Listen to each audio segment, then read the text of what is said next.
Good morning. Hi to everybody. Can you hear me? I think so. So, ladies and gentlemen, distinguished guests, colleagues and friends, good morning and welcome to this event. I'm Dimitris Athanasiou, and I have the honor and the pleasure to open this workshop today, which is about the EPBD support and implementation.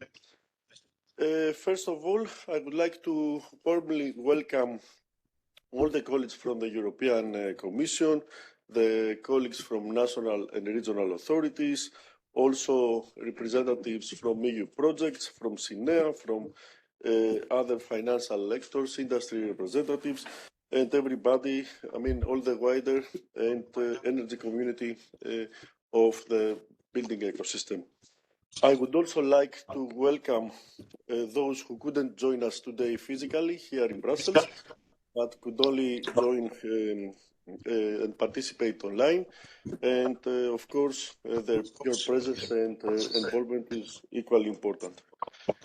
I accepted the challenge immediately when we were discussing about this event for opening and moderating this event, because actually I have been working for the EPBD mostly all of my life, my professional life, from different perspectives.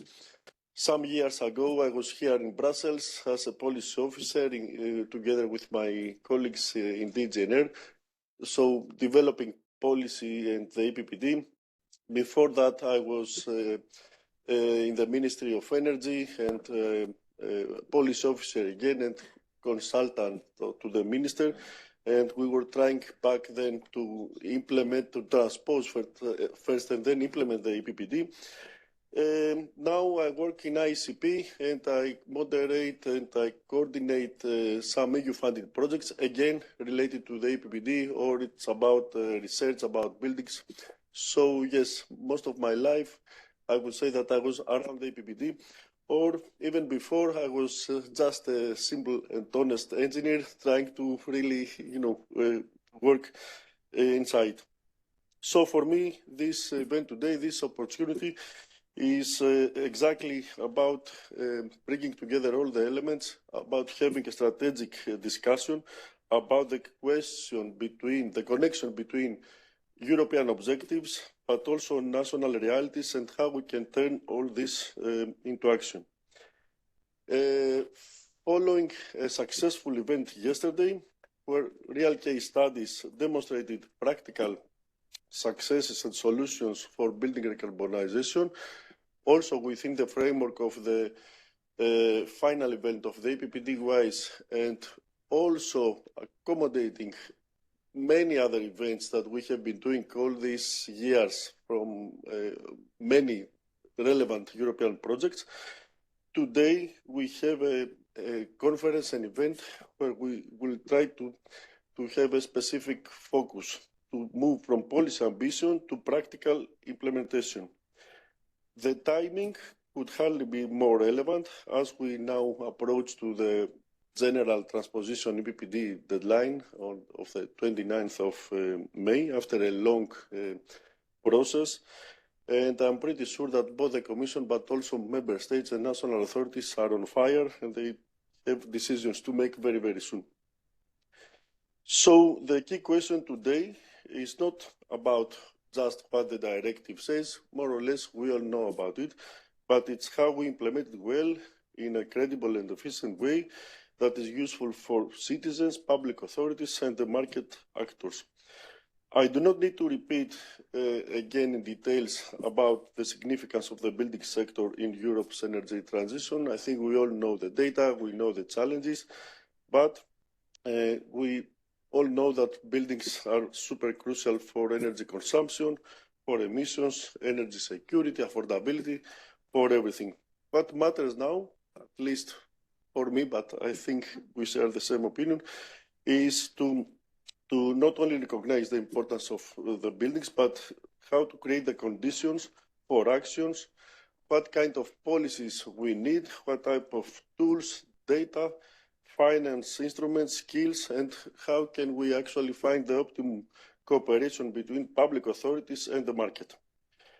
over the past years, as we said, we have many events, but many EU-funded initiatives have developed practical solutions that can support this process.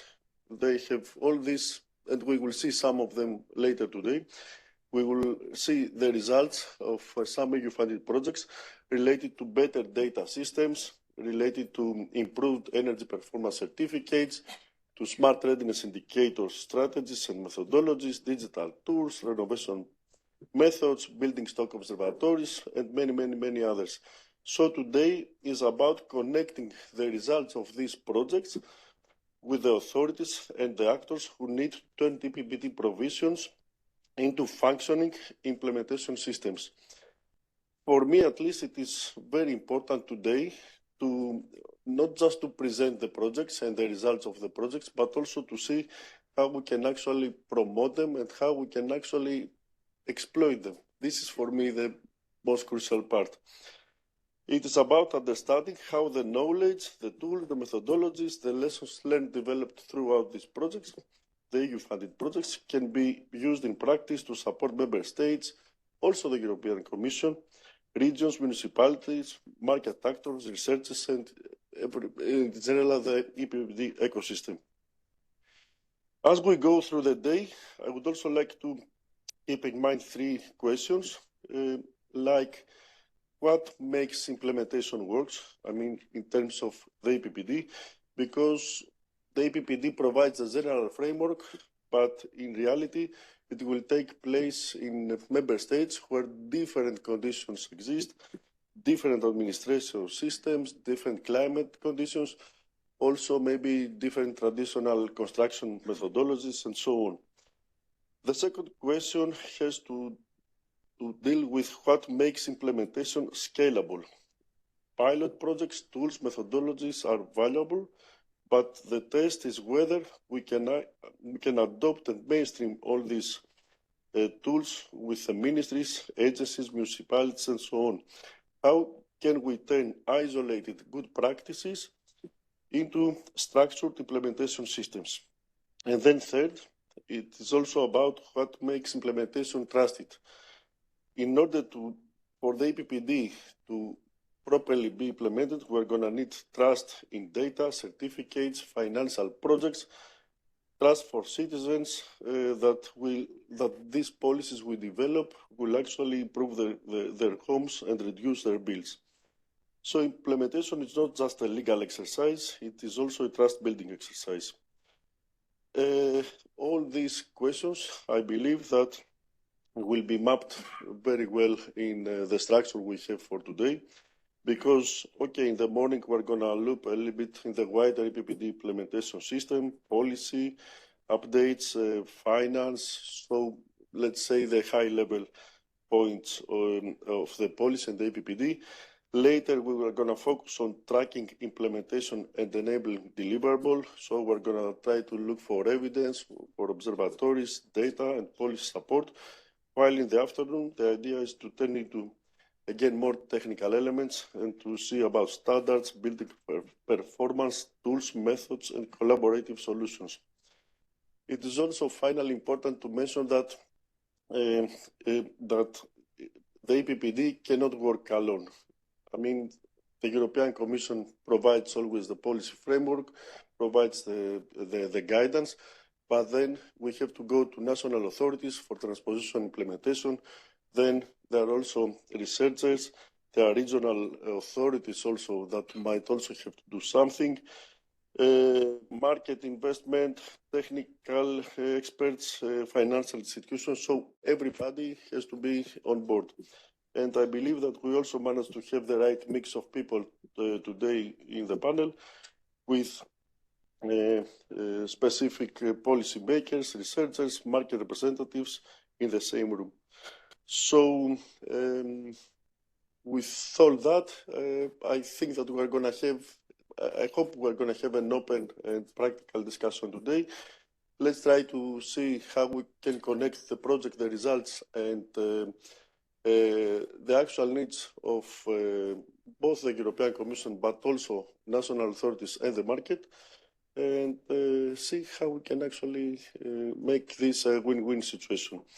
with all this now, I would like to thank you again, all of you, for joining. Also, the participants online. And I would like to pass now the floor to Hans Rhein from CINEA, Head of Unit of CINEA for Life, Climate and Energy. And then we're going to pass the floor to Rosalinde, from the Director from DG Energy.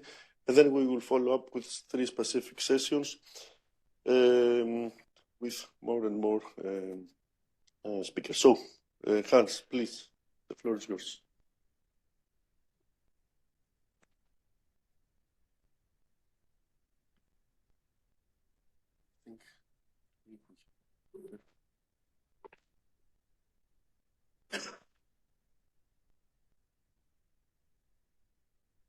Let's see where we are.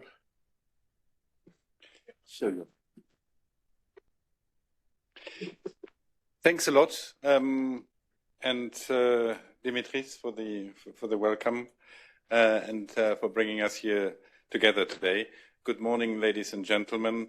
It's a great pleasure to see so many of you here today on the second day of the EPD implementation days from member states, from DG Energy, but in particular also practitioners, researchers, industry and finance actors, partners from our life projects, all working on making Europe's building decarbonization ambitions a reality.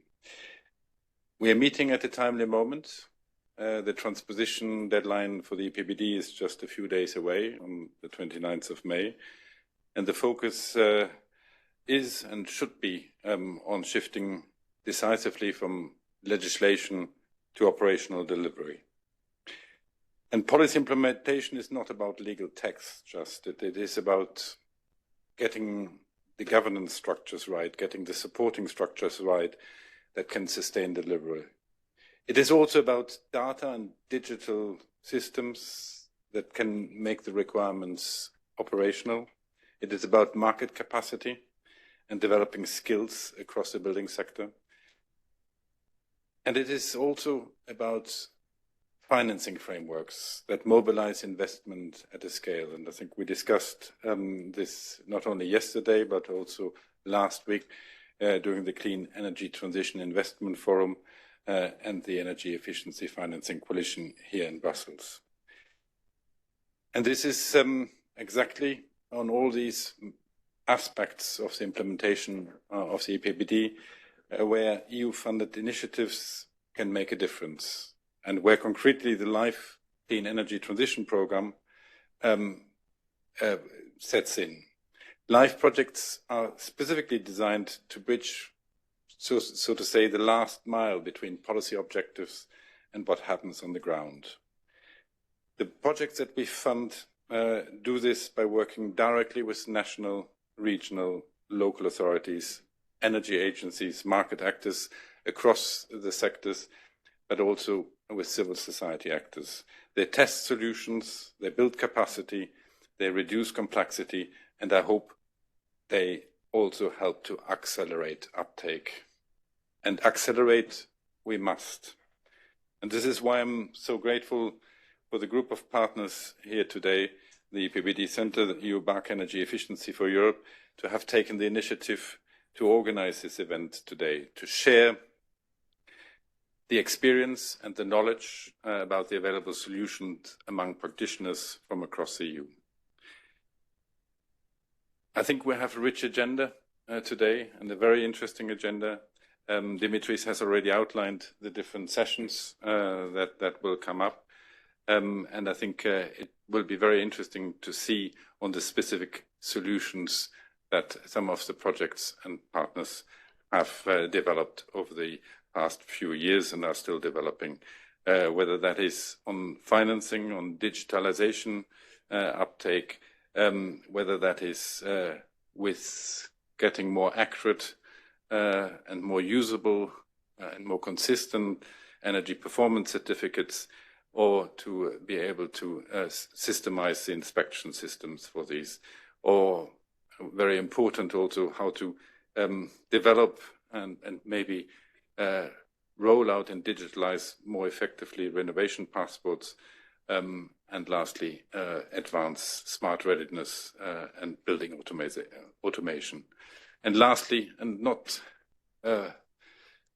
least important, also a few projects that look specifically at indoor environment quality, IEQ, because that helps in the end to deliver healthier and more comfortable buildings. And that is what we're all about, working for the citizens. Yesterday, colleagues asked me what makes the project successful. And I think one of the key aspects about successful project is really collaboration. And that is how we try to set up our projects. And because I think it's important that not a single project or an institution or member states have to face the implementation challenge alone. We try to bring together projects to share expertise across countries and expertise about sectors, because only with that as a precondition, we can ensure that there will be proper replication and upscaling of what works. And with these opening words, I am very happy to introduce the keynote speaker, Rosalinde van der Vlies, Director in DG Energy for the Just Transition Consumers, Energy Efficiency and Innovation. I hope that is in that order, but maybe not only. She has previously also been Director in the Research and Innovation Director General, specifically on the implementation of Horizon Europe Energy and Transport programs. And she has also worked previously in the private office of the cabinet of Janez Potočnik, the European Commissioner for the Environment. But most important, she is a lawyer and has worked as a lawyer in Brussels as well. But maybe not a lawyer that only looks at legal text, but really is keen to look at implementation. And as she told me herself, she considers herself a policy entrepreneur. Thank you very much. And over to Rosalinde.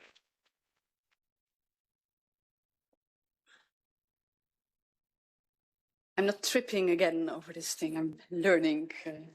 So good morning, everybody. It's a pleasure to be back today. And thank you very much, Dimitris and also Hans, for the wonderful introduction. I think this was one of the best introductions ever. And great that you remember also the topics covered by the directorate. But of course, EPBD is a very important part of the directorate here. And I'm really, really happy that we are here together because, as also Dimitris and Hans said, the timing could not have been better. Implementation deadline is looming, and it's really high time that we take stock of really good practices for implementation of the EPBD and spread them all around Europe. So I really would like to ask all of you when leaving today, take some really good examples home, share them with your friends, with your colleagues, with your pets, and with anybody. Let's spread the word that, you know, there are really, really good examples of EPBD implementation. Because there's still some voices that say that this is all too complex, that it all costs too much. And I really think that we have good examples of how things can be doing. And in the end, I also think it's important to realize that it's all to the benefit of the citizens. In the end, of course, energy efficient buildings will also reduce bills. And we have seen, we've all seen again, very high energy prices. I have some numbers for you. Since the escalation of the conflict in the Middle East, the EU has spent an additional 24 billion on energy imports due to the higher prices. So this is really a lot of money, and it makes implementation of EU legislation such as the EPBD even more important. And we have also great numbers and great facts and figures that show the benefits of being more energy efficient and also making the buildings more energy efficient. And since we started with our energy efficiency policy in the European Union, we have calculated that we avoid every day, today, the imports of 3 oil tankers, and we avoid every day the imports of 5 LNG carriers every single day, thanks to the energy efficiency policies and measures that we have been taken so far in the European Union. So imagine the costs that we would have been facing today without any energy efficiency policies. So yesterday when I was here, I don't know how many people were here yesterday. Oh, a few, great. So yesterday I gave a snapshot of a communication that the Commission adopted on the 22nd of April called Accelerate EU. I basically summarized it very briefly, so people don't need to plow through these policy documents for the ones who haven't read it. But maybe I'll quickly repeat 3 things of the Accelerate EU communication that are particularly relevant for the buildings. First of all, we basically have set ourselves the objectives to have more social leasing schemes for clean and efficient technologies. Secondly, in the Accelerate EU communication, we also highlight the work, Hans, that you also mentioned of the Energy Efficiency Financing Coalition, which is a very, very great platform bringing together member states, financial institutions and stakeholders. And we can really use this coalition to develop, for instance, new energy service business models, provide direct support to SMEs, set up one-stop shops for renovation for citizens and for companies as well. And the third key message from the Accelerate EU communication is that the Commission will focus on implementation.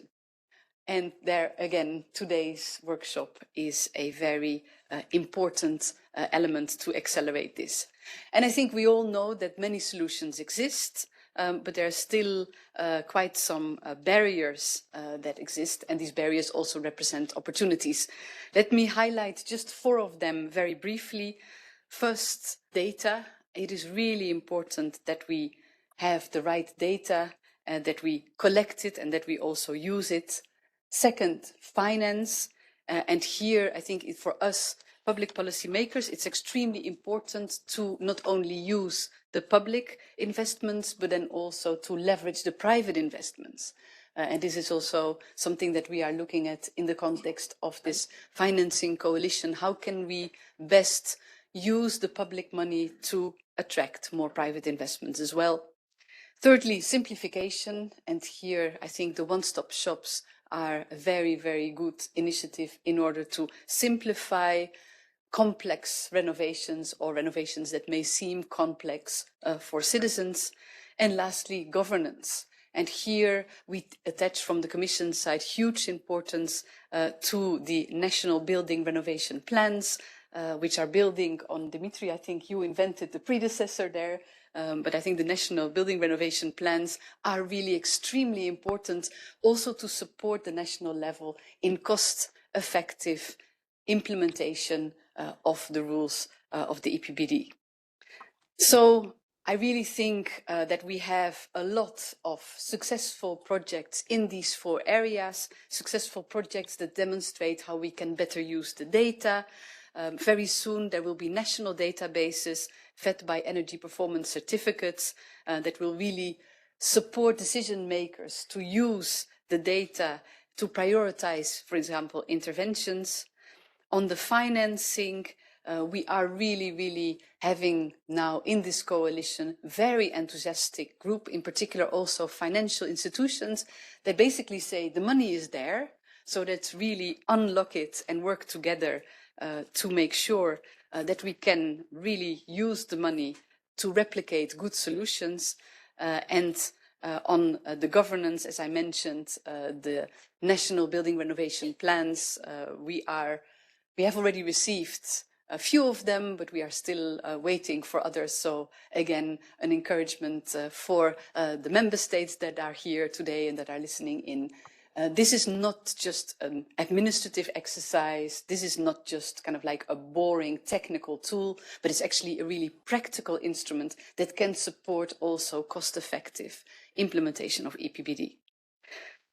So I also think I want to applaud Hans and the colleagues from CINEA. I think we have a lot of very, very impactful EU-funded projects. And as Dimitris said, I think it's important that we focus on how can we scale these projects, how can we replicate them across the European Union, and indeed, how can we use them also to build trust within the stakeholder community and with our citizens.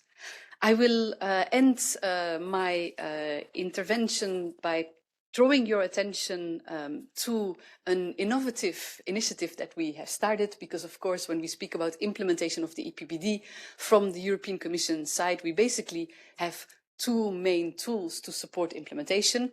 We have the legal tools, which can also be seen as the stick, which means that, okay, we provide guidance to member states, we, adopt implementing rules to facilitate, the implementation of EPBD. But then, of course, after the 29th of May, we can also use the legal route by starting infringement cases against member states who have not communicated their national transposition laws, and once we receive them, the compliance taking. So this is basically the legal route that we are also using in order to support and ensure that implementation is happening at the national level. But we also have the more kind of like carrot route. And here, of course, it's about funding EU projects. It's about supporting the replication of good results, disseminating best practices. But another way of doing this is by bringing together different partners. So we have launched the Better Homes Partnership. We have launched this in the Affordable and Sustainable Housing Plan. We also mention it in the Citizens' Energy Package. So we mention it in two important policy documents, just to show how excited we are about this Better Homes Partnership. And this is really meant to bring together key stakeholders to support the replication of these really, really good results and showcases, and also to bring in the financial sector in order to help with scaling and replication.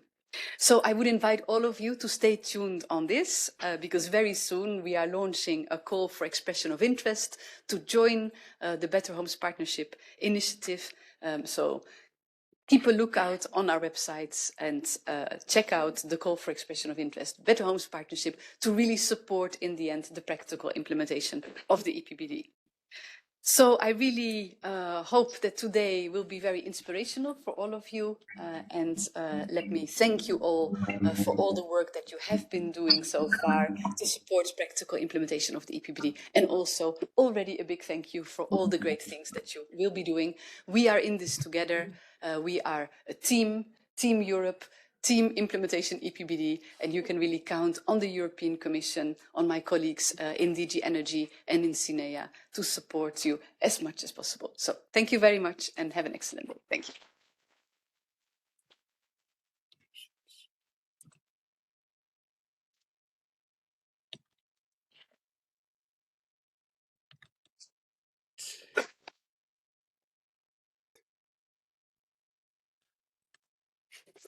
Many thanks, Hans. Many thanks, Rosalinde. Very, very interesting points indeed. Especially, I keep what you said about this the third element of the accelerating EU communication, which is about implementation. I fully agree. It is important that we focus on implementation with practical solutions, with easy solutions, with solutions that can actually not be a burden, but can actually relieve the energy bills, try to make both citizens but also national authorities and all the ecosystem around the construction better. It is also, I also liked what you said about, at the end of the day, it is about our homes that we all live with our families, so it is important that we have a good environment there. It is important that our housing is affordable. So yes, we will be looking forward for this new Better Home partnership. It will be, I'm sure that it's going to be very interesting. And yes, Hans, I also keep your comment about the need for collaboration. I don't think that it can work otherwise. I mean, we all need to be engaged, we all need to be involved. So yes, as I also said, we cannot do it just with just one single actor. We all need to be on board on that. Okay. Now let's move to the next session, session 1. I will be again the moderator, so yes, but it's not gonna be only me for the rest of the day. So yes, we're happy to have Eleftherios and Vivian moderating the sessions later today. Amazing work, by the way, Hans. I fully agree with whatever you do in CINEA. Many projects. I don't know how you manage all this. So yes, this session 1, it is about EPBD implementation system, policy market update, digitalization and finance. We have already heard today, but also tomorrow, about the, let's say, more the importance of ambition of moving to actual implementation, and the objective of this session is exactly to dig a little bit further, to go a little bit more into the implementation tools and start scratching a little bit the background. We will try to see how we can accelerate with policy and guidance, with digital building systems and data. We will also try to have the perspective of the market with financial actors on board, and also what member states have to say, so how they can actually implement it in the ground. So what will be the implementation challenges from the EU, but also from member states' perspective, and how ready is the market to actually uptake the EPBD? What tools do we have, finance mechanisms and data systems to make all this work? We have a very interesting panel. Okay. We start with my ex-colleague Serena Pontoglio, team leader now in B3 in DG ENER, who will provide us the general, let's say, perspective of the Commission, where we stand, and so on. Then we have representatives from 2 member states. We have Diana Horvat from the Ministry of Croatia and Angel from the Ministry of Bulgaria. And then we're also gonna have more interactions with actor players from eu.bac, from Austria, from yes. Actually, Diana will be on the second panel, and we're going to have Susanne from Austria with us. Anyway, I don't want to keep it any longer. I will directly now invite Serena to give us a little bit the framework of the EPBD. And yes, we will speak later. Thank you, Dimitris, and good morning, everyone, also from my side. So what Dimitris and the organizer asked me is to go a little bit more into the details of the tools that we have developed in the Commission at DG ENER to support the implementation of the EPBD. Rosalinde has already provided and illustrated to us the broader framework, so it's going to be a bit difficult to complement already what she said, but I will try to go, to give you a bit more details also of the next steps for us, and also I'll have a point in the end about communicating our work, communicating about the impact that all this, also the technical work, the specific work on the data, on the tools has, and which we need to communicate well and frame well in a broader narrative. first slide, EPBD implementation phase is ongoing. So we heard a lot yesterday and also from the session today that there's really a lot of people working, a lot of institutions, organizations across the EU developing all the tools that we really need to implement EPBD. So there's really great work ongoing, and I think I would like to take a moment just to recall about the EPBD journey. So the step that brought us here. In 2 years ago, there was the official adoption and publication in the official journal of the text that was adopted by co-legislator. This is history, and we had 2 years basically from that moment to develop the tools, the technical elements, the legal elements that are needed to transpose this text into something that can make real impact in each member state. And it was already recalled earlier, at the end of this month, we will celebrate the date of transposition of the EPBD. We have done in these 2 years some work also from our side. There was an early deadline for transposition for one element of the EPBD, which is related to the urgency to really stop using public funds to support the installation of boilers powered by fossil fuels. That has an early deadline, and we have already started checking transposition and communicating with member states to address the issues in relation to that. So we've done a lot of work in that respect.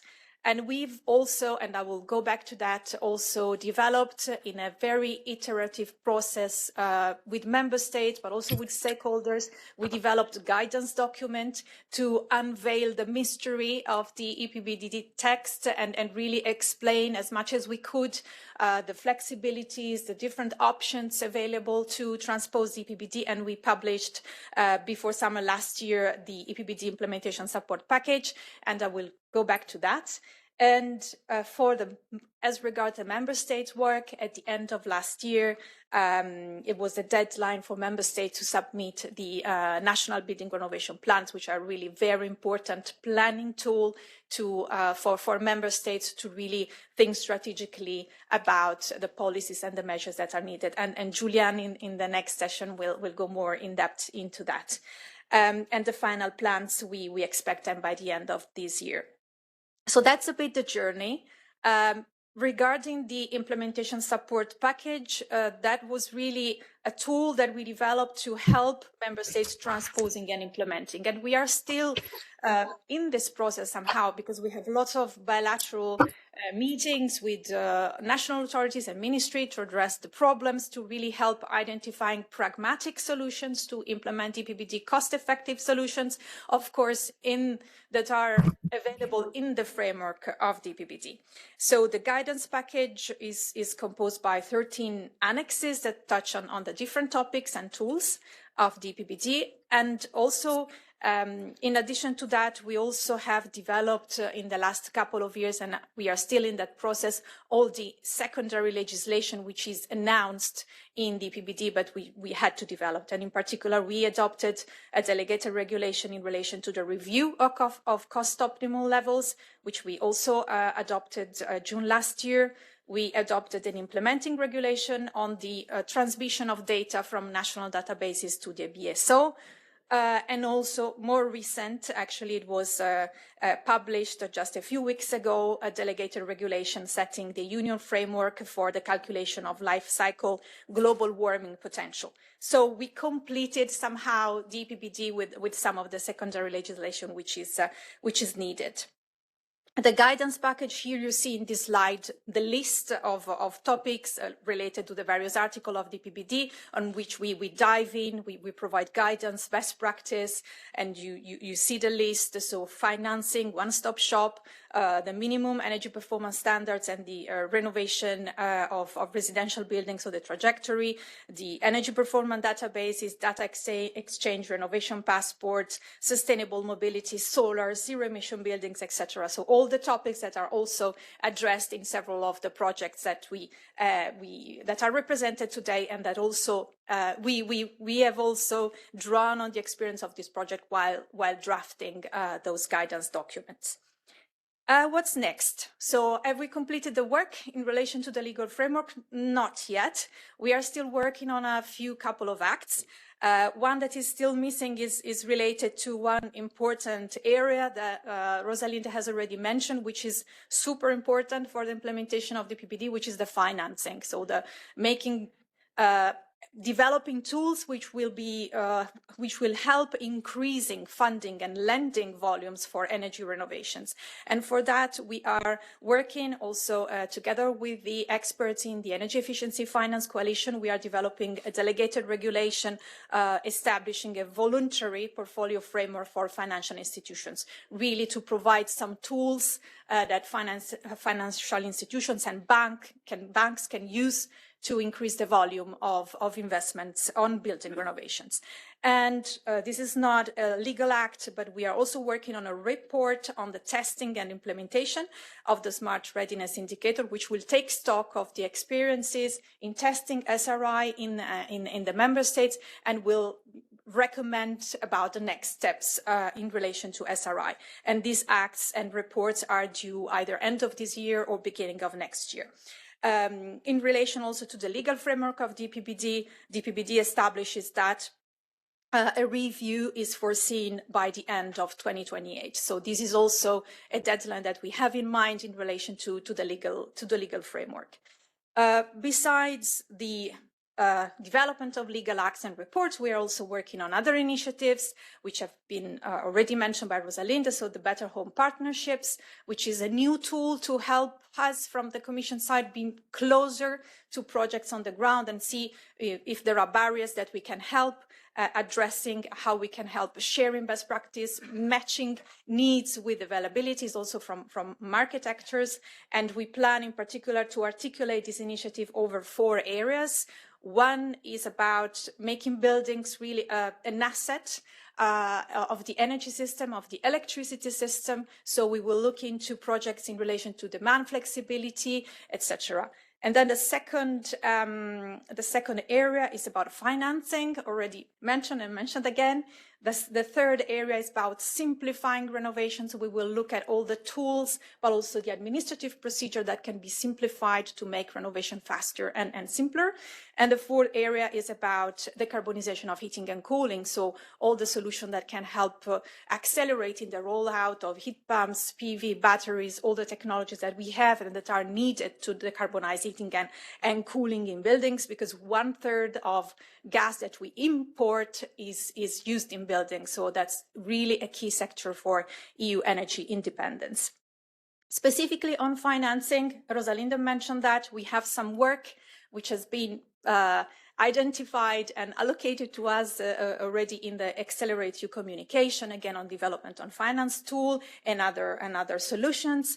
And we will work on that also in a joint working group under the European Energy Financing Coalition and Pan-European Investment Platform. So we will also try to look at financial solutions that can address at the same time the issues in relation to advancing energy efficiency in buildings, but also housing affordability, because there are lots of things that happen on the ground that address both topics. So we will look at common solutions. My last couple of slides is about communicating the impact of implementing the EPBD, implementing and developing all the tools that we need that are used by people, by authorities, but also by building owners, housing associations. And here I have a more standard way how to present it. You see the triangle with 3 key areas of impact: energy security and independence on top, and then we have the economic dimension, affordability, jobs, competitiveness, and then we have the third area of sustainability. All very important, and I think we really have to keep this in mind while working on these tools. And then in my last slide, I have a different way how to present it, more fun, different, and this is a sketch. It's not yet fully developed, but I wanted to show it anyway today. Probably some of you, maybe all of you, know the story about the 3 piggies that at some point of their life, when they grow up, they decide to leave home and build their own home. But 2 of them are a bit lazy or unambitious. So they build homes which are made of straw or stick, and when the evil wolf arrives, he huffs and puffs, and the buildings are basically destroyed. But then the third piggy is very wise, is patient, is hard worker, and built a home which is Class A according to the EPC classification system. And so when the evil wolf, which has price volatility, high energy bills, import dependence, cold spells, and heat waves, the three piggies are, well secure, warm in winter and cold in summer, thanks to a home that is Class A. So that's a different way how to look at the impact of the EPBD and the different tools. And I'll stop here with my presentation. Thank you very much.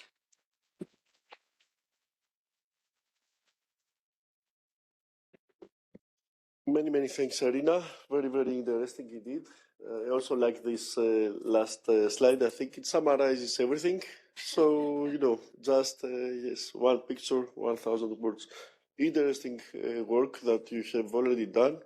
Amazing. All these guidance documents.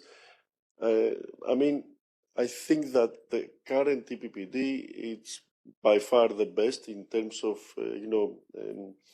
just completeness. I think it is, it brings all the experience and all maybe the missing dots from other, let's say, versions of the EPBD, the older ones, but also you can see that together with all the guidance documents, there is, let's say, a system that provides everything. But okay, we're going to have to see what member states also have to say about it. And for that reason, we have two member states today. We're going to start first with Susanne Geissler. Dr. Susanne Geissler, Director of SERA Global, bringing the Austrian perspective, but also maybe experience from EPBD.wise. So, yes, let's see how you do it in Austria. Perfect. Thank you.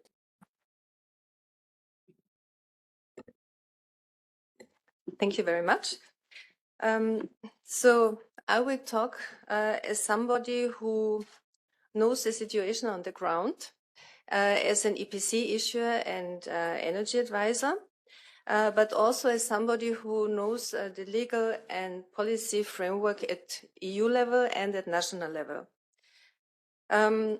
So Dimitris asked me to summarize a few challenges, and this is what I will do very briefly. So when we look at the framework we're dealing with, we have the situation in Austria that the EPBD transposition takes place at regional level. So we have 9 provinces. This concerns mainly the technical aspects of the EPBD, the construction law, and we transpose at national level what is included in the civil law, so the EPC as part of contracts, for example, or authorizations to issue EPCs. But we also have to look at the Energy Efficiency Directive because there are connections with the issues of energy poverty, but also what relates to public buildings. And we also have to take into account the Renewable Energy Directive because when we talk about zero emission standard, the municipalities become very important because spatial planning determines the renewable energy potential, and that is done on the level of the municipalities, of course, with approval of the provinces. So the whole system is quite complex. And actually, the challenge is to transpose in a way that complexity in implementation is reduced so that implementation can take place effectively and efficiently, in terms of reducing maintenance costs, considering staff capacity. So, but we also have to say there are political realities, and I would say, so that's work in progress. We're trying our best. From that overall challenge, I would like to zoom a little bit into the technical aspects of the EPBD. So I said already, we have the situation that we have the transposition at the level of the provinces. We have a coordinating organization. This is the OIB, Austrian Institute of Construction Engineering. They develop guidelines which are then transposed or be made part of the building regulations at the province level. So there is another step we have to take into account. We have 9 EPC databases. These EPC databases were introduced in different points in time. So the coverage with EPCs is different. And they are also used for other purposes. For example, to communicate with the building authorities, to communicate with the funding authorities, to start building a building logbook. And the discussion now is how to implement the national database according to Article 22, because we have a lot, but how do we now move further in a way that we generate a useful foundation. We have several market-based EPC and RP tools. They are already capable of uploading data into the databases. They are linked with funding schemes, with energy advisory, but we have to pay them, and they're quite expensive because we have province versions. So that's another point. So the practical challenge I would like to highlight is that actually we need low-cost EPCs and ideally no-cost renovation passports, but the results should be trusted and useful. So that's obviously a target conflict, and how will we solve that one? I think, and I think we all agree on that, data play an important role, data collection methods, data repositories, and this is what we have to work on to make the process effective and efficient. And a lot of work is ongoing also at European level as projects. So we get a lot of input from here. The third challenge is the challenge of making progress with the transformation of the building stock. I think in terms of new construction, the EPBD is very clear, the rules are clear, the real estate sector has adjusted and things are clear. In terms of building stock, there are a lot of challenges. We think that the renovation passport can be a link between the NBRP, between the national level and the building level. And this is what we have been working on the EPBD.wise project. We could build on experience we have in Austria because we have already introduced the renovation passport based on the amending Directive 2018. We have also considered the experience from EU projects like IB Road to EPC and others. So we tried to go also beyond of course, the guidance documents provided by the Commission. So we built on that and tried to develop something, let's say, more concrete in the form of a template. We did that because we see that transposition is often limited to the mandatory elements of the Annex 8. But we need some optional elements to add value because the application of the renovation passport is voluntary, and this is why we have to produce something which is really useful for the stakeholders, and this is what we try to do. So this guideline is available. It was also mentioned yesterday during the presentation during the project event, so to say. But I would also like to say that this guideline in Austria, we tried to introduce this guideline also into, let's say, a standard handbook for the real estate sector. This is the Handbuch Immobilienbewirtschaftung, and we are contributing regularly to that handbook, and this time in the upcoming revised edition, we will have a reference to the EPBD.wise guideline in that handbook. So I think it's a small step, but we are quite happy with that. So this is I would like to conclude with this. So I think the summary is work in progress. We're doing our best and we will continue like this. Thank you.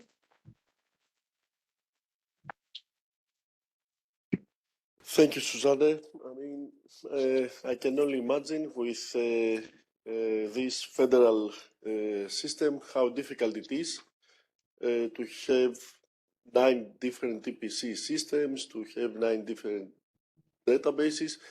We will come back. I have some questions. I also like the idea that you actually took results from the projects and you try to to take them one step further. This is also very interesting. But yes, let's discuss about it next. Now, I would like to invite Angel Penev to the panel. Angel is a state expert at the Ministry of Regional Development and Public Works in Bulgaria. He will give us the Bulgarian perspective. Thanks a lot, Angel, for joining again. Can I turn the presentation, please? Oops. Yes, maybe. Here you are. Voila. You click here. Bonjour. Dear colleagues, let me start with one simple question. How do we move from transposition to the real buildings on the ground? Because that is the real challenge, isn't it?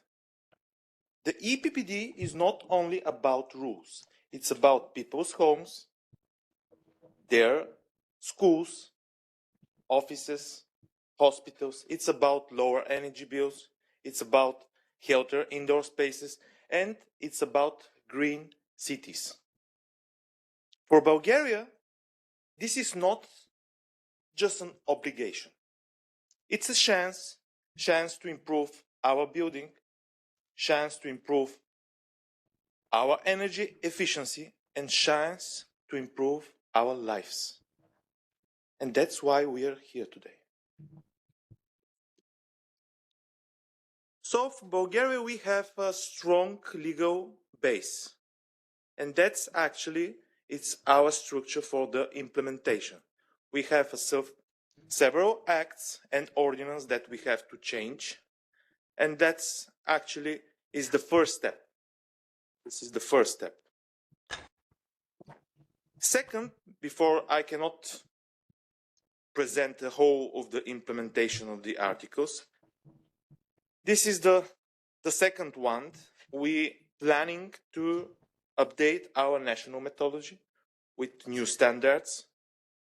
One of them is to the BAC systems, and the another one is to the indoor environmental quality, because the buildings are not only for energy saving, they are for the peoples, for the children.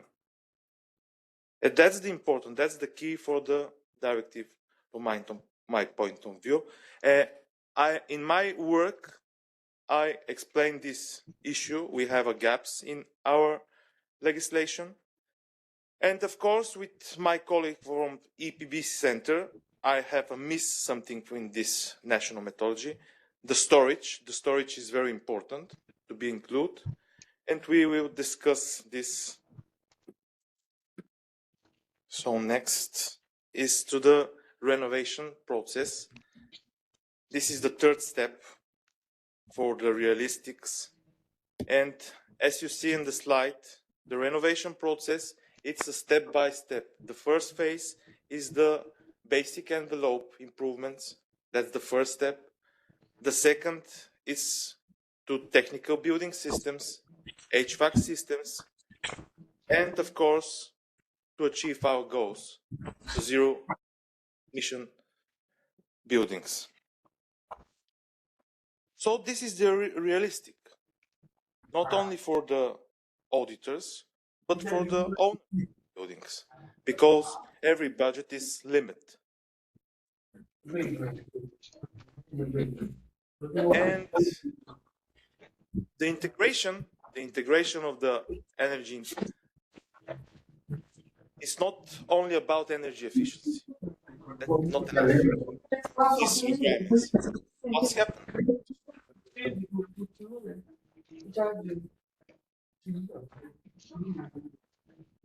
They have.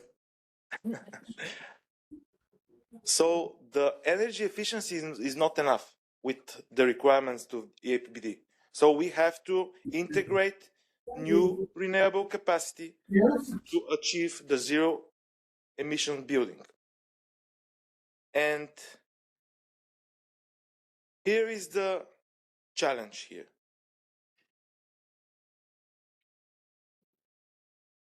And so what is the big picture? We have a new energy class scale, of course, with requirements to EPBD. The EPBD should lead us to better building, lower emissions, healthier people, and more modern building stock. And that's the new concept of the EPBD. And let me finish with this. We must turn policy into action. We must make building healthier and comfortable and more efficient. We must support step by step the renovation process. We must connect building with clean energy from renewable sources. We must move from transposition on paper to results on real building on the ground. And we must act now, because we don't have a time. Because zero emission buildings are not only a European goal. They are a better future for our citizens and for our children. Thank you.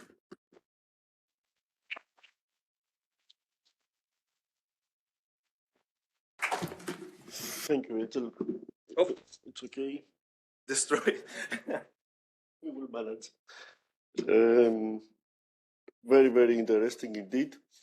I also like that you integrate this indoor environmental quality in your methodology. Thanks. Yes. Thanks, Andrei. Yes, we will discuss it later. I mean, we have to speed up a little bit. I think, if I'm not mistaken, our slot for this session is until 11:30. We can take a couple of minutes, I guess, but we will, in any case, continue with in the lunch break. Now. Let's see what the market has to say. Let's first introduce Eline Blanchard, Head of Policy at Energy Efficiency for Europe, who will discuss a little bit more about, I would say, ESCOs and how all this energy performance can actually contribute. So, we also have the balance. I think it works. Yes. Yeah, okay, great. Okay. Thanks a lot. So, yeah, hello everyone. I have a difficult task of shifting a little bit from the perspective of member states now from the perspective of the market, as we say, energy efficiency markets, let's say. So I'm representing Energy Efficiency for Europe here. I won't go into details, but we were created in 2005. If you do the counting, it means that last year we celebrated 20th anniversary and we changed our name. So you may have known us as EFIES, but we are now Energy Efficiency for Europe and we represent energy service companies, ESCOs, across, and our members are both companies and national associations spread across 9 member states. So, about the EPBD, because this is why we are here today, and I was asked to say a little bit more about how the EPBD supports the energy efficiency markets, but on the other side, how the market, how ESCOs can support the implementation of EPBD, because this is not only the task of the national institutions, but we also can help as energy efficiency solution, energy efficiency market. So on one side, we have the EPBD that provides definitely integrated tools and policy instruments that are boosting the energy efficiency market, even for solutions such as energy performance contracts that are not necessarily that much mentioned in the EPBD, but they are more covered under the EED. It's still these tools like NBRPs, renovation passports, are really helpful for our solution for ESCOs.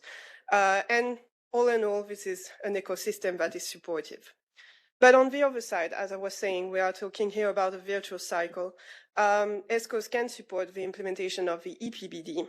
And why? Because basically, you have ESCO-led projects, and ESCOs are aggregators. So they will, under a project, select, implement the tailor-made approach that will be the most cost-effective and energy efficient for one given project. So we are basically aggregating the solution, but also we can aggregate, when I say we, our members, we can aggregate the finance. So we are a risk-sharing partner that reduces the burden of upfront costs and help unlocking private investments also while aggregating public finance.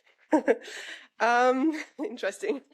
So what we call for, very briefly, and I guess we will also maybe have the occasion to discuss it, but for ESCOs, we absolutely need an harmonized and effective implementation of the Fit for 55 directives, including the EPBD. We have a transposition deadline coming, but we saw some delays on the EED recast. So this is not helping, and we really need a consistent transposition of the EPBD recast across member states, because investors, and I will show it with a couple of, like, 3 examples afterwards, we are investing on sometimes 2 years, 20 years projects. So you need visibility. You need regulatory visibility. Stable, predictable regulatory framework. So, of course, if we were to talk about reopening the EPBD again soon, that would be really detrimental to ESCO's market, and I think the implementation of this EPBD recast all in all. So, as promised here, I selected 3 examples from our members in 3 different countries where you can see how ESCOs can support the implementation of the EPBD. This is the first example of schools in Romania. So our member, ARPE, like it's a national association, so ARPE's member, they aggregated different schools, different locations, as you can see, across Romania, under public procurement. And the idea here was to reach NZEB requirements. So we are talking about the EPBD version, the past EPBD version, but this is a good example yet, I think. It was a 6-year duration contract, and it was not only about renovation, but also about training the teachers, the administrative staff, and the students themselves about energy efficiency, about how you save energy. So I think this is a good ESCO-led project example, because it's not only about aggregating some renovation solution, but it's also about energy coaching, energy training. And the idea was to reach one of the EPBD, past EPBD requirements.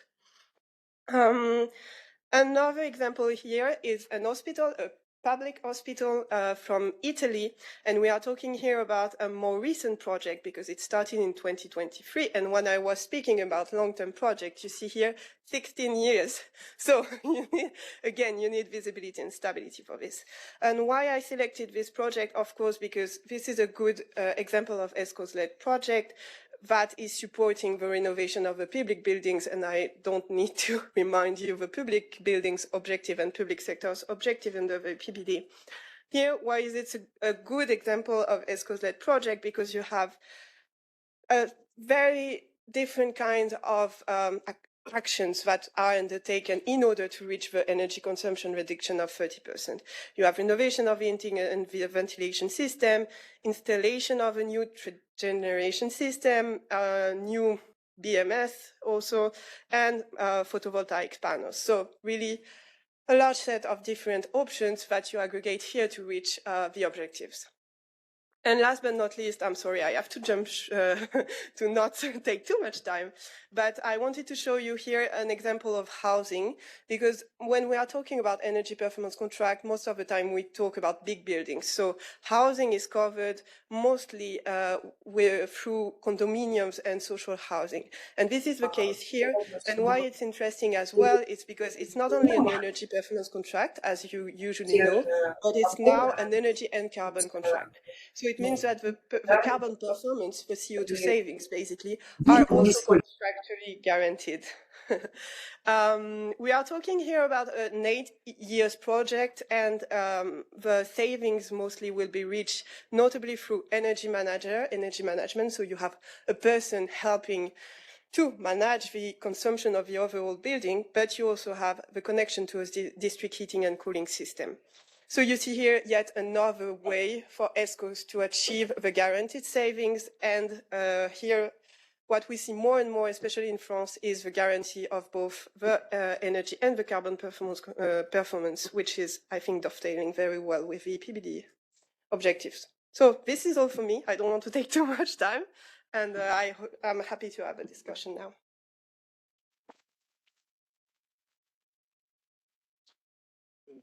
Thanks a lot, Eline.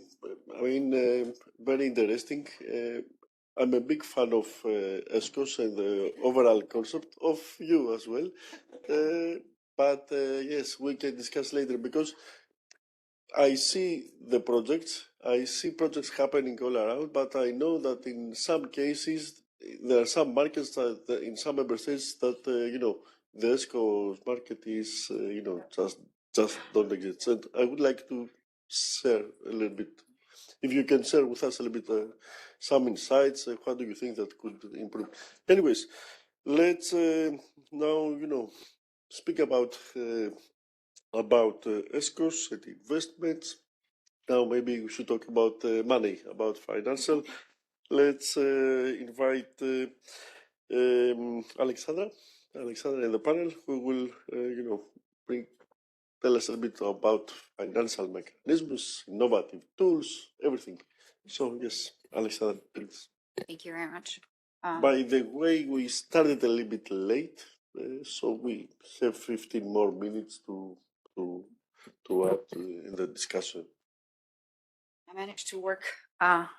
Technology is not my strength, so, but I'm happy that I got to my first slide. So lovely to be here. First of all, my name is Alexandra Hedesiu.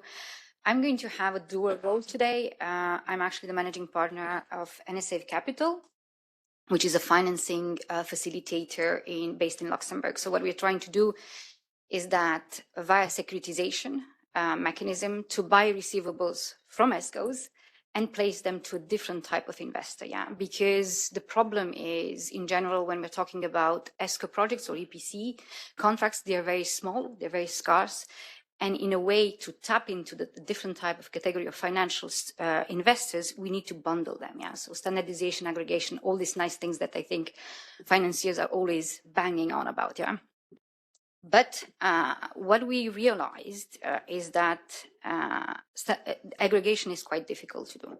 So what we've done, thanks to CINEA and one of the funded projects, we have established SEFA, which is the Sustainable Energy Finance Association. It's a Brussels-based entity. I'm sure that a couple of you might already know about it.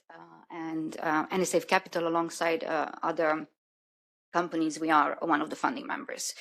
So maybe a little bit about SEFA, just to create a bit of a context and give a bit of perspective. So SEFA is basically an ecosystem. So what we understood is that, the energy transition is like a symphony, it's like an orchestra. You have a lot of players that need to deliver certain things at a certain moment, otherwise it starts not to sound very nice, So from that point of view, at SEFA, we are not focused on one target, stakeholder group, but to the entire ecosystem. So we're having financiers, ESCOs, technology provider, manufacturers, certifiers, etc. The entire ecosystem, it is part of this association. And as a result, based on consultations and a lot of work that was done by the CIFA team, but also by the board, we came up with, after analyzing the entire streamline of how actually a project goes from the conception phase, design phase, to the implementation, like what are the steps that we should be able to take in order for all the things to work, let's say, in a more fluent way, yeah. So what we saw that what is actually missing, especially at the member state level, because as we're having members from different EU countries, very often, you know, we would have players from, I don't know, Ireland saying that in Ireland they have a certain situation, but it's not the same in Spain or it's not the same in Austria, etc. So what we try to do is to analyze the different countries and see where they are in what we call the delivery architecture, yeah. And what we observed is that many countries have the policies, they have the targets, they have the financing instruments, more or less. They're really trying their best, like we heard from our Bulgarian and Austrian colleagues here. But what we saw that it's missing a little bit is that the fact that the renovation programs do not scale because they are not designed with the key delivery functions into place. So either they focus on stakeholders that need to let's say, implement the project like ESCOs or on technology providers or on policy. But there is sometimes a step missing in between.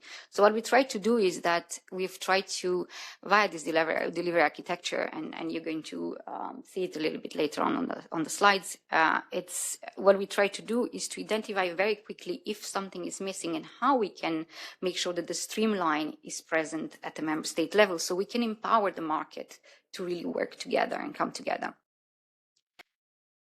So we designed, as you can see, these gears, and we tried to kind of, it's not as fun as the little piggy concept, but it's a bit more stale because there's gears. But what we tried to do is kind of visualize, also based on the CIFA ecosystem, what are the different elements that need to be put in place and how we can work. I think what we also understood by doing this analysis is that the main parts, they are there. We have one-stop shops, we have super ESCOs, we have ESCOs, we have EPC contracts, as a service contracts. We have all the tools, basically. We have the legislation. We have the plans now, hopefully. So basically all the moving parts are there. It's just the way that they work together. So that might sometimes become a little bit problematic. And also, as our Bulgarian counterparty presented, the solutions that we implement on the market are very important. So we cannot think just about empowering a certain stakeholder or certain technology. It needs to work together. Yeah? You need to have storage, you need to have energy generation, then you need to have energy efficiency. It works together. It needs to come together, and it can't be taken in silos. It's the same thing like finance.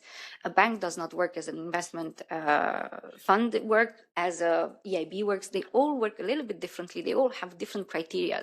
So what we try to do here is to kind of try not to speak the same language, but to bring us together and be on the same page. Yeah. So this is the purpose of this delivery architecture. So we started by looking at the policy and plan design. Yeah, policies and targets need to be put in place. The renovation plans and programs need to be put in place. And prudential public finance is very important. We need to understand at a local level, at the member state level, what are the subsidies, the programs that are put in place? How is that working? Once that is done, the program design and aggregation, and this is a very important part. The pipeline development, sorry. How did I manage to do that? I'm telling you guys. I'm a technological genius. That's why I do finance and not anything that has to do with IT or technology. When we're talking about program design and aggregation, this is one that's very important. If you talk to financiers, and Dimitris, you pointed out very, very well earlier, every financier is going to tell that the money is there. That's not the problem. They're going to say the projects are not there. Yeah, there's not enough scale. Yeah, every time we engage with financiers, regardless that they are banks, regardless that they're investment funds, this is the silver lining that they're all going to say, well, show me the projects, help me invest. Give me scale. Because to do due diligence on a project that is 15,000 euro or is 5 million euro is the same thing and is going to cost the same for a financial player. This is why aggregation, building the pipeline is very important, building portfolio, archetypes, and providing also technical assistance is very important. This is why, for example, here, Here in this part, building the pipeline can be done by one-stop shops, yeah, and we can see it very well also in the public sector here in the Flemish area. You have I can't pronounce the name, so I'm just going to say the acronym VEB, that is doing very well in aggregating and really bringing a lot of projects together and empowering the public sector to really reach their targets. Then we have the delivery mechanism. This is where the ESCOs are coming into play. Yeah, so how do we deliver what the policy says and what the pipeline looks like? Yeah, it is the ESCO market. So it is the implementers in whatever shape or form they take. It is the framework procurement, the supply chain development, etc. So we need to make sure that there is enough installers. And this is also one of the things that I think we're going to touch upon later on, Dimitris, is that in some countries, indeed, there's no companies that are, let's say, skilled to do ESCO type of contracts. They need to be trained. There's a lot of building capacity that needs to go into there that one-stop shops could provide, or other type of energy agencies could provide. But there's a lot of skills that need to be put in the market. Then, of course, my part here comes the capital mobilization. I mean, this is very important. We need to build upon all the tools that are already there. So we have property-linked finance, ESCOs, EPC, as a service, on bill. There are a lot of innovative business models out there. We just need to see what works and make a clear analysis at the member state level, what works and what might not work in certain countries, depending on the context, depending on the kutuma, depending on the legal framework, and on the situation, on the different stakeholders that are present or not on the market. And then, of course, when it comes about reporting, data is very important. The impact and outcomes, yeah. It's having the ability to look into the data, performance verification, reporting, especially on the financial side. We have the SFRD, we have gazillions of regulatory directives that came into play and that are forcing financiers to do this reporting post-project. So we need to be able to have a way to verify the performance and also assess asset ratings, valuation, etc. I'm not going to take much more time because I know that we're a bit strapped for time, and yeah, also lunch is coming, so I don't want to starve anybody here. But the idea here is that indeed it was for us at CIFA was to move from investments to investment needs to investment pathways to really create this type of context. We also try to do in the benefit of the member states and also other public let's say stakeholders, to make a connection and a link between what we have proposed in terms of the delivery architecture and the different EPBD recast articles, so they can understand a little bit how they work together. Yeah, so just to give an example, for example, Article 3, 6, 17 and 18 is talking about investment pathways and finance access. And in our case, that's, let's say, the function number 4 with the capital mobilization. It is converting this pipeline into investable portfolios supported by guarantees, blended finance, revolving funds, etc., the different tools that we already have at our disposal. So this is, yeah, let's say in a nutshell, what I wanted to kind of present today. Again, I think that in terms of recommendations, you can see here, and I think that it's very much aligned with what everybody said today. Is about implementation. It's about aligning the national plans with, tangible impacts. It is about preserving, in a sense, the fiscal space, building aggregation on our side, mobilizing private capital at scale, and then strengthen trust. I think, again, trust was something that was mentioned, and of course, measurable outcomes. So this is what, let's say, the work that we've been doing at CIFA has been coming up to, and this is something that we'll like to test and promote, and is being, of course, backed by all our members. So thank you very much, and I guess we'll talk a little bit more about this. Thank you.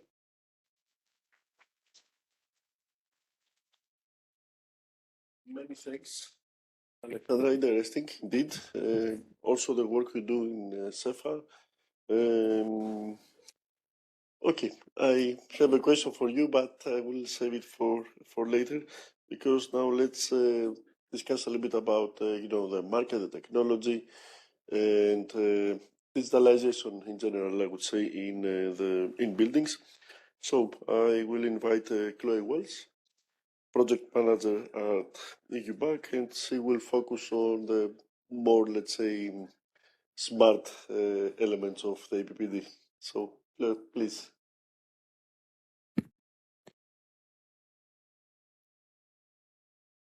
Good morning, everyone.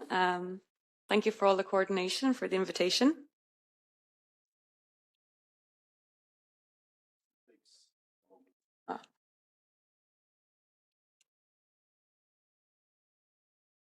Yeah, so I'm Chloe Walsh from the European Building Automation and Controls Association.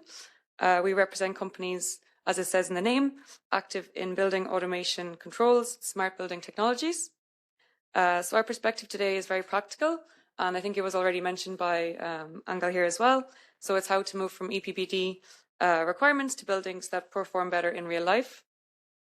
So that is why I will focus mainly on Article 13, because it connects technical building systems, controls, indoor environmental quality, and data in a very concrete way.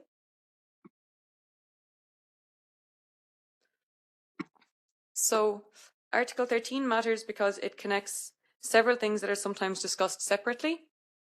It brings indoor environmental quality into the smart building discussion. It places BACs within the wider framework of technical building systems. It's like a party in here. Yeah, rather than treating them as isolated technologies. So it's important for member states because Article 13 gives them a practical lever. It is not just about saying buildings should perform better. It is about defining the systems and the capabilities that allow buildings to be monitored, adjusted, and improved. So the key point, yeah, is that it's the real test is not the transposition, but the implementation in the real buildings. Yep. So this slide shows Article 13 milestones for BACs in non-residential buildings and their required capabilities in simple terms. So maybe I'll go quick.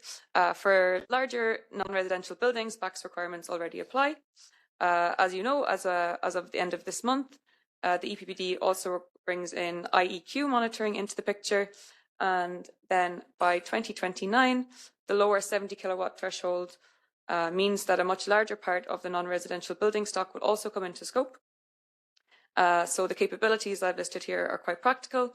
That's monitor and adjust energy use, benchmark performance, detect losses, communicate across systems and manufacturers, and yeah, also now monitor key indoor parameters. And then I just mentioned for implementation as well, standards such as EN ISO 52120 can help translate legal wording into actual building functions. Yes, so compliance needs evidence, not vibes. So this is probably the most important implementation point for us. If we want Article 13 to work, compliance needs to be clear and evidence-based, but it should obviously not become a paperwork exercise. The route should be quite simple. So first, what is installed? Second, does it work as intended? And third, is performance maintained over time?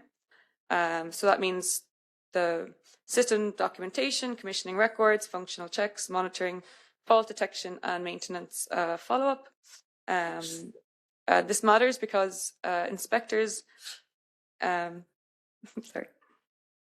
something to check, something clear to check. Building owners need a practical route to compliance, and the market needs consistent signals across countries. So yes, I can. Yep.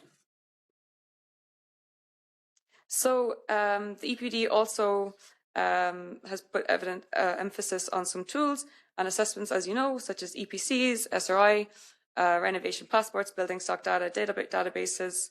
And these tools can be very powerful, but only if they work together. So the risk is that they become separate silos, one label here, one assessment there, one database somewhere else, without helping the building owner decide what to do next. So the better test is whether the data helps answer the practical questions, what should be improved, in what order, with what impact, and through which financing route. And that is why work like the Open Building Energy Performance for EU project, which will be discussed later today in some of the panels, is quite relevant. It points towards more comparable EPC and SRI data common calculation logic, and more transparent renovation decisions. So I'm looking forward to hear more about that later in another panel. And I hope I haven't gone too quickly. So I'll quickly wrap up. So to close, our message from eu.bac is that EPD implementation will be won or lost in the practical details. Article 13 can be a very useful bridge between policy, technical systems, IEQ data, and real building operation. But yeah, to make it work, member states need clear guidance, practical evidence routes, and digital tools that support decisions rather than simply creating more reporting. Thank you, and I'm looking forward to more discussion.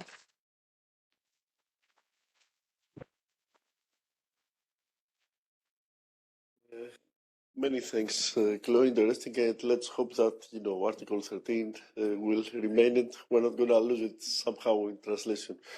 I think we're okay. Somehow late, but okay. We still have time for some discussion. I would say some questions, some follow-up questions that at least. Based on your first opening statements and presentations, triggered my mind a little bit. I'm going to start with Serena. Okay, I told you before that this EPBD is very, very, let's say, conclusive, very holistic, very detailed as well. But is it realistic when we say in terms of transposition and implementation? Is it maybe too much? What do you think? I mean, I'm a little bit scared about this stick, and we've seen delays in EED. How do you think that we've seen delays in NBRPs? How do you think? Okay, we will also hear from member states as well, but it is not an easy directive to actually implement. Even if it looks like it, the more you dig into it, the more difficult it is. What do you think about it? Thank you, Dimitris, for the easy question. No, I think we all agree that there's a lot of work to be done to put in place all the tools that are foreseen in the EPBD. In some cases, there are new tools, new measures. In some cases, what is needed is an update of what is already there, that maybe was already in the mind of the national agencies, that some of the calculation methodology or the EPC scheme there needed to be updated. And all the tools of the EPBD, they should work as a system in the sense that, and I think it was João from Portugal that mentioned it yesterday, but also Chloe mentioned it in her presentation, that one of the challenges also, to make these tools be supportive, the EPCs with the inspections, with the calculation methodology, etc. So it's not only the different tools that need to be in place, but also that they have to work as a system to make things in the end as simple as possible. So I think that definitely the challenge is there, the challenge of doing things on time, not overdoing, and to have the tools working together. So I don't think I have answered the question. I've probably added a bit more on the pressure of the things that needs to be done. But one thing that is also, I think, from our side, what we try to do is really to pass the message that we should aim collectively at a pragmatic implementation and to look really at cost-effective solutions. And indeed, in some cases, these solutions are not easy to find. So there's need really also for dialogues with the Commission, with partners, with the market to identify the solution. And from our side, we are very happy to engage in this discussion with national governments or with market actors. So don't hesitate to come back to us. And one maybe additional elements that I would like to mention in relation to the work to be done at national level is that from the practical solutions, measures, schemes that have been presented also yesterday, and from the dialogues that we have, I think one thing that comes out is that perhaps there's really needs at national level or regional, depending on how the jurisdiction work, to think about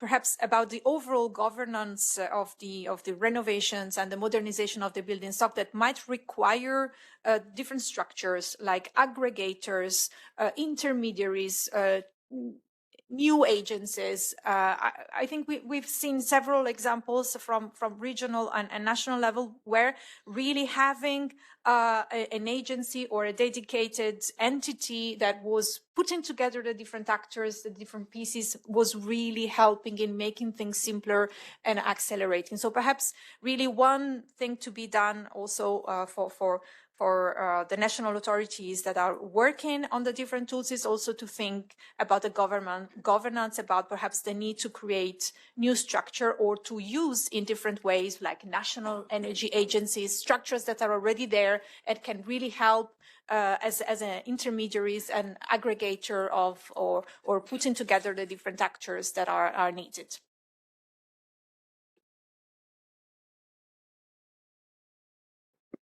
Thanks a lot, Serena. Interesting point. And I know the question was not easy, but yes, I mean, it is also important to also see what the how the Commission thinks, how things should be prioritized or facilitated. Now, let's see what, again, national authorities, member states representatives maybe have to say. So, Susanne, you said before, again, it's a different system. This one, the federal system. You said you mentioned about the challenge of Article 22 and how actually all this different information data from SERA EPCs will be somehow transferred to the eu.bac, for example.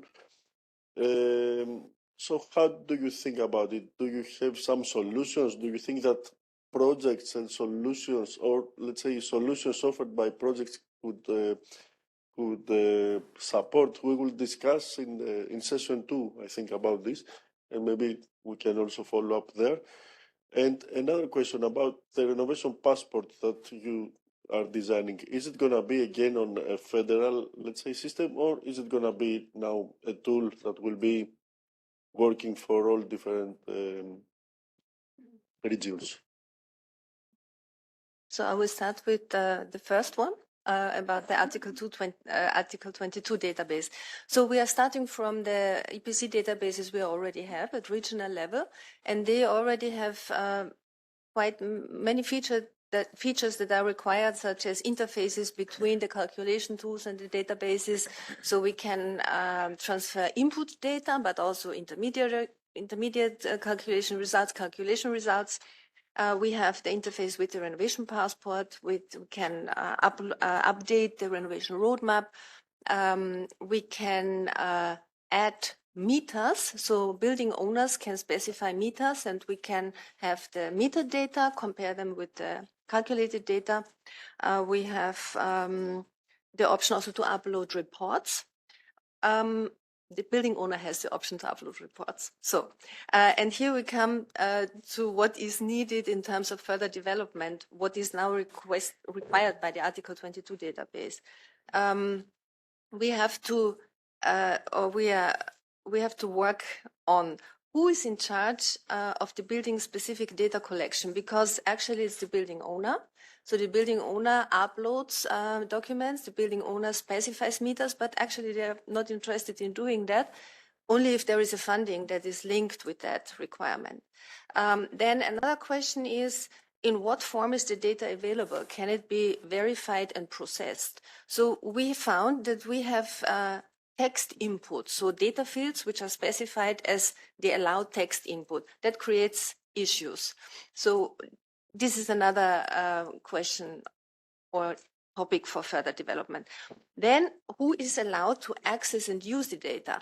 Because currently every consultant is collecting data again and again due to liability issues.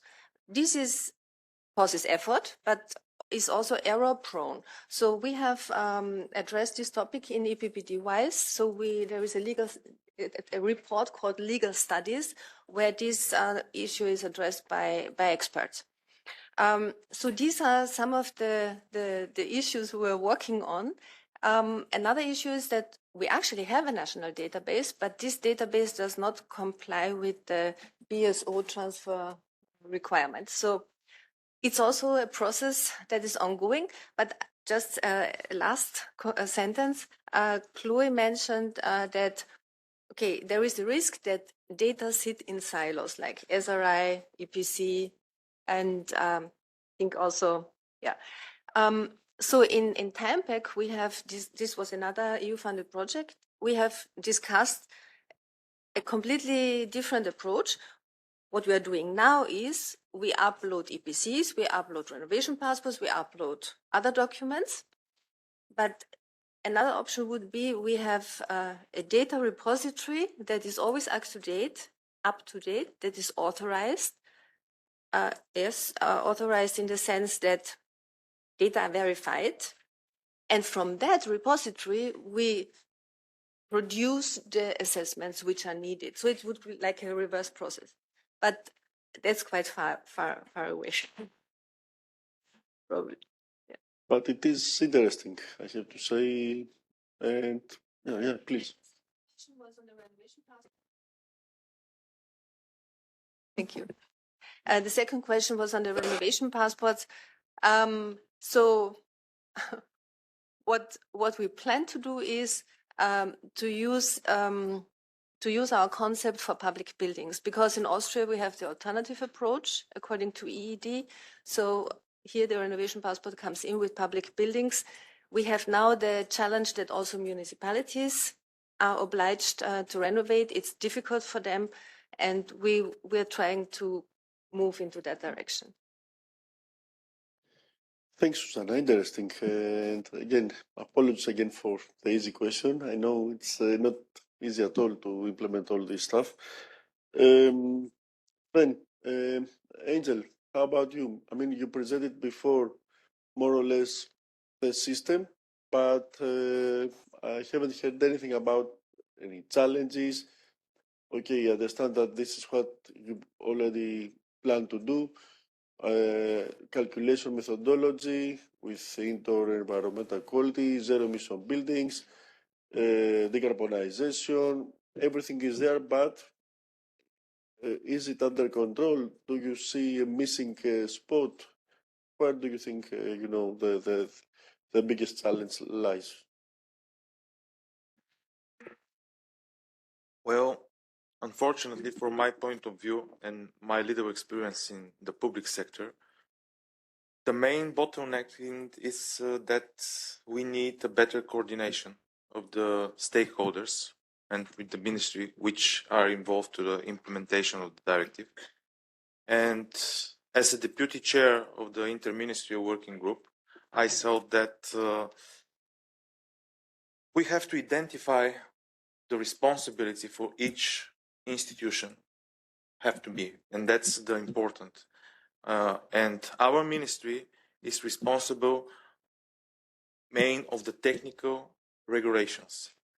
The Ministry of Energy have to respond to draft to the deadline of this month, and I hope that we can write on time. And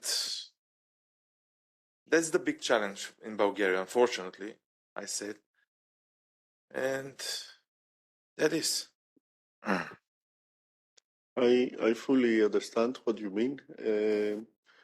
It needs a lot of coordination. Indeed, it's not easy.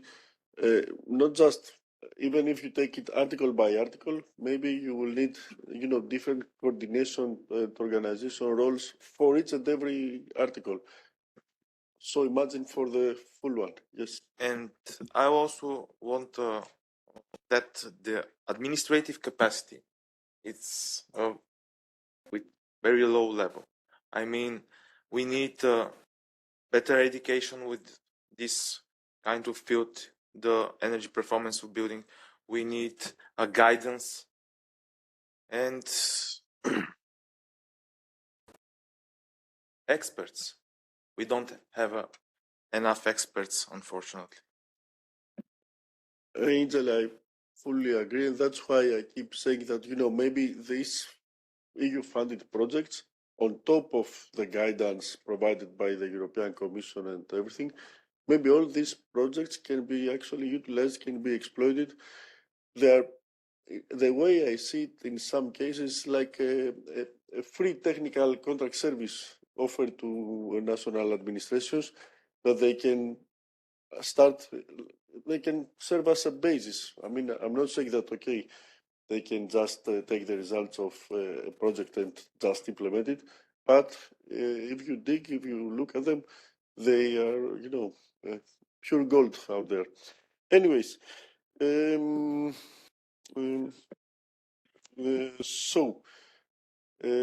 yes, then, Eline, I also, I think I have already mentioned before about this ESCO thing that in some cases it works very, very well with amazing results. It is not an easy project, as you said, too many years, big budgets, a lot of risks, too many people involved. But why I don't see, let's say, a single ESCO project in Greece, for example? Not, and I don't know, is it the regulation? Is it? I don't know. But... Yeah, thank you for this easy question again. No, I mean, we have partial answers to this, but we don't have, of course, the one single solution. To be fair, the EU regulation, EU legislation is quite favorable now to energy performance contracting and ESCOs.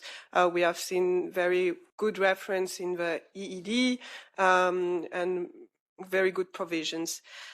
We had one remaining issue that is actually currently being discussed is with state aids, where there were some issues within a project that could be financed with public aid. The ESCO, currently under the current framework, depending on the country, the ESCO will not necessarily be allowed to collect the money on behalf of the beneficiary, which is actually the easiest way to go to aggregate all the fundings and then, of course, use it for the project. So that's one thing remaining, but at EU level, the legislation is not the issue. At national level, we see one thing that has been a big disturbance for the ESCO's market recently is the stop and go of national funding. I'm thinking here about, but it's the same for any energy efficiency solutions, I guess. I'm thinking here about France. We had this in Slovakia, in Italy. So you had big funding for energy efficiency and then stopped because of of national budget problems that are understandable. But again, the project I was mentioning are long term, so this is really giving a cold feet to the ESCOs, let's say. So that's one of the problem. And I mean, the big barrier historical barrier for ESCOs and energy performance contracting is the perceived complexity. As you were kind of describing it, it sounds like something like, okay, what do you have in this contract? And yeah, it sounds like something complex. And actually, like on our point of view, it's not, but because the ESCO is the expert. So you are bringing into the project an expert that can manage this complexity of a project. And that's why information, knowledge, knowledge sharing is very important, so that for actors, it doesn't sound like something very strange or very complex. And we have this with the EED, the recast. There is a provision that now says that for the renovation of a public building up to more than 750 square meter, a public authority will have to check the feasibility of an energy performance contract. And this is the kind of very helping procedures, because it helps doing advertising ESCO solution without forcing, because the market is not necessarily able to answer to big demand in some countries. So there are different, I would say, different reasons, probably, maybe some others that we haven't identified, because this is not an easy question, but these are some elements that I can share.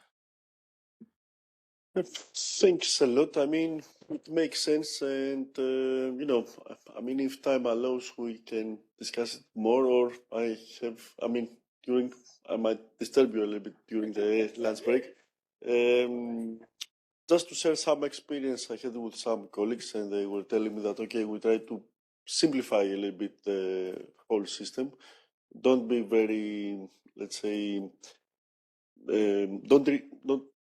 Of course, energy savings should be the motivation behind it, but now they try to find other indicators so that they make it work. Otherwise, the risk is higher. Anyway, Alexandra, Yes, please. sorry. One question would be about this demand.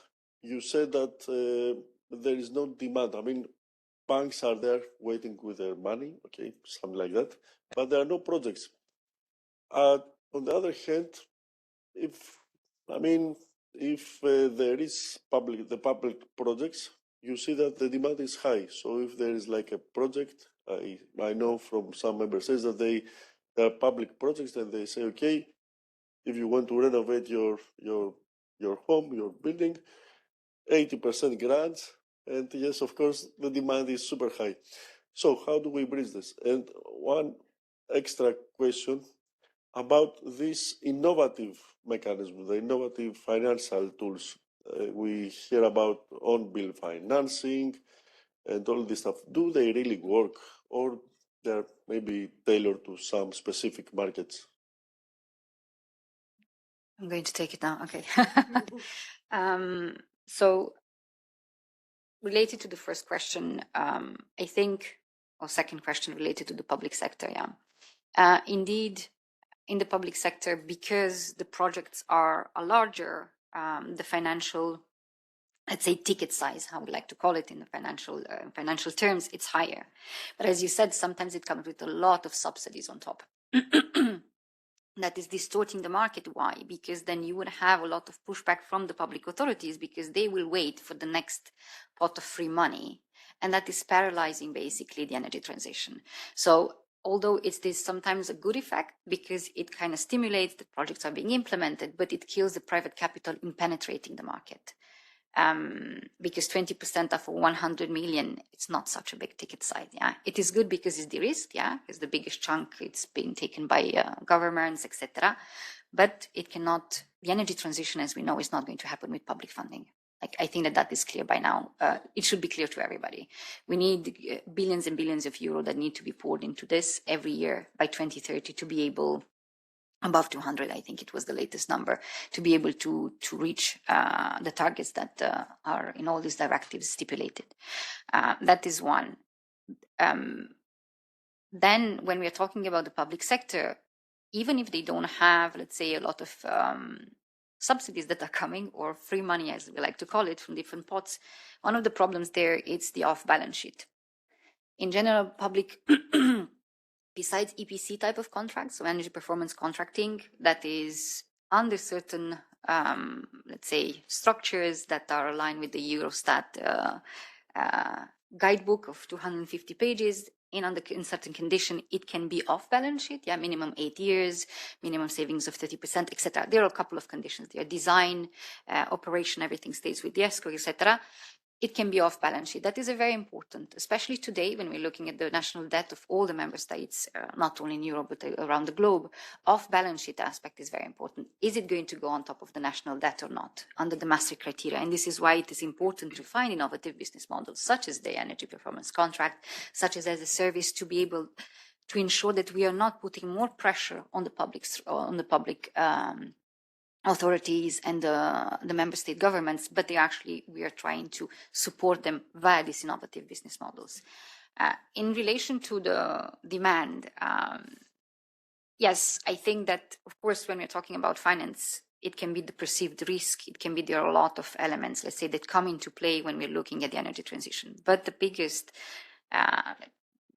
challenge that we're seeing as financial stakeholders, it is really the lack of not the lack of demand, there's not enough scale. There are scattered projects that are being implemented. There are certain technologies that are working very well. Renewables, yeah. By now they're everywhere. On balconies, on top of the rooftops, in the parking places in France. There are certain technologies that are very easy to be implemented, good return, payback period is fantastic, 2 years and you're good to go. So it makes sense. Then when we're talking about deep retrofit is where it gets very complex. Sometimes you have the building owner that does not want to lose control because an ESCO will need to operate, install, maintain, verify. So basically you have an entire, let's say, department that might be out of a job. So then you have the resistance from the building owner or the end client, if we want to call it like that, to really go and implement this type of projects. Yeah, even if they're funds. We had consultations, for example, in Netherlands. One of the things that they said is that they have enough money. They don't need bank loans. They don't need anything. It's just that women don't want to have a mess in their house. That was the biggest, let's say, feedback from a consultation there. That was it. They don't want to make a mess. They like their double vitrage. They're going to keep it like that. So then, of course, that from a financier's perspective, if you don't have enough scale, even though we have by now standardized contracts, we found mechanisms to be able to de-risk it on the ESCO side. Yeah, so securitization, this is what it does. An ESCO has a contract of 20 years. Yeah, that is locked in. Securitization, what does it do? It says, no problem, we'll buy the contract from you. You're still being paid for managing an operation. But the biggest investment that you made and you paid up front, you can have it today. And you can reinvest and do the same thing over and over again, like a conveyor belt. But for that, scale is essential. Securitization under 50 million, you don't break even, yeah? It's the same thing as we have structures like the EIB, ticket size of 30 million euro. It's very difficult to go with a pipeline of 500,000 and say, we have some projects that we have 3 schools that we want to renovate. So this is what we meant by demand. Something, exactly, the aggregator. And this is why what Serena was mentioning, to have this type of facilitators or aggregators or different type of roles on the market that are also able, like Angel was saying, to educate the people, to make them feel comfortable, to understand better how a project is working, why they should trust an ESCO. That is what we need on the market, or structures like organizations like ESCOs. This is what we need on the market to really make the demand happen, besides policy, of course, and regulation and directives. Thank you. Interesting indeed. And yes, I see the point now. I also see the point about, the mess that all the renovation creates. My mother, exactly the same. There is a funding program in Athens, in Greece, and my mother said, okay, forget about it. Then, Chloe, you said something that was a little bit scary before, that let's hope that everything will go well with the implementation, but part of the smart, let's say, Article 13 and smart related provisions, why do you say that? Where do you see the biggest challenge in the implementation or the transposition of these smartness bugs? What is the case there? Thank you. Is that working? Yeah. Yes. Okay, I'm the last person standing between us and lunch, so I'll be quick if I can. The biggest challenge, I can maybe talk from the eu.bac perspective. From the building level, maybe like the stakeholders, whether the building owners, the facility managers, the installers, inspectors, they need clarity from this, not just like text.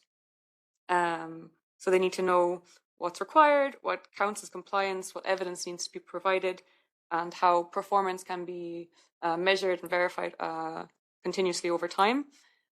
So maybe I think the EPD has a really strong direction in this, and that we have the guidelines from the Commission. We have at eu.bac, for example, we have a checklist on smart building provisions.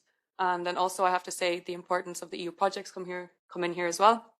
Like I think you called them gold dust earlier, for providing tools. But then maybe just a caution that it should just be more data and more tools, but ones that are connected and easily understandable and actionable, in that they provide like next steps as well.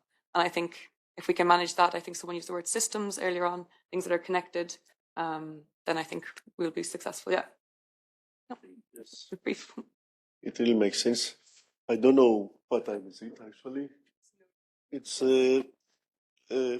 lunchtime. Okay. I was maybe too optimistic that I had a follow-up questions, but okay, I think that we can discuss over lunch.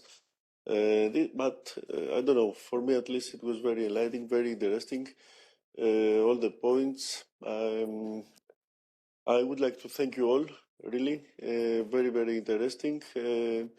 Again, I will also mention that, all the projects, the guidance from the European Commission can really support and make things happen.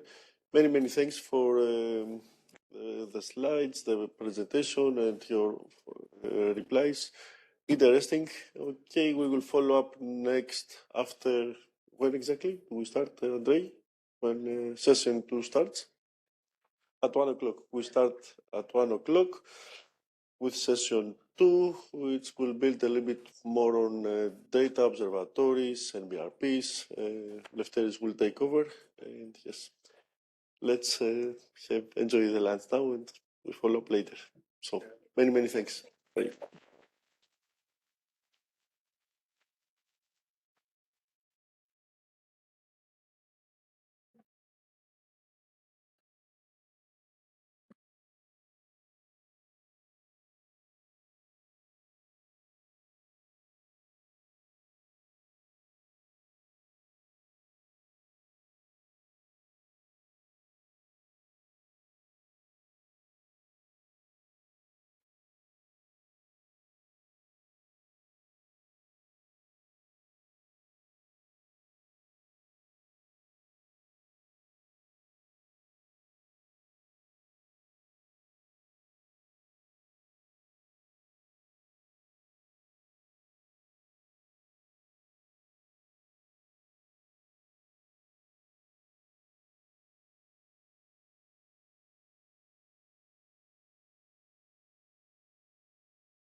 Welcome back, everybody. I hope you enjoyed the lunch. You mingled with your fellow peers, refreshed, and came back full of energy for a very interesting and exciting session.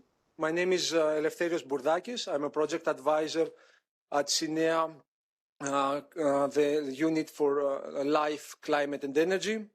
And I will be moderating session 2, titled Tracking Implementation and Enabling Delivery, Evidence, Observations, and Policy Support. This session is facilitated by the project Observe, with the support of the European Building Stock Observatory and the Real Life project. The first session looked at the broader implementation ecosystem from a larger perspective.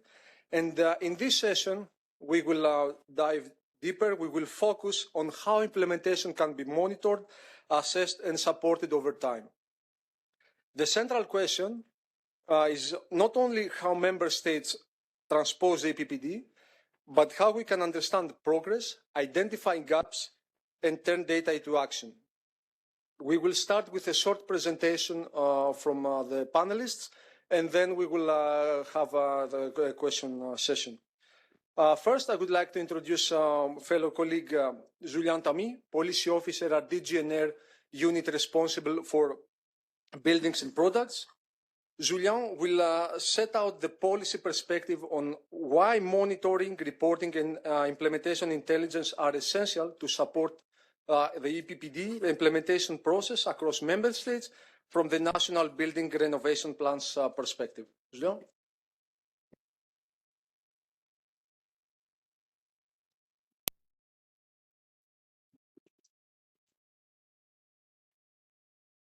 Thank you, Eleftherios, and good afternoon, everyone. I just use this for, okay.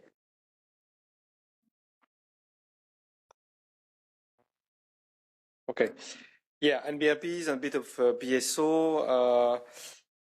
Well, I will not really say why it is important to monitor. I think we will discuss this afterwards. I will mostly present a bit the tools, the legal tools and the policy tools that support the monitoring of the EPBD implementation. And I will talk about the NBRPs, National Building Renovation Plans, and also about a bit the BSO, which is also among the projects this afternoon. First, I wanted to give you a small sneak in on the National Building Renovation Plan process and the assessment that we are conducting at the Commission. So you know that these plans are we said this morning, at the evolution of the long-term renovation strategy that we received in 2020. They are also part of the NECP process. The one of you familiar with the governance regulation knows that every 10 years, member states have to submit NECPs, and and the update every 5 years. And the national building renovation plans are a bit the building chapter of the NECPs. So, and similarly to the NECPs, the NBRP has a two-stage process: a draft and a final plan. And the draft were due by 31st of December 2025. So by the deadline, as you see on the screen, we received 6. Spain, Wallonia, which is not a member state, but it's a bit like Austria. They have a regional policy, but at least Austria decided to send us one plan. This is we are thankful, we're grateful to Austria. But in Belgium, only Bologna submitted. Croatia, Bulgaria, Finland, and Romania, and we received 6 afterwards. And we really thank all the member states that submitted, and we, of course, we encourage the others to follow. In fact, we received a bit more, 14, but we have not started the assessment and we have not published the 2 additional, which is France and Sweden. So We are doing the assessment now, and we plan to publish the assessment. So we are helped in this work by our colleagues from the Joint Research Center. So the Joint Research Center is a directorate of the Commission based in several locations, but here is the colleagues in ISPRA in Italy. And we will send feedback to member states with the main observation, the main findings that we have on the plans. At least for the first batch, we will work in batches, and the first batch will include the one that we received so far, and for the others, we send reminders. Rosalinde this morning mentioned the infringement process, so we have this kind of legal tool at the Commission, and we can send letters of formal notice calling member states to submit their plan, etc. So for the others, we have a separate route. But for those who have submitted, we plan to send feedback and publish the assessment by June, July. And this will be really public. Just what we are assessing, we have the directive, the EPBD gives us really a strict mandate. It's Article 3.5, tells us what we have to assess. So we have to assess how ambitious are the plans to reach to a highly efficient and decarbonized building stock by 2050. And also to reach the national commitments, or to ensure that the member states will ensure the national commitments of the NECP, because we know building sector is one of the energy consumer in every member states, but it's not the only one, of course. Then we have to assess whether the policies and measures are sufficient to achieve these targets, this ambition, I would say. And then if the funding associated to the plan, because there is a part on funding, is also sufficient. We have also to assess the alignment of the financing with the reduction of energy poverty, how the plan prioritizes worst performing buildings, and this is a reference to Article 9 of the EPBD, which has a strong focus on worst performing buildings, whether it's maps, whether it's trajectory. And then we will also assess how inclusive was the public consultation, because every draft should be preceded by a public consultation. And of course, if the plan complies with the template. So this is preliminary findings of the 12 plans that I mentioned about the completeness, the level of reporting first. And it is divided by indicators. It's probably a bit too small, but you see overview of the building stock. This is the current situation, and roadmap. These are the targets for the future, targets in terms of energy consumption, in terms of GHG emissions. So the main message here is that they are broadly complete, but you have, for instance, let's take the last line of overview of the building stock, which is energy poverty share. It's all green. That means that all 12 plans reported a share of energy poverty now. But energy poverty targets, the line before the last one below, it's not really well reported. It's only reported at 30%. So another message here is, for instance, is that final energy target, it's much more populated than primary energy target. We always have this kind of findings, that primary energy is always more difficult to plan, to project, because it's dependent on the primary energy factors and the greening of the grid. So voila, and then in terms of the other sections of the plan, policies and measures are mostly reported, but you see the second line is the quantified objectives, the impacts of policies and measures. This is very not well reported, very around 15% only. Also, the two last sections are the elements for Article 9, the trajectory for residential buildings, and the maps for non-residential. This also, we saw some gaps. You see there is more red below. So in terms of main findings, so as I said, the plan are mostly complete, despite a few gaps. And compared to the LTRS, it's improved. So Dimitris, it's no offense to you, but what we observed, and this was the goal, you were there when the proposal was made. One of the goals, it was to make a template of the NBIP, because before for the LTRS, there was no template. It was just an article saying what should be in the LTRS. Well, we observed that thanks to the template and mandatory indicators, things are not perfect. There are still some gaps, but at least it improved. This is what we observed. And we observed also kind of consistency with other reporting exercises, for instance, with the NECP, for instance, because we checked also the consistency of what member states report in the NBRP with the NECP. Sometimes, you all know, people work in ministries or agencies.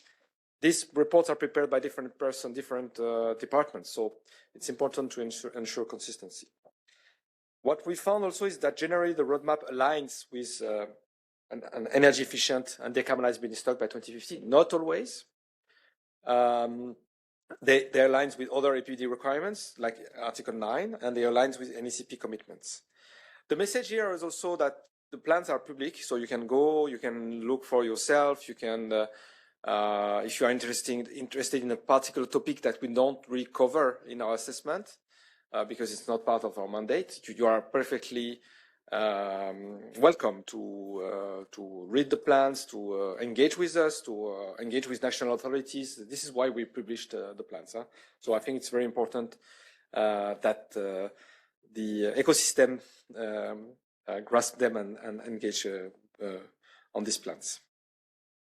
I want to make a small link with the NECP again progress report, because we are talking about monitoring here. The plans are setting the vision for the long term, but how we will monitor. So again, in the EPBD Article 3.9, which also refers to the BSO, by the way, this article says that member states need to report the progress on the NBRP targets in the NECP reporting. Yeah? So you may know that the NECP reporting next edition is in 27. And for that, we are currently revising the templates to report information. And you know, there is also a database. One of the people who are familiar with that is that there is an IT tool to report data on the NECPR. And so we are revising these forms so that it aligns with the new legislation, because since the last edition, EED was revised, Renewable Energy Directive was revised, EPBD was revised, so you need to adjust. It's not revolutionary changes, it's just we are adapting a few things just to mirror the reporting. It's also an opportunity to improve and simplify the templates. You will see there is a few occasions of simplification in this. I hope that member states will welcome this effort of simplification. There is the templates are out for the proposal of revision, and there is a link, because there is an open public consultation on that, so you can go and look at the new templates and make a contribution if you like. And I also wanted to remind the upcoming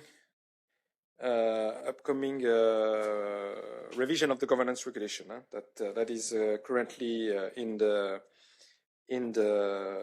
process. So the Commission will issue this by the end of 2026. Finally, I will finish my presentation with a few slides on the BSO. The master of BSO is not here. It's our dear friend Bogdan, for those who know him. But I'm his backup, so I'm covering. But I'm not as expert as he. So you know that, and probably Andreas will speak later, more in details about the BSO. That there is it's a web tool, in fact. So you can go. You have country fishes fishes by countries, and so you can export data, and you have a broad range of indicators: building stock, energy consumption, building elements, technical building system, etc. You see here on the slide. And of course, the BSO is also intrinsically linked to Article 22 from the EPBD.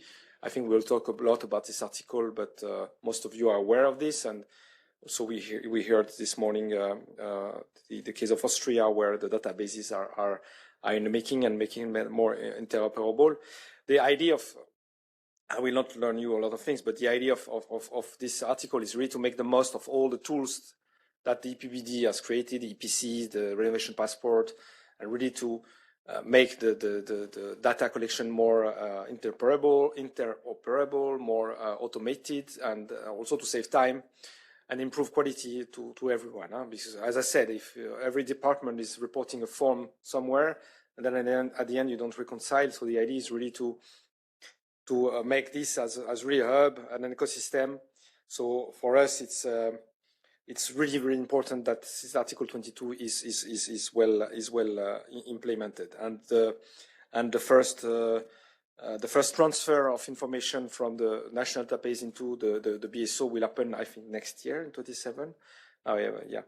And this will be very important to see. And of course, it's a learning curve. It will not be perfect from the start, but at least we have to start somewhere with this. So voila, there is also an implementing regulation with a bit more technical. You know, this secondary legislation generally needs to be a bit more precise and to see how things are working in practice.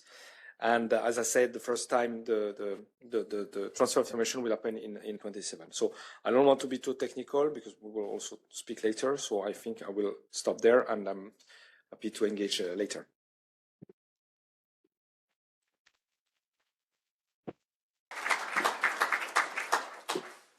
Thank you, Julian. And as my team is playing a very critical basketball game tonight, I will say that you gave a great pass to the next speaker, Andreas Hemmerling, director at the Guidehouse, representing the EU Building Stock Observatory. Andreas will explain why better building data matters, how it can help monitor progress and unlock action, and how observatory tools can make data more accessible and useful. Andreas, the floor is yours. Thank you very much, Eleftherios, and also to Julien for the framing of what I will tell you. So this is the joystick, I guess, right? Yes, it works. Okay. Good. So I called it From Building Stock Data to Informed Decisions. And this is also a follow-up to something that we've heard this morning already from our Bulgarian colleague, which I liked very much, that of course we tend to talk a lot about buildings. But ultimately, if we want to change something in the buildings where we live, work, and learn, it's about taking the right decisions. And this is ultimately what the tools are for, to really give us support that we do informed decisions. I think that's right, the heading of what we are doing here in the session, that we look at these tools and why we need them and how we should design them to make them useful. And you may wonder why building stock data matters for the EPBD implementation. I think we've just heard also in the introduction by Julien a lot about the blue layer that we see here, that we really have the monitoring. We want to understand the status quo, like floor areas, number of buildings. We want to measure progress, like renovation rates.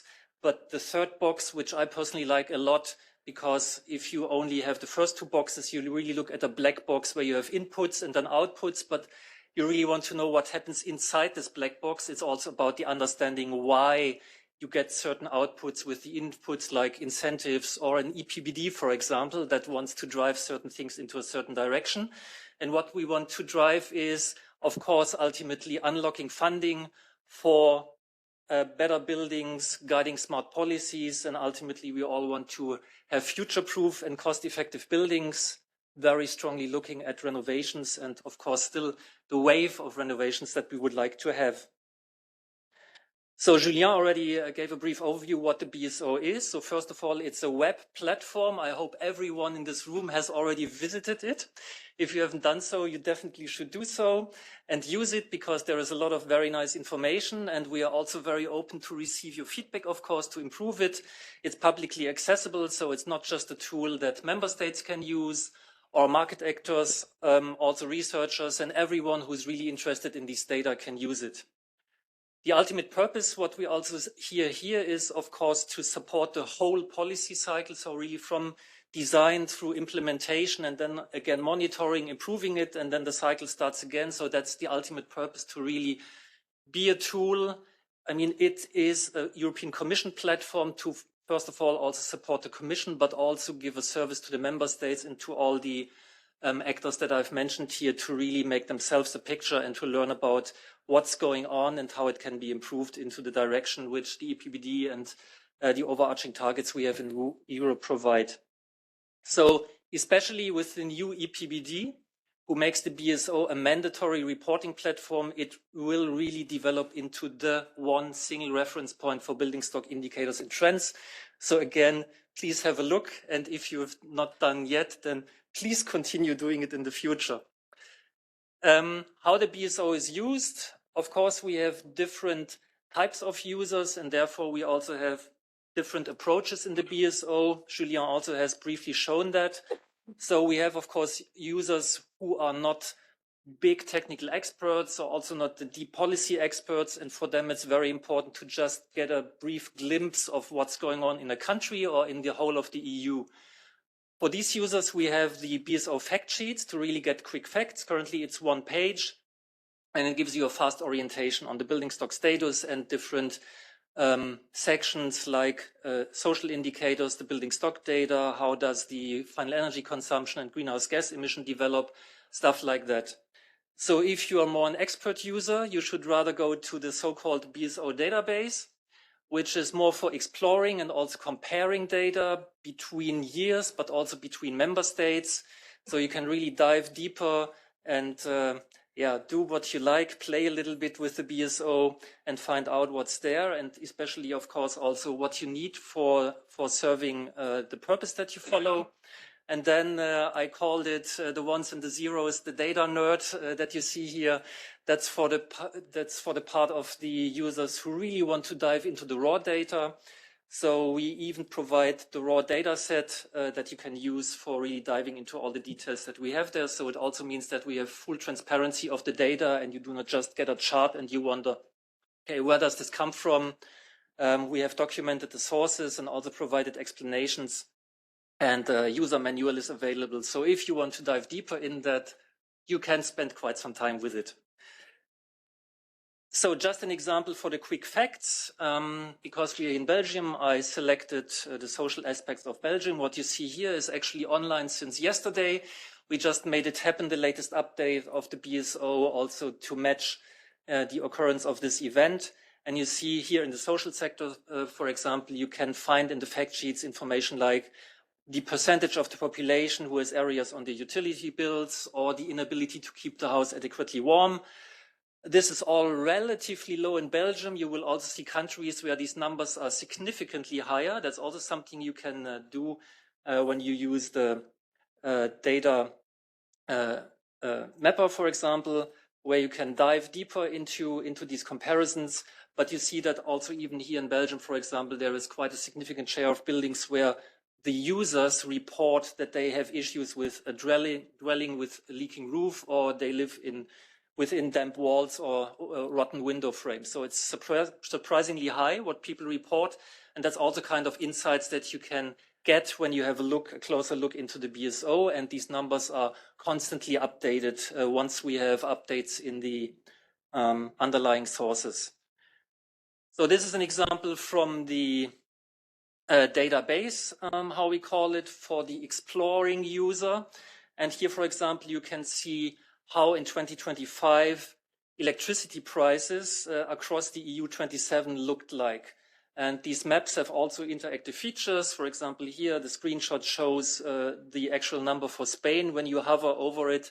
And so the colors immediately give you an overview also for other indicators, how a certain indicator or the values is spread across the EU 27 countries. So very nice features that you can use for your analysis and also to inform your work. So we heard about the new EPBD. Of course, it will make the BSO really the central reporting tool.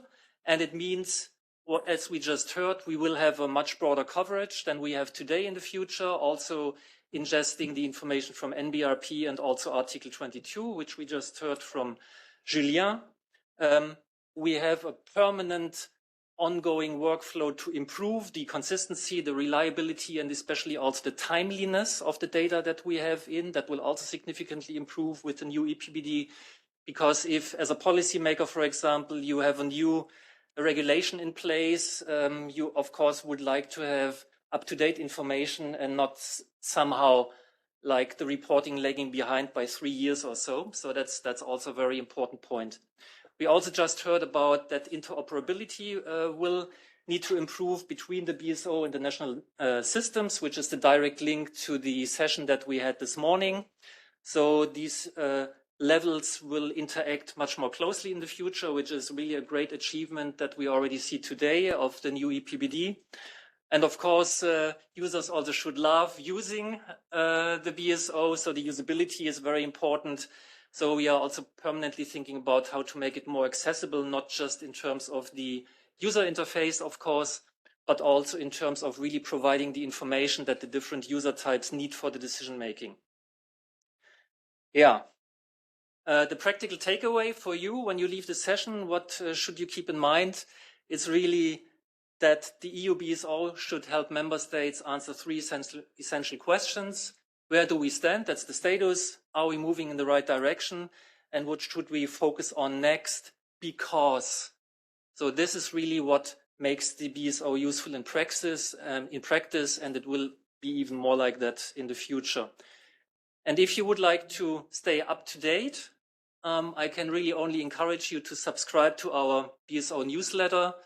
And as I said, the best idea certainly is to go to the website and have a look yourself, inform yourself, give your feedback to us. And I'm also looking forward to the discussion and the questions in the chat. Thank you very much.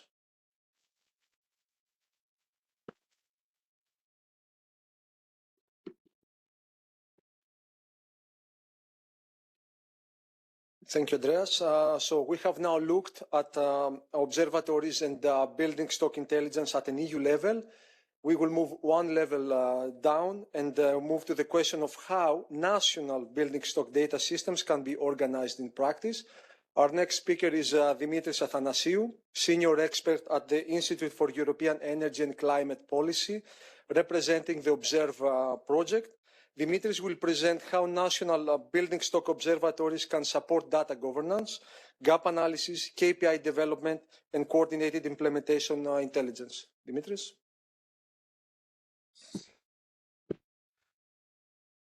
Thanks a lot, Stavros. And yes, I'm here today again, but now this time with another hat. By the way, let's hope that our team will make it today. It's an important game. I'm talking about basketball, but this is later. So, Observe. Observe is a project that started like a year and a half ago, and but the proposal was a couple of years before that, so well before the EPBD publication. And I'm only mentioning this because it changed a little bit what we had in mind, and we had to somehow reflect the EPBD Article 22 and the exact, let's say, wording out there. Originally, what we had in mind is but that was the very, very first concept we had, to mirror the EU Building Stock Observatory. So we said, okay, listen, we have this good tool, this very useful tool, the EU Building Stock Observatory.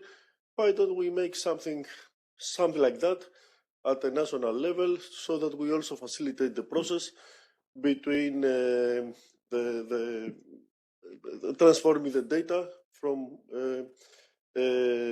national authorities or national context, not necessarily through national authorities, to the UBSO. We just wanted to be part of this data ecosystem, because we really think that data is very, very important, and maybe the most important element for policy making. So for everything.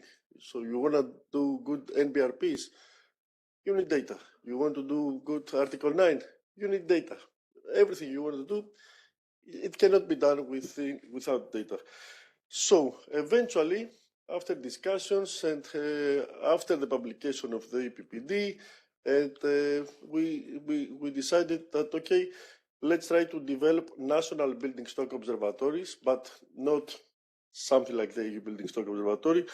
It's mostly about guiding national authorities to better govern the data, which is also very important. So it's not only about collecting data.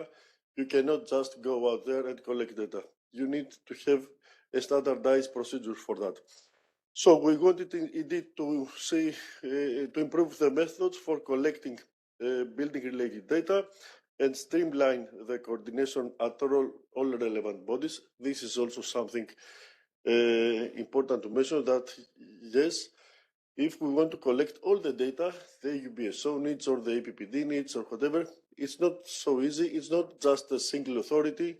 It might be one single authority to report them, but in order to find the data, you need to speak with many, many different organizations.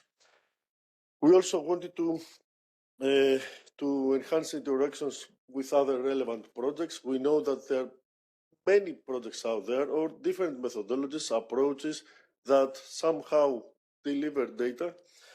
Of course, we wanted to support the EU Building Stock Observatory. That was one of the key points from the very beginning. We have on board already 6 member states: Croatia, Cyprus, France, Greece, Italy, and Spain. But the idea is to, once we have the methodology ready, to replicate this, to communicate this, and if possible, to inspire more member states to join. The outcome would be to increase the transparency and utility of building data, which will eventually, as I said before, assist national authorities and the European Commission to design and implement better policies. So I will try to pack everything we have done this first 18 months. Actually, yes, we are in the middle of the journey. The first thing was to somehow make a policy analysis and indicator synthesis, because, okay, we said, let's see, we were trying to think from the national authorities' point of view. So we know that national authorities have to do NPRPs. So there is Annex 2 template. They also have to do MEPs, another exercise related to data. They also have to respect the Article 22 and the implementing regulation, so more data. NACP reporting mentioned before, more data. Some of them are the same, some not. Renewable Directive, Article 15, 14b, I don't remember. It's again about it. ED, public buildings, ESCOs, poverty. We need this. So it's a long catalog. The eu.bac as well, its own set of indicators. Not to mention, national policies that may also want to have another, let's say, set of indicators related to specific nations. In any ways, taking all this account, we developed a big list. We started with a big list of synthesis of indicators, at least 114 indicators, maybe even more. You can find all this work in this deliverable, which is now published. And, we have this big list of requirements that all member states should, one way or another, at some point, report. We try to build all the different indicators that needed, to merge them if needed, and to see how one connects to each other. So if there is the same indicator for NCP reporting, for NBRP, and for eu.bac, we try to package it or to make some comments. That was important, and it was our, let's say, starting point to say, okay, this is what we need. Now what? What do we need? Okay, we have all the, we know what our target is to start gathering, collecting the data, but is that enough? We found out that is not enough, because not just because we have somewhere in a database an indicator, maybe we have some data or information about some specific indicators out there, it's already good for our job. No, we decided to make a very, let's say, comprehensive analysis where we had 7 different dimensions for each and every indicator, combined with 9 different domains that required as well under the implementing regulation for Article 22. And out of this, we try to see where we stand. So for each and every indicator, we try to see if the structural readiness and interoperability is okay, if the availability and accessibility of the indicator or the source is good enough or not. We had also 2 minutes a scoring system for that. And we did a SWOT analysis out of that for each and every member state, also collectively for all these EU member states through stakeholder analysis, questionnaires, interviews, and so on. There is no time now to go for the detail of our results. We can also see here, but also even better, honestly, I take you to have a look at the deliverables. The idea is that we understood from the very beginning that we need to, once we have all the indicators needed there, that we also need to make a gap and SWOT analysis. Gap meaning what we don't have, but SWOT analysis if the information, the data is qualitative in a good position. And based on that, we had to define additional data parameters, metadata, granularity, and so on. And on that, we decided, okay, let's define a minimal common data sets to start working, because it wasn't easy to work with 150 indicators. So we decided to stick for the first, let's say, test phase with a set of 46 indicators, mostly needed for the Article 22, but also available, also with the resources, so that we can start, having some more concrete results. So we were looking in Observe for standardization, for clear responsibilities with data structuring and organizational logic. We also looked the building ecosystem in each and every member state, which is different. So we try to see how it works, how we can simplify it, how we can simplify things if needed, where the gaps are. As I said, SWOT analysis at all levels, not just indicators, but also administration-wise. Then we also try to see how coordination can be organized, and of course, quality assurance, which is important. What we try to do is to build a tool that should allow, at the end, more actors to be included at the end of the day, and try to support. This is what we're looking now, that we have defined our common minimal data set, and we have somehow defined the parameters. We now want to work directly with the ministries and see how they can be on board. So this is what we had in mind. So originally, the data workflow starts with many different data sources available that needs to be aggregated and then somehow transferred to the eu.bac via a specific situation. I'm not saying that national building stock observatories, don't get me wrong, this slide could be misleading. I'm not saying that this is how it's going to be implemented. Most likely, the Commission will come up with something else, but this is what we also wanted to develop at the first place, to facilitate the process of transferring the data to the eu.bac. Now we are, as I said, in the test, implement, and communication phase. We will have, more time to maybe reflect later on that. So we're 10 partners here, deliverables, first deliverables there. So sorry for being a little bit late, but yes. Thank you. I tried to give you the example. Thank you, Dimitris. So Observe gives us the national observatory logic, moving from fragmented data to structured governance, quality control, and national support. And now we will turn to a project that is developing open source services and tools to support deep renovation decisions. I would like to introduce Simon Pezzuto, team leader at eu.bac, representing the Real Life project. Simon will present how Real Life supports deep renovation through an open source platform, building stock analysis, financial and technical services, forecasting, and innovative data collection approaches. Simon, the floor is yours. Thank you, Eleftherios. And straight ahead, let me tell you that I completely agree with what Dimitris said. Whatever you would like to do, you need data, you need information, you need reliable data information. That's very important, and that's also what we try to do in real life. I try to go on here with the slides. Okay, yeah, then good afternoon also from my side. Welcome to the presentation regarding the real life project, which stands for open source platform and services to boost the market of deep building energy refurbishment in Europe.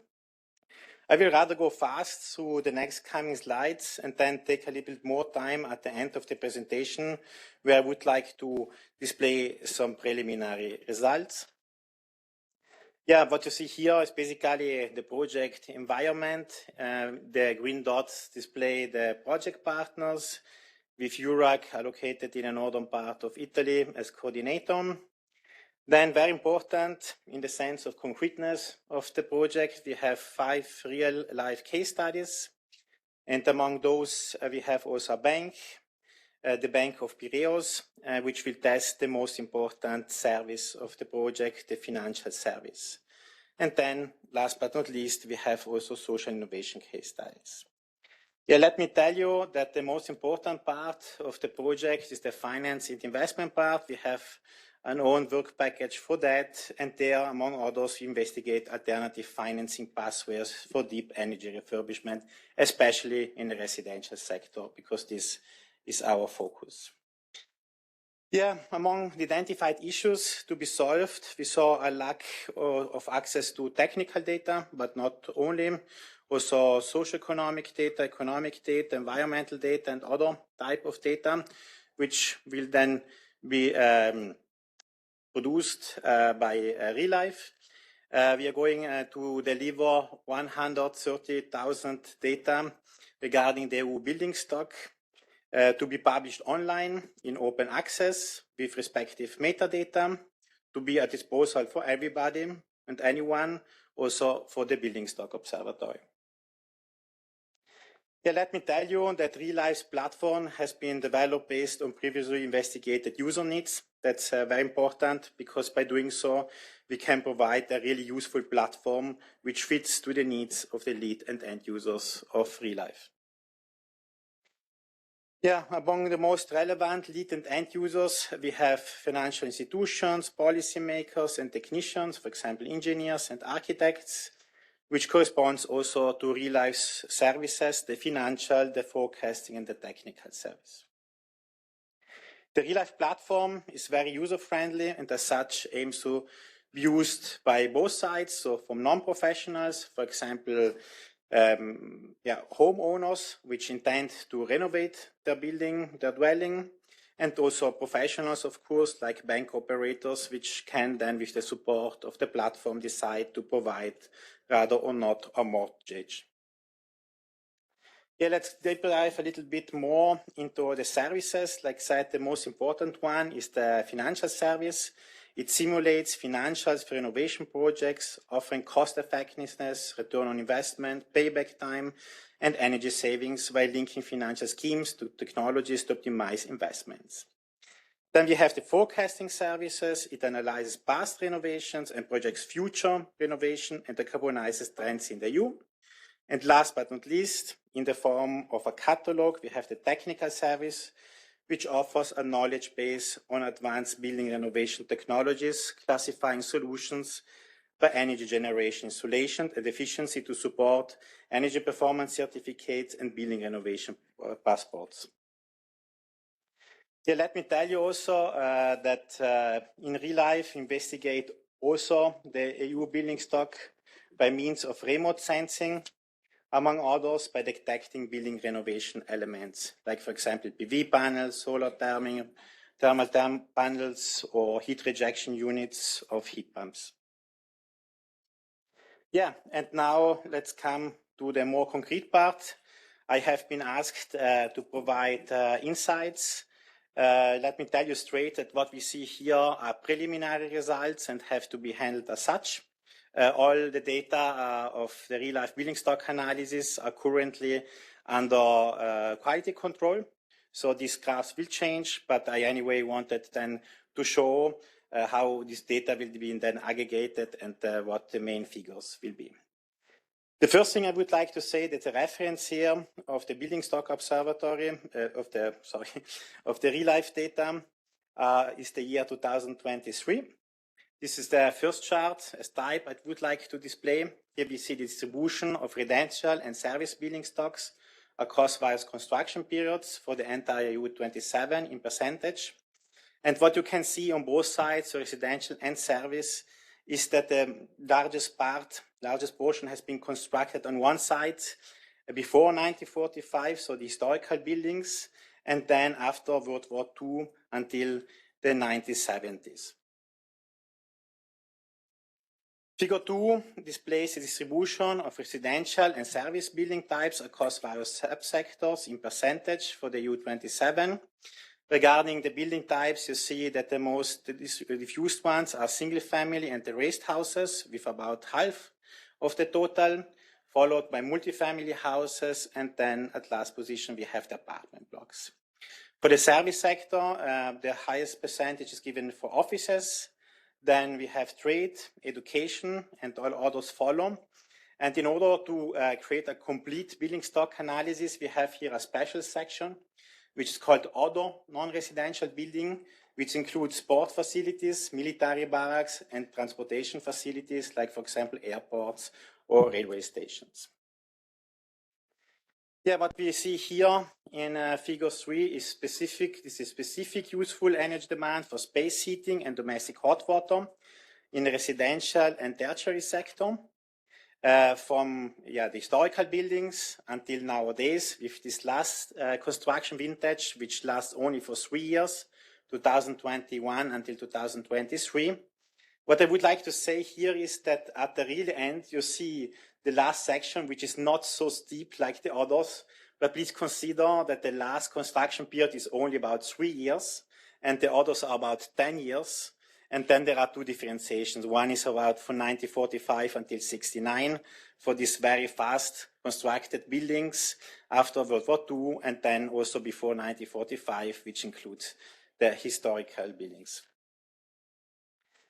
Figure 4 displays the specific useful energy demand for space cooling in residential and service sector, again from the historical buildings until, so to say, nowadays, with the last construction vintage from 2021 until 2023. Yeah, here a lot could be said. One thing which sticks to my eyes is that from the year around 2000, there was a rather steep decrease, and this corresponds also to the introduction of the first EPBD in the year 2002.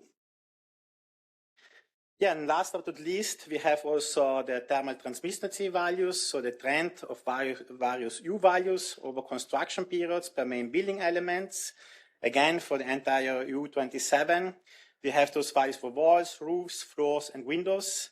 And here, basically, generally, you see a common decrease in time, generally impacted by the technological development. This is all from my side for the moment. Thank you for your attention.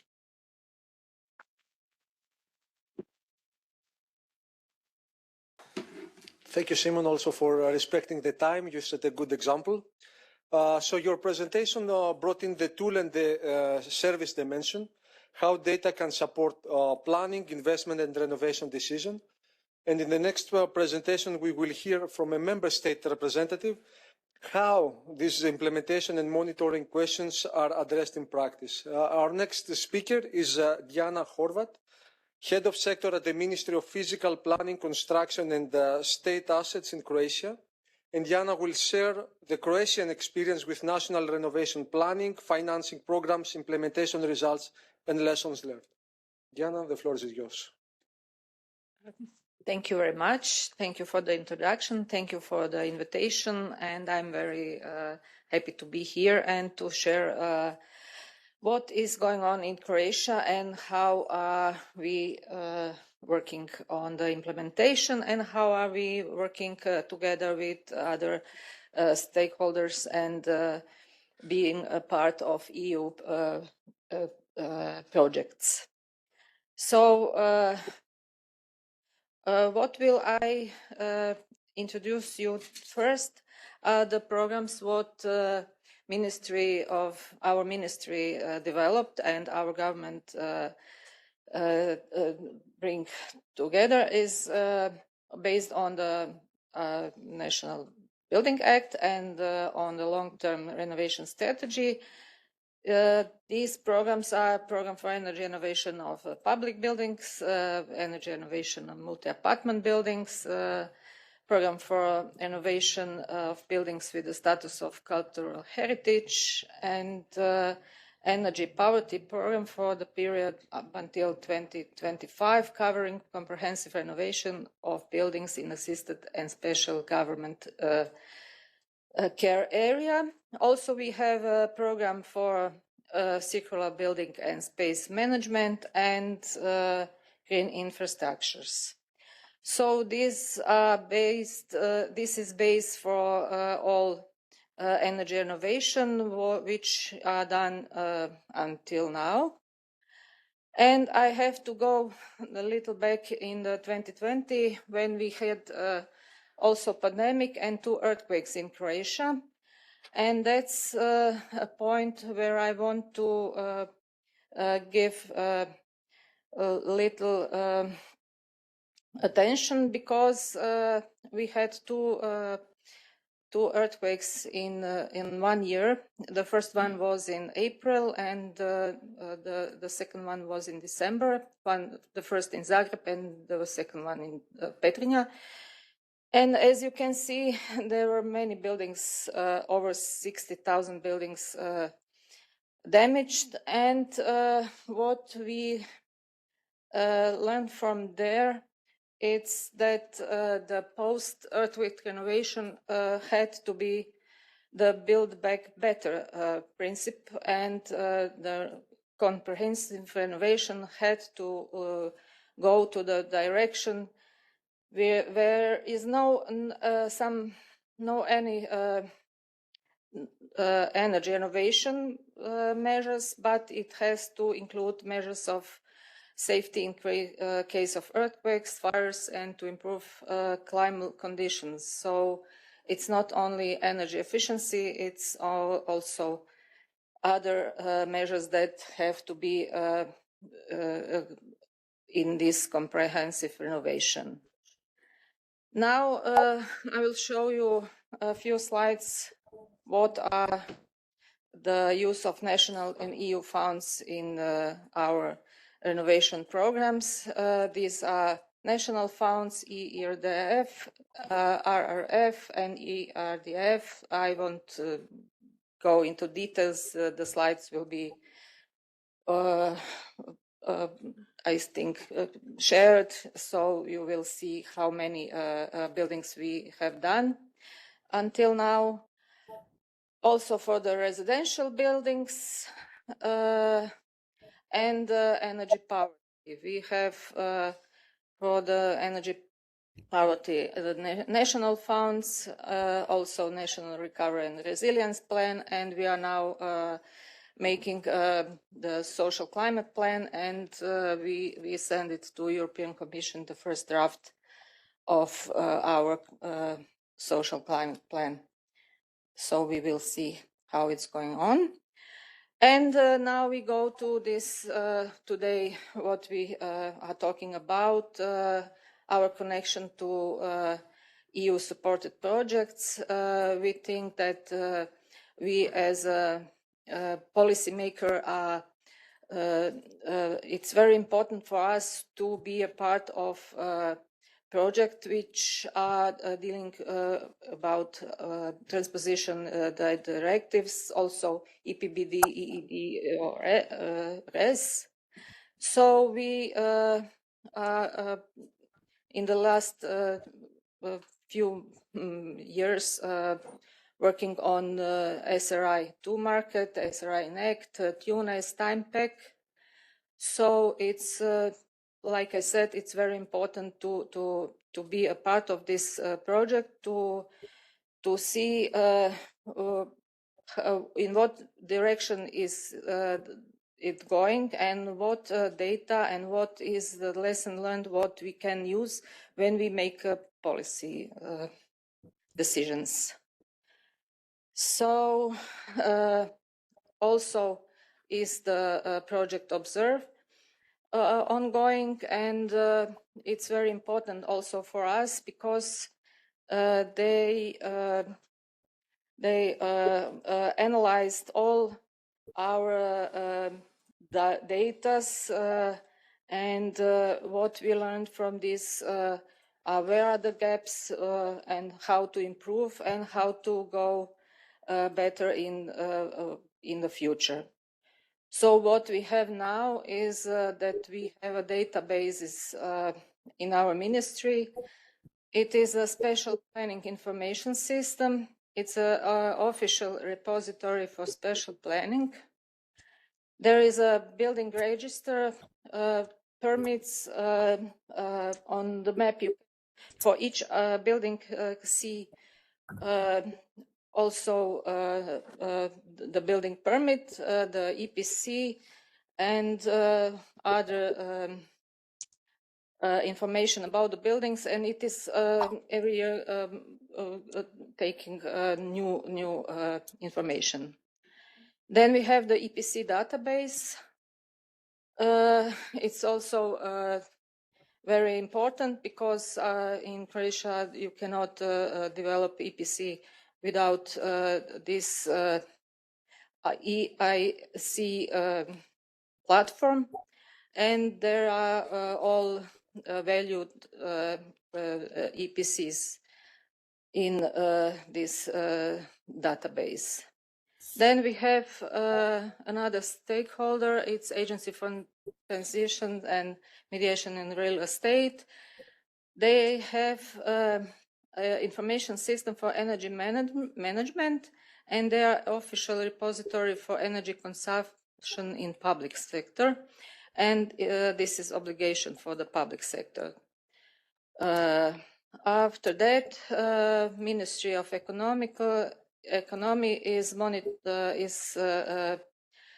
having the database of monitoring and verification system, and it is also obligation for energy savings, location of energy savings measures, the types of energy saving measures, and this is supporting evidence for developing energy saving policies and supporting documentation for EU level reporting in energy saving. It's also very, very, very important. These are some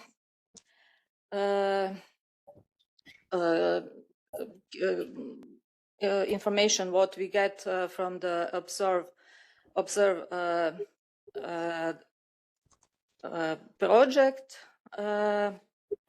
As you can see, it's a little bit of a text, but I will go, yes, 2 minutes, okay. Okay, you can read also, as Dimitris said, the fact sheet of this project, so I will skip it. What we done so far for the EPBD is the National Building Innovation Plan, as was mentioned before. We submitted the draft, waiting for the from the Commission, and these are some slides from this National Building Innovation Plan. With numbers, how much we have residential buildings, non-residential buildings, and how it depends on a good database when we go to have the plan. So this slide, you can see when you go to look for buildings, by the type True Energy Guten Tag, certificate. können Sie mich hören?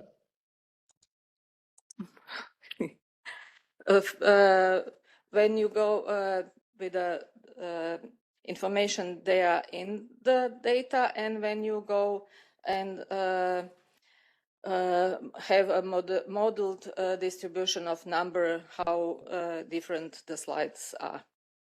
So here are also some figures, how much money we need for the decarbonized building stock by 2050.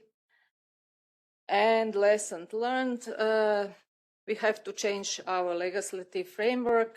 We need funds. We have to have the holistic approach for energy renovation. We have to have good data, and they have to be available. Also, with so much energy renovation, we have upskilling the workforce.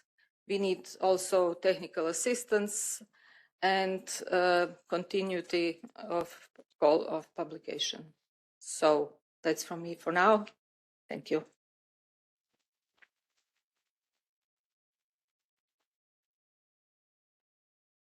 Thank you, Diana, for your presentation. Coming myself from an earthquake-prone country, I can very much relate to your presentation. So you showed Croatia's experience and how national planning, financing, and monitoring need to come together.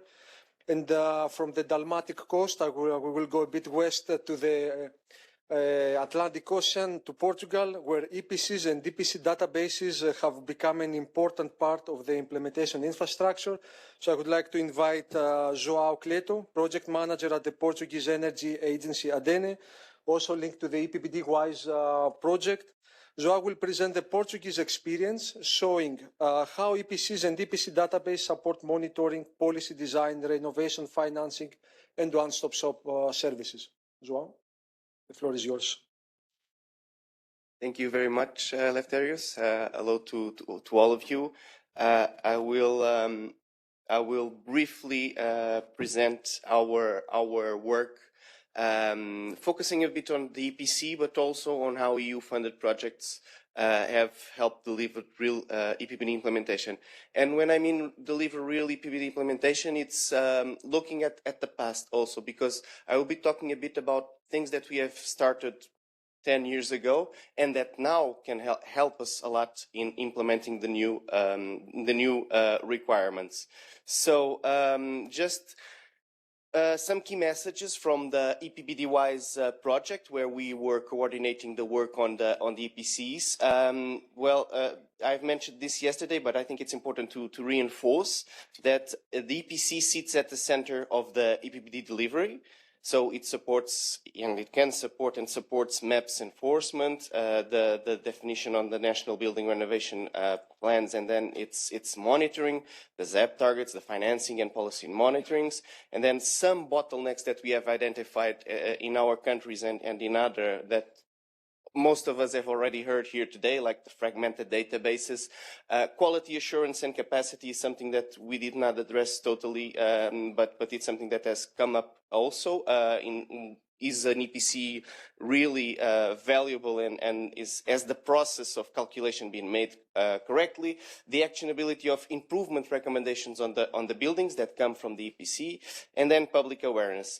And then Serena highlighted something that I mentioned yesterday, and it's actually in this slide, and it says, and it was already made, don't worry, I didn't make it because of her comment, that tracking implementation needs systems and not only these indicators. So we tried as much as possible also in Portugal to gather the governance, the data, the quality control, and the communication. And then just for you to have, for those who were here yesterday, I mentioned this octopus, and I will not go into detail, but this is obviously the EPC has links with many other issues, but from the work in EPBD.wise, these were the ones that we highlighted. So it has a way on compliance and standards, but then it also has a way on supporting planning and financing, and I will now go into our experience for the last years.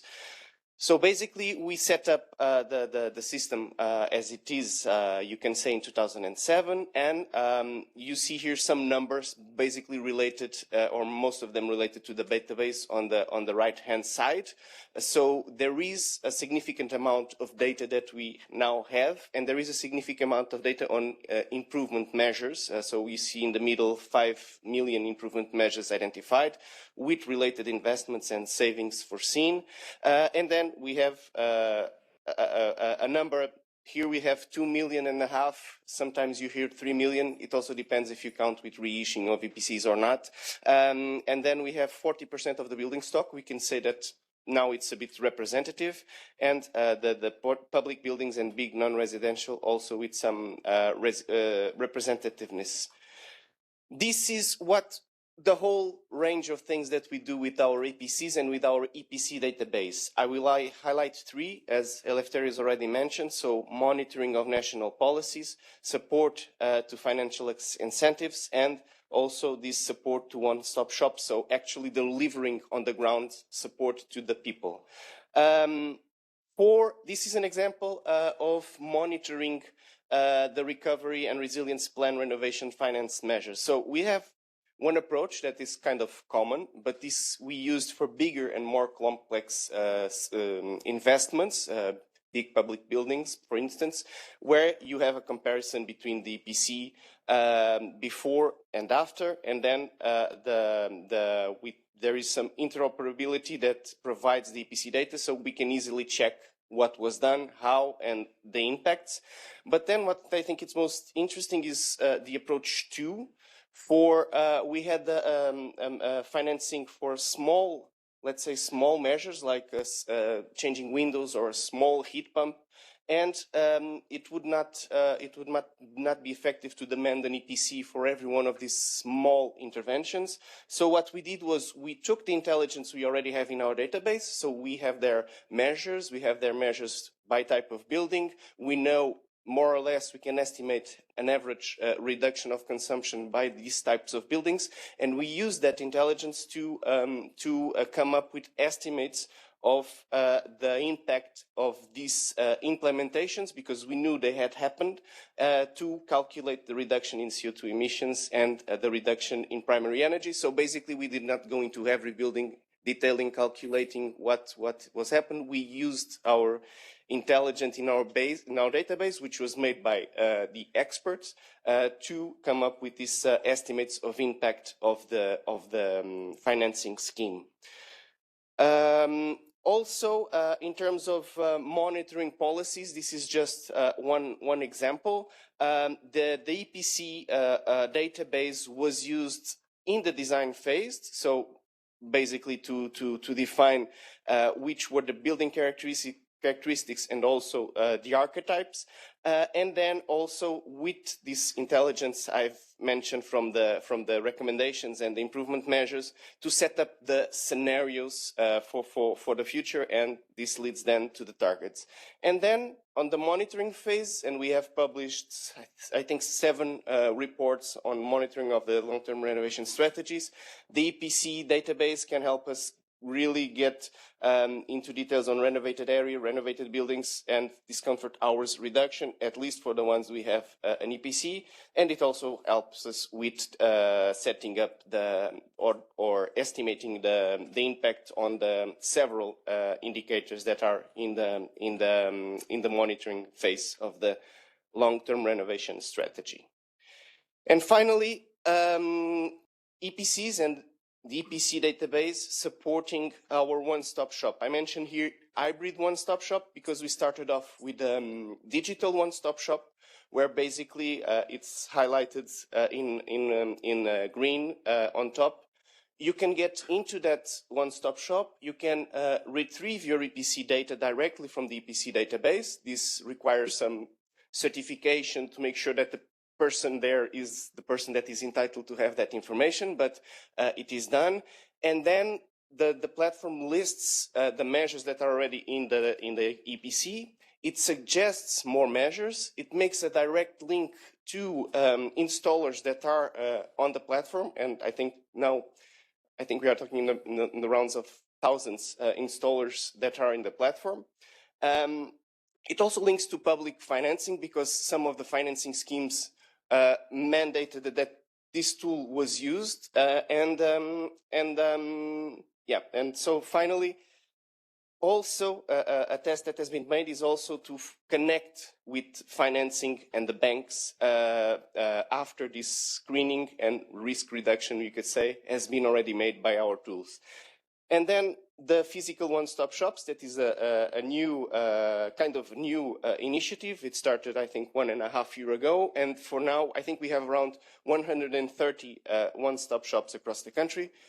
Basically, I then created the framework, the back office, the kind of services that you can support. We provided training to the people in the one-stop shops, and then they are managed by municipalities, energy agencies, parishes, private social solidarity institutions, although on a smaller scale. And we do the management of the whole network. So we have a common, let's say, at least not only image, but a common process and a common supporting tool.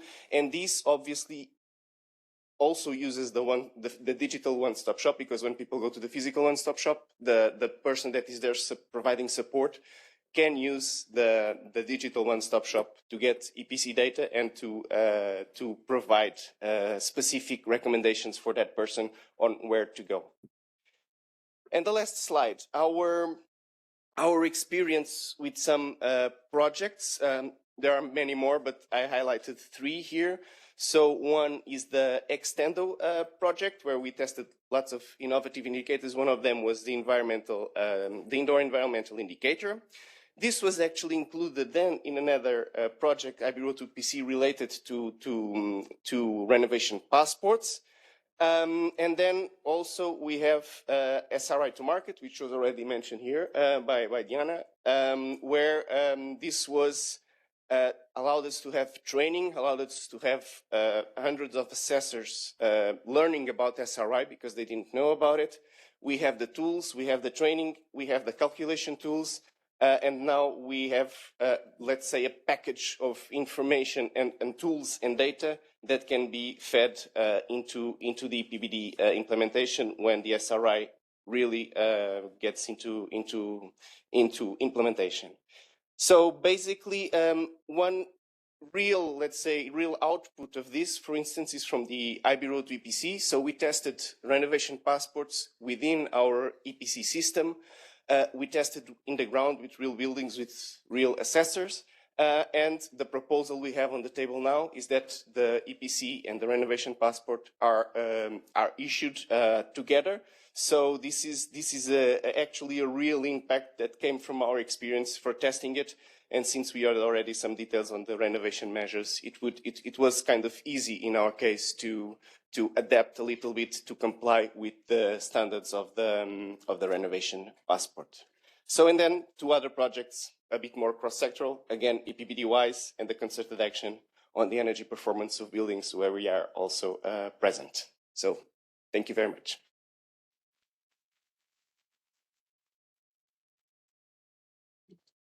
Thank you, João.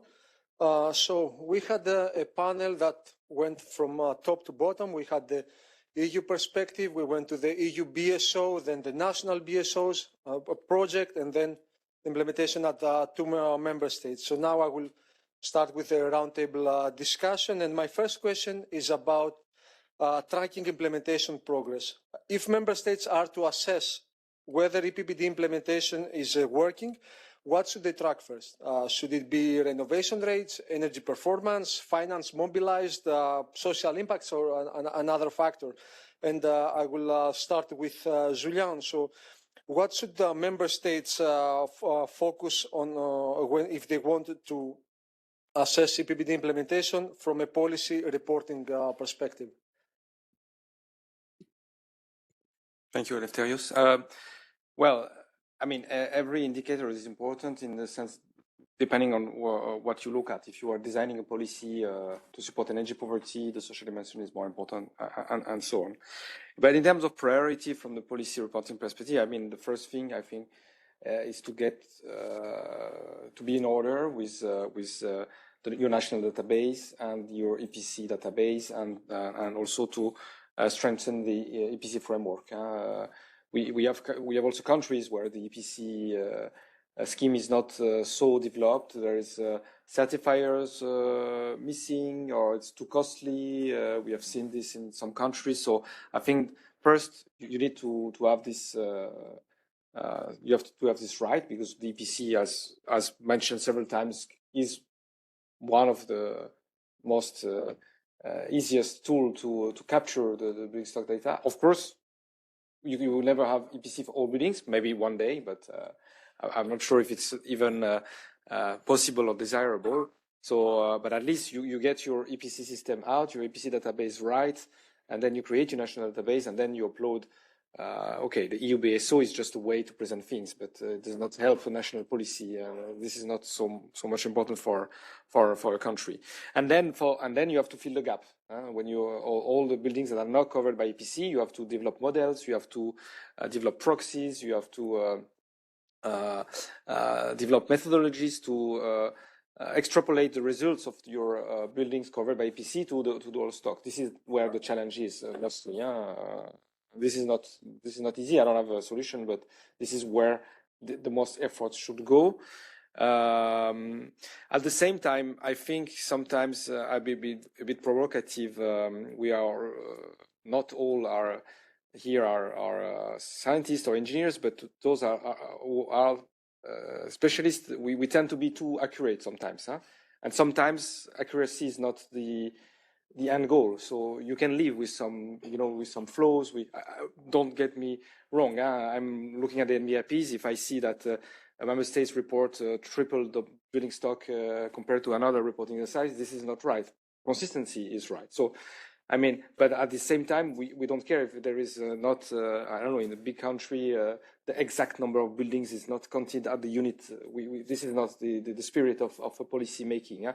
There are academic studies important where you look into this, but here it's more really on the magnitude of the issues. And I want to underline also what Dimitris and Andreas said about the importance is where you stand, why it is like that. Okay, you observe energy consumption which is increasing or decreasing. Why is that? Is it because of structural improvement? Is it because the weather, the climate is warmer, or is it because your grid is greener? All these kind of factors. What is important is this. So this is what you need to measure, and then you adapt your policies. So in a sense, this is what I wanted to say as a priority or as an effort. We'll say that you get your EPC, get your national database, and then make proxies, but be realistic about the accuracy that you need, you strive for.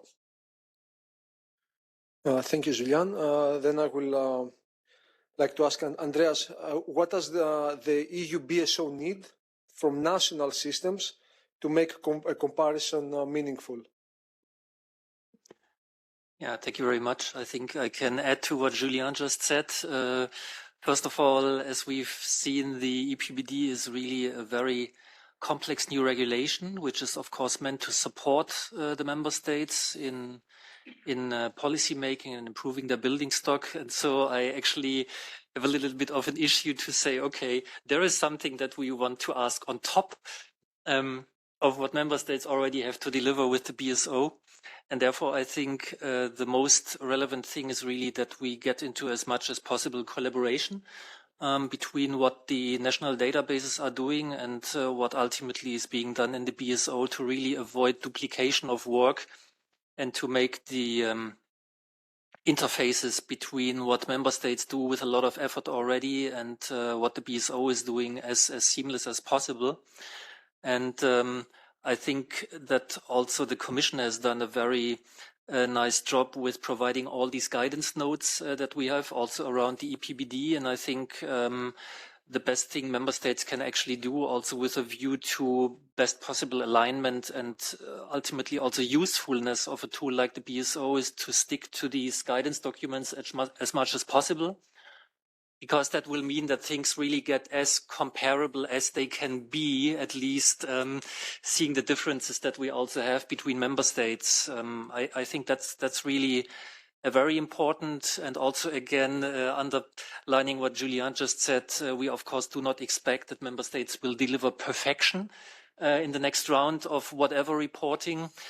But what I really would like to see, and I already see it with many member states where we have connections via the concerted action EPBD, for example, that they really want to continuously improve the reporting, not for the sake of reporting, but really for the sake of improving the policy making. Because what we've seen here is, of course, that better data will help you make better decisions, spend the public money better for the incentives where they really have the biggest impact, for example.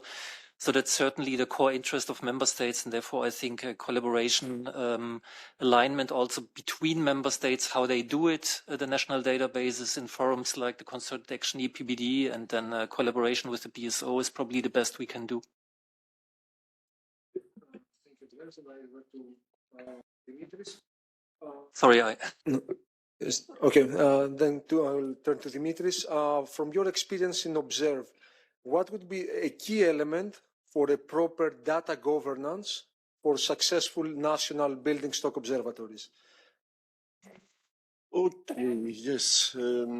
So there are many things together. If I had to somehow package all the solutions and ideas around, I would say that what is missing is like a comprehensive methodology, an approach that could somehow make sure that we have consistency around, and it's not like a scattered data, scattered sources here and there trying to fill the gaps. It's not that easy at all. But it is important if we need to move like either at national level but also at European level to have like a common methodology with comprehensive data that are comparable and eventually reliable and realistic, so that we can all, use them and make better policies.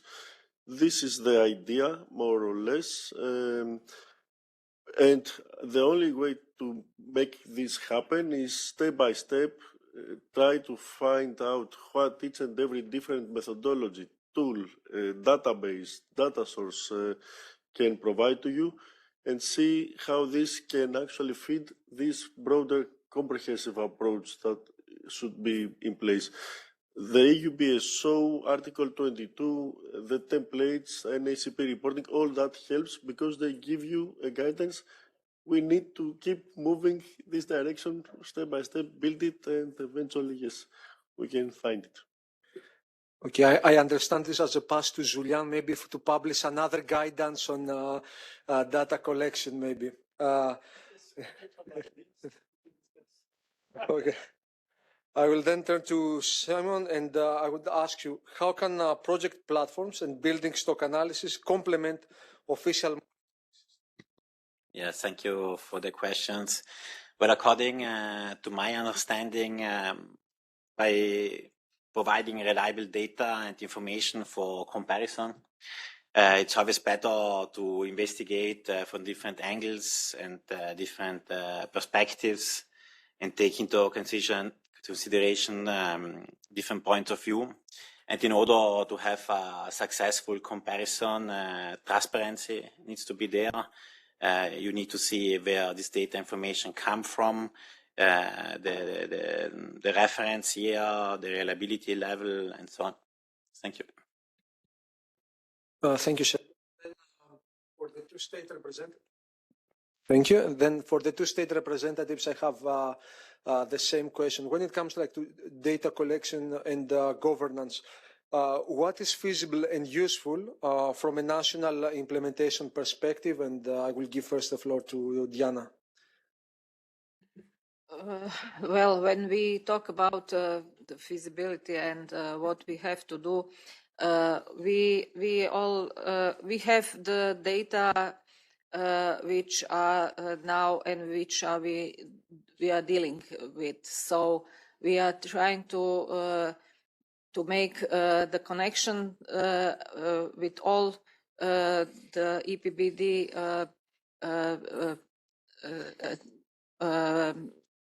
what we have to give all the data and to connect with what we have already. So to simplify and to have what we have already. Thank you, Diana. And Joao, from your side? Yes, well, I would say, based on our experience, that the basic data, that is the quality of the data, and having set up the database it must be the ground, let's say the priority, because then on top of that you can do some things like like we have shared on the renovation, on the financing, on social impacts, and here we should also be careful that this does not happen quickly. So if you are delayed in implementing a database, fortunately most member states have their database already, although it's only mandatory now, the EPC database, I mean. It takes time, so we should be careful. But the EPBD already not only mandates the database, but also the input data, which is something we started also from the start. The input data on the EPC is collected. So, and this allows us then to do lots of things, going into building level detail and recalculate for a quality control process, but also to aggregate data and do things like we have done for monitoring the renovation program financing. And this is exactly what Julian was mentioning, that are the numbers that I showed there, I don't know, 500,000 kilowatts reduction exact? Well, probably not, but they are good enough to evaluate the impact of that policy. And then once again, you have to balance, you have to check energy balances, you have to check what's in the National Energy Climate Plan and make these different kinds of information, make it coherent and work for then feeding something like the eu.esco. And there are others that can make them.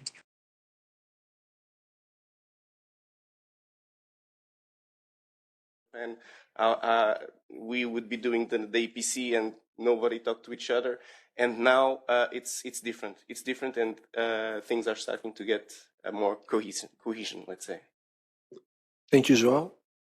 I will look at the floor. I don't know if we could have another round of questions, or maybe we can close here. Okay. So for the next question, I would like to move from tracking to delivery. Data is only useful if it helps someone at proper and successful decision making. So how can observatories, EPC databases, and EU-funded tools become practical support structures from implementation? And I would like to ask Julian, how can EU support structures and EU-funded initiatives continue to help member states beyond the transposition deadline? Thanks, Eleftherios. Yes, indeed, well, beyond there is a lot of still to do in any case, and especially if we talk about data. I think what I mentioned earlier about the gaps when you don't have the EPC coverage and you need to do modeling. Maybe this is where innovative things can have to be explored. Maybe with imagery. We didn't talk about AI today. I don't know if AI can be not a solution, but at least the support. Modeling and finding proxies on renovation. Also, renovation is always difficult to capture. So I think, yeah, this will be my reply. Is EU-funded projects, Life, Horizon, and Future can help with technology and services and softwares to really fill this gap. And again, without striving for, again, perfection. Really, the goal is to understand the factors and the impact of the policies. Okay, thank you, Julian. Then, Andreas, how can the eu.BSO present data in a way that is useful for member states, researchers, market actors, and the public? Yeah, thank you very much. I think it's partially already doing it, and of course it can also evolve more into this direction, because what we heard before, which I liked very much when thinking about it also in the break and talking with you, for example, is that by really putting all the different data, which are typically fragmented in all different places and also actually across the different players that you just mentioned. Some data is owned, let's say, by policymakers, others by researchers, and having this new framework, I think these data will not anymore sit in these silos, but we will really use the BSO as a silo breaker, so to speak, by really funneling, channeling all these data in one place, which of course also allows you to really assess the building stock as holistically as it actually is, with all its different dimensions, the technology dimension, the economic dimension, the environmental and the social dimension, that you really have all these information in one space and not scattered around. And then, of course, apart from this content width, we already have what I presented before, the different needs of the users. So you have some, let's say, non-experts or someone who really wants to have an overview. For people like that, we have the fact sheets, which is very good. And then you can go deeper and deeper using the database or even the pure data set if you would like to know more. And I think that's exactly how the different needs of the different users of the BSO can be fulfilled as good as it could be. Thank you, Andreas. Dimitris, how can national BSOs be more than just a database where people upload a bunch of numbers and actually support policy analysis, reporting, and stakeholder coordination? Listen, this is the idea. The idea is to have to start with some reliable data, with some indicators, and then I mean, if we talk about Observe and the National Building Stock Observatories we plan to develop in Observe, the idea is to move a step forward and maybe allow for synthetic analysis, so nothing crazy within the resources of the project. But the idea is, yes, to already see how this data can be analyzed and synthesized so that they give you some first ideas of where we stand. The SWOT analysis we did is already something, but then you can also play with the data and see, even make some scenarios like a building stock model on a very early version of it, that you can actually have evidence-based information for policy making. So that is the idea on a smaller, let's say, scale, but eventually this can grow. This could also be something that it could be implemented by the EU Building Stock Observatory, but also this is also something that other projects do, like Relife. So all the projects together, if you take added values from all the projects, then we can start building something big. Thank you. And then Simon, how can Relife's financial, technical, and forecasting services support real renovation decision making?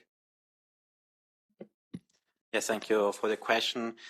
Well, according to my understanding, particularly in times we see energy prices exploding, especially the financial Relife service is of relevance.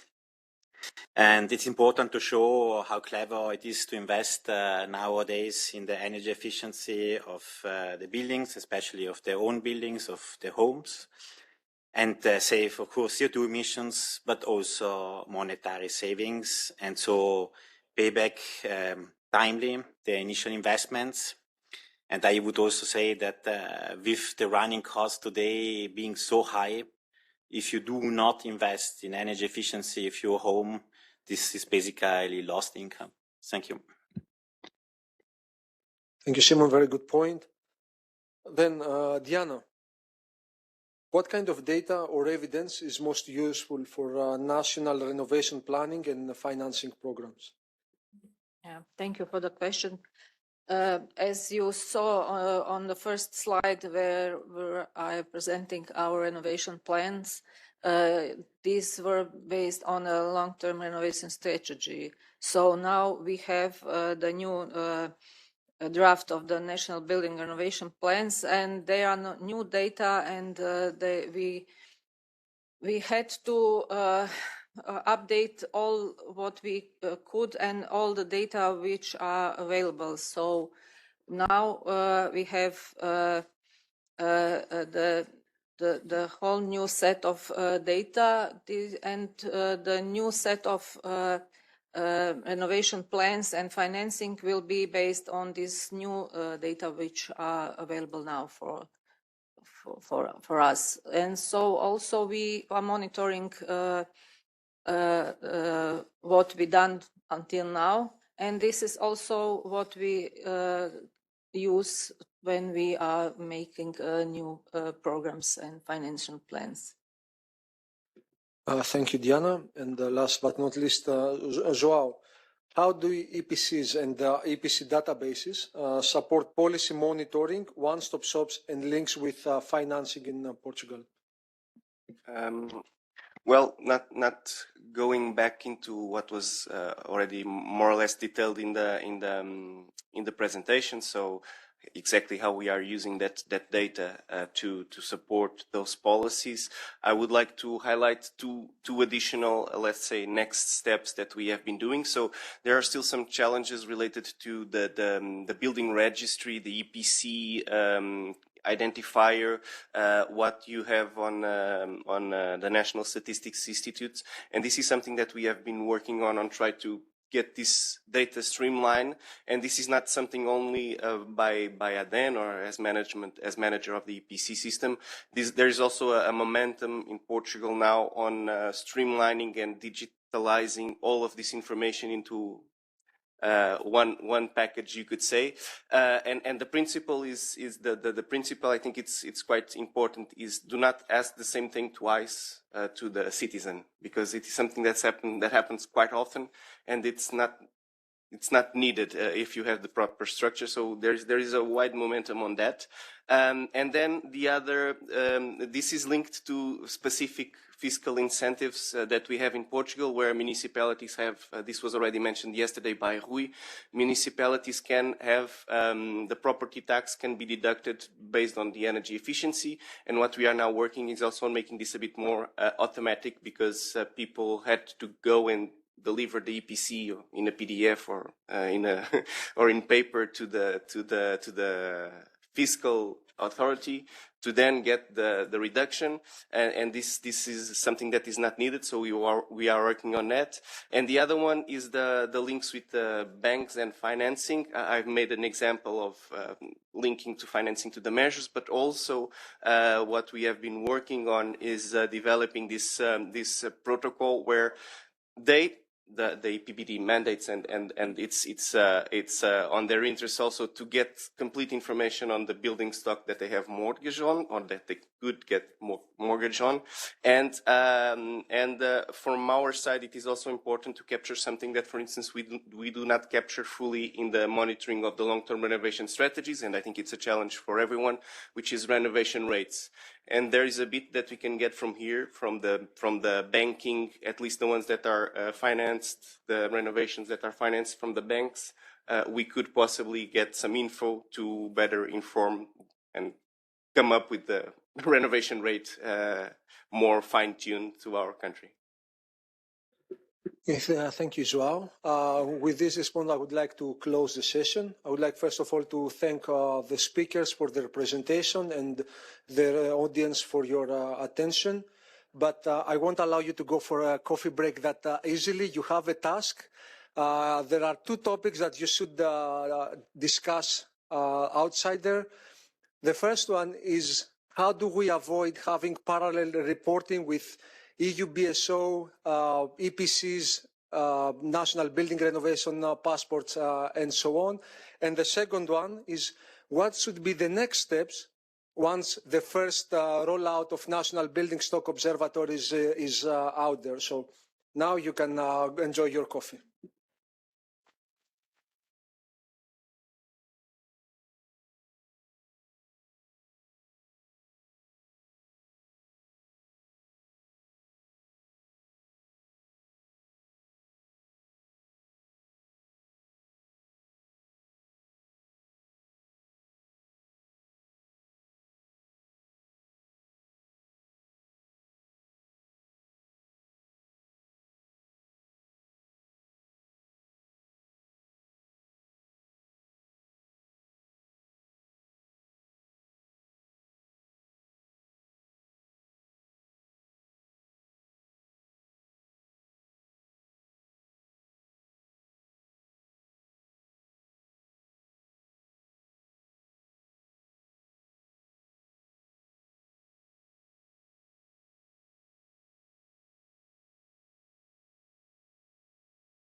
So, Die was? ist das diese Konferenz für SHC?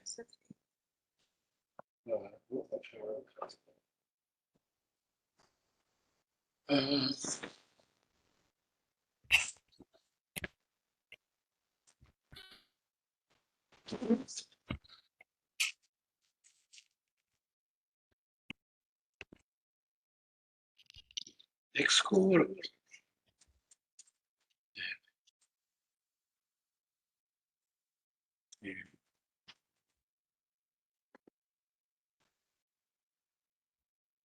Eurostat.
So, jetzt mal das nächste.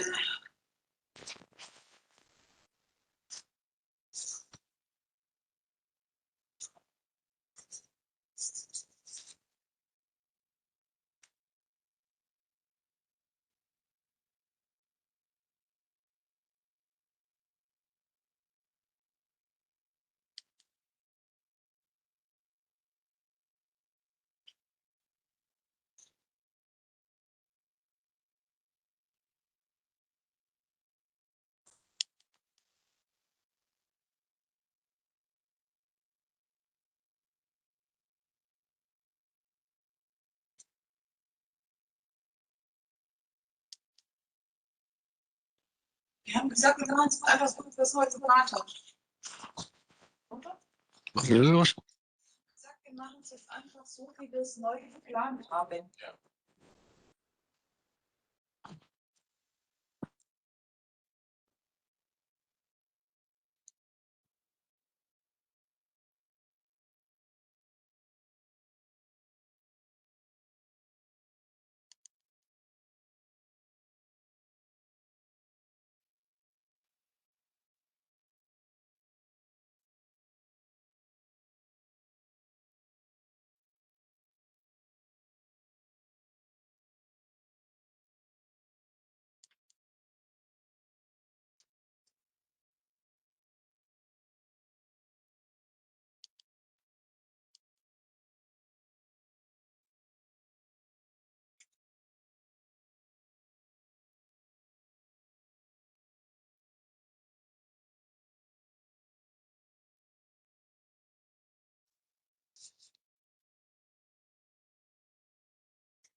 course you can't, because I didn't have it switched on. Okay, so good afternoon, everyone. Welcome back to this session. I have the privilege to moderate the session after having seen the excellent moderation of Dimitris and Eleftherios. But at the same time, I have the difficult role of keeping it alive and lively, because it's the third one coming and last one coming after the lunch and the coffee break. But I promise I will do my best for that. So what happened with the slides? I'm sorry. I probably... Okay. Thank you. There's always a technical issue. Okay, to break the ice. Like this? It should be before the one before. Okay, we can leave the one before. Yeah, you can leave it. Yeah, so you can see me again. Okay. So this session is facilitated by the Open BEP for EU in collaboration with the EPB project, the Smarter EPC, and the Vlies. These are 4 life-set clean energy transition projects. And in the first session, moderated by Dimitris, we saw the broader EPBD implementation ecosystem. The second one, moderated by my colleague Eleftherios, we saw the evidence, observations, building stock observatories, and implementation tracking. And into this very last one, we will dive more into the technical and the operational layer, and we will look into the tools, the methods, the collaborative solutions that can, and the calculation engines that can help the member states to put and the market actors to implement the EPBD requirements into practice. My name is Vivian Dorizas. I'm a project advisor at CINEA. I'm very happy to be here today, and I'm also very happy to be the project advisors of the 3 of those projects that will be presented today. And we will start with we will follow the same structure with the other 2. We're starting with small pitches, 5 to 7 minute pitches of each of the projects. And then we will have a moderated discussion. And I would like to first introduce Antonis Papanikolau, who's a strategy lead and business partner at Q Technologies, who will be representing Open BEP for EU. And Antonis will present the open source EPB calculation engine and explain how a standards-based calculation framework can support more consistent and transparent EPC implementation across member states. Thank you. Thank you very much, Vivian, and thanks to the organizers for the invitation. I represent Open BEP for EU, as Vivian mentioned. And I should say that I'm going to look at the operational side of this project for the moment. My colleagues, Eline and Chloe, already presented aspects of the project in previous presentations. So here I'm going to just give you the perspective in terms of operations and tools. Some of the aims of the project are to, first of all, deliver a universal EPC calculation engine that's based on the latest standards on energy performance of buildings calculations. And this is in line, obviously, with the latest recast of the EPBD. The project also includes activities to increase adoption of EPCs by supporting the various stakeholders to take up these tools, or other tools for that matter, but to support stakeholders. And there's also an action line to improve on-site inspection or audit procedures and processes, because that's also very important when you talk about new kinds of tools that perhaps require more data and so on. I mean, training processes for assessors are also an important aspect. So this gives you the operational perspective, if you like, of the Open BEP for EU project. Now, my main, if you like, topic for today is the calculation engine that we have developed and are still expanding in the context of this project. So I said before, the intention was to make the software, the calculation engine, that's conformant to the EPB standards, so the latest ISO 52000 standards family, if you like, and this is what we have at the moment. It's an end-to-end calculation chain, so this is standard practice, obviously. So you start from all kinds of input data needed, building characteristics, climates, product sheets, and so on, cut into, well, going down, calculating all the different parameters internally needed by the simulations, and providing the primary energy figures, emissions, and so on. And obviously, since the software is available, we can optionally also report all the intermediate parameters during these calculations. And obviously, we support all the building typologies that are supported by the standards, which is the vast majority of the buildings in the EU building stock. And I'm stressing these because, at least to my understanding and knowledge, this is the first time that a software that covers a very large extent of the standards becomes available.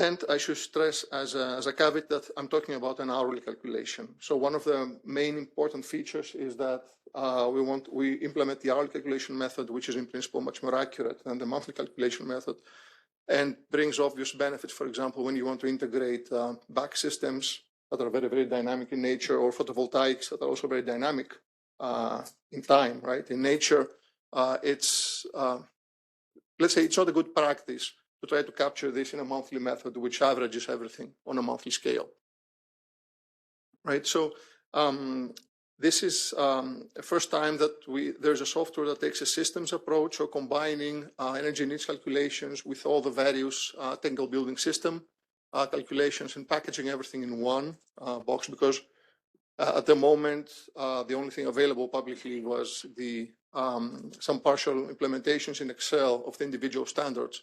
And it was very hard to put everything together. Actually, it hasn't been done, right? And get the complete calculation chain of the hourly methodology. The software follows the modular structure of the standards. If you're aware of the EPB standards, they have a certain structure where you have, for example, energy needs calculations on the top, and then all the individual systems calculations. So we completely comply with that to have both flexibility in terms of the architecture, but also in terms of potential adaptations to national requirements. We've seen that some member states, for example, have their own individual standards for some technical building systems. And they want to comply with their own national methodologies that may be based partly on the EPB standards, but with some small configuration adaptations. And lastly, in my opinion, very importantly, this implementation was designed, implemented, and validated in close collaboration with EPB standard authors, who are members of the EPB Center, which is also, of course, a partner in the project, which means that we had, first of all, very close support from the people who wrote the standards in case of any discrepancy or doubt or ambiguity in the documents. But on the other hand, we had like the experts to validate whether the results make sense, within quotes, because being the first of its kind, such a tool, we have no reference to compare against, right? So we have to trust either the experts or then trial and error in the second phase. And equally important, this is an open source tool. So at the bottom of the slide, you see the URL of the GitHub project where this is published. It's not fully published, so we are publishing this incrementally. Large parts of the code are already on the GitHub, and in the coming weeks, more parts will be added there until it becomes the complete implementation that's available. I don't have a slide with the various features, so feel free to contact me if you're interested in this. I can provide, of course, much more information about what it includes and what it doesn't at the moment, as well as the plan for its completion. So some of the learnings we obtained during this process of the project and developing this specific software. So first of all, there's a large diversity in terms of EPC calculation methodologies across the various member states. Of course, EPBD transposition happens at various paces and various configurations and modalities, so national adaptations exist, and they are severe in some cases. The standards already foresee some tools to adapt to these national choices, but still in some cases, as I mentioned before, there are member states that have their own, for example, methodologies for calculating specific aspects, hence the need for a modular system. On the other hand, we believe that converging the national methodologies and tools could have several benefits. So first of all, the most obvious one is comparability of EPCs between the various member states. Another obvious example would be that having a tool, having easy access to implementation of the hourly methodology would allow member states to go to more accurate EPC calculation methodologies. And then, of course, everything else around it can be built on the same core implementation engine of the methodology. So in our eyes, at least, this calculation engine, the Open Web for EU calculation engine, can serve as the common engine. It's based on the standards that are already agreed within the community, international and European standardization communities. So it can become, if you like, a fundamental building block, at least for the EPC calculations. So that was my brief first introduction. Oops, sorry. Thank you very much, Antonis. It was really nice to hear this operational side of the project. He talked about hourly calculations, convergence of national methodologies, the importance of a common standard-based calculation backbone, which was really interesting to hear that side of the project. And now we're going more into the assessments and to the different assessments that they're speaking to each other. And I would like to invite Dirk de Wit, who's the project coordinator at the ISSO, who will be representing the IEPB project, and will present how the IEPB is developing a common data model and web application to support integrated building assessment across energy performance certificates, the Smart Readiness Indicator, and some bits of the renovation passport. So the floor is yours.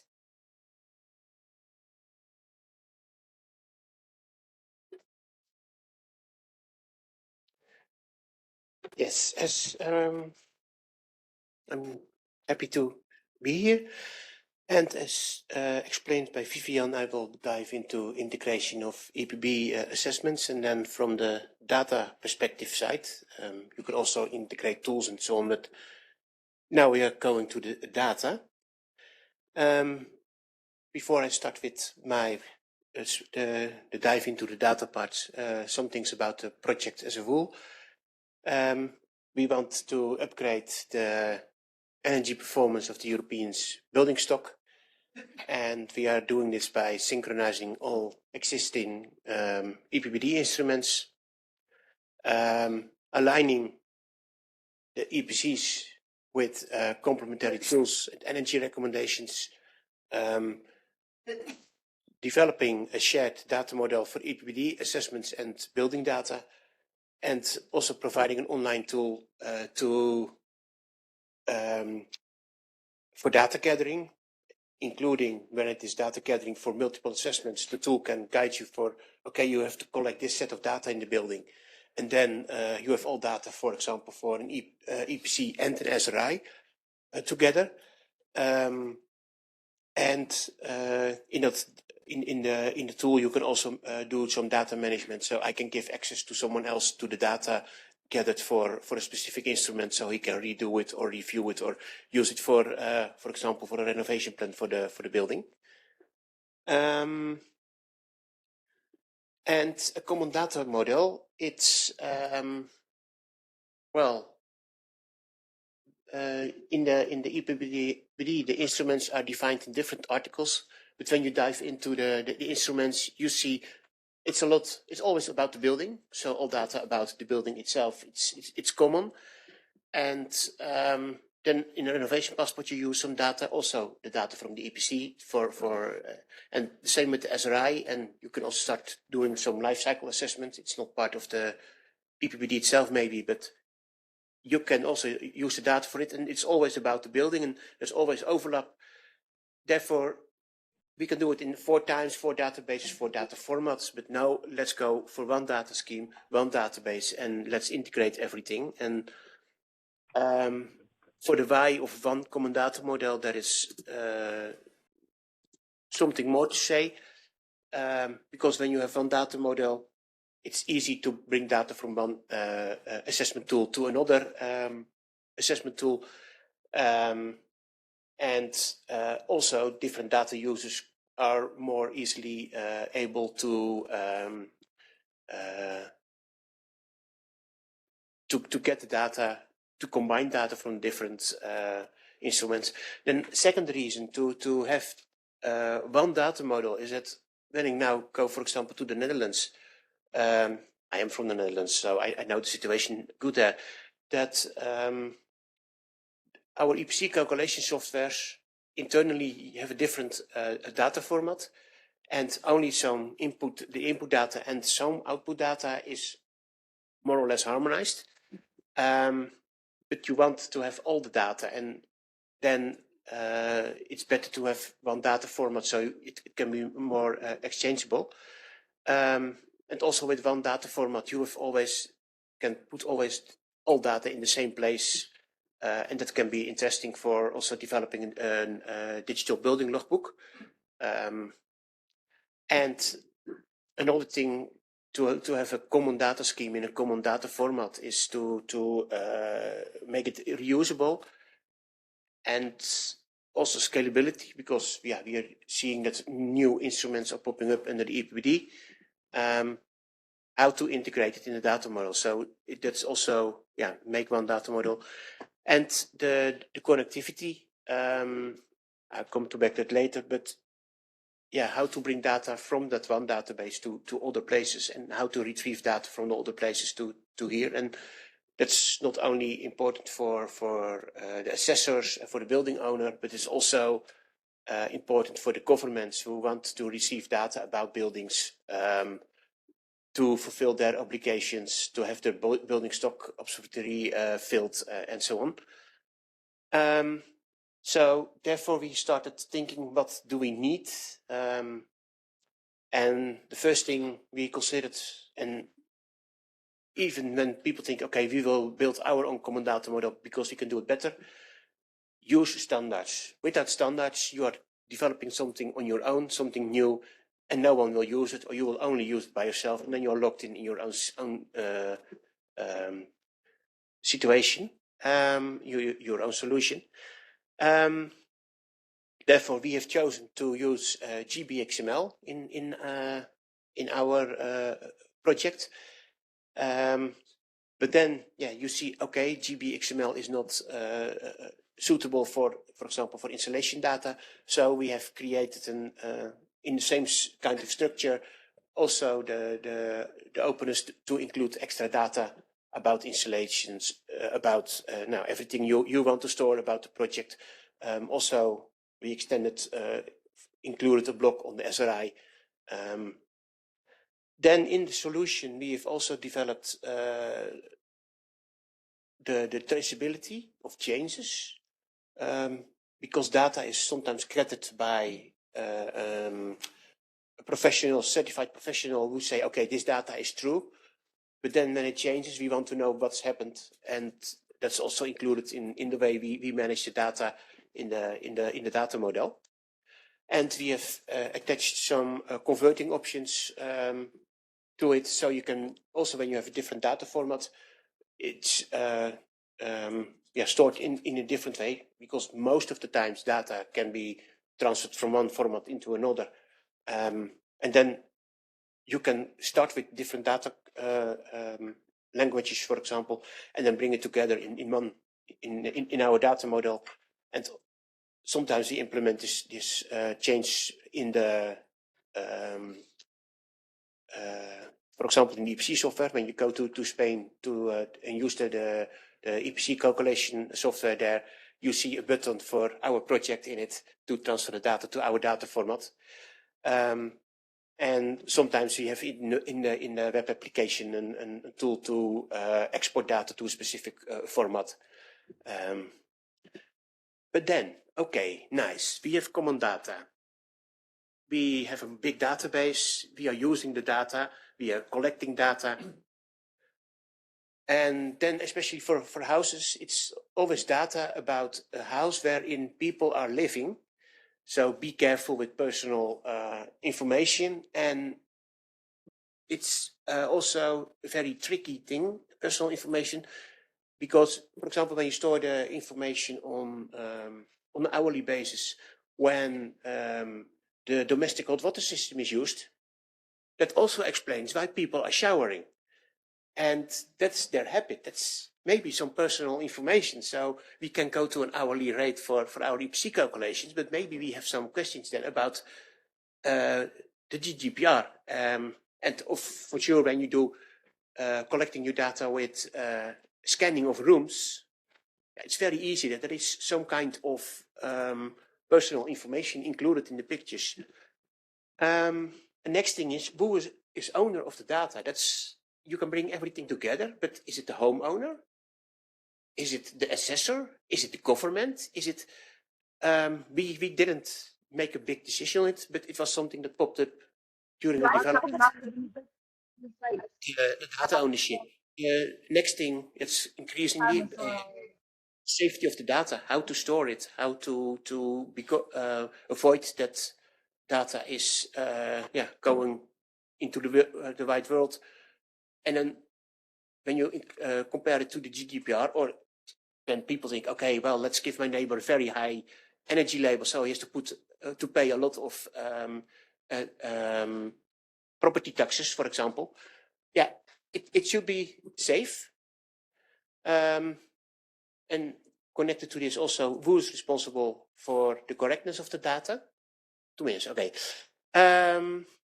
Who has access to which data? And that can be important when you ask a new assessor to do a next assessment. For example, you have an EPC and then you want an SRI assessor to do the SRI assessment. Who can give access to the data so the SRI assessor can reuse data? And that's also explained by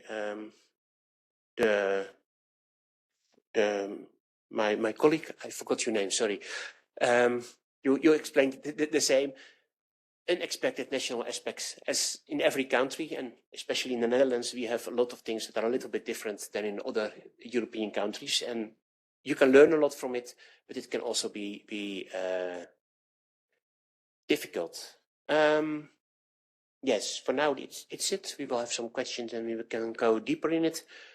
But yes, it seems to me common data, it can work, but you see it take into account some things.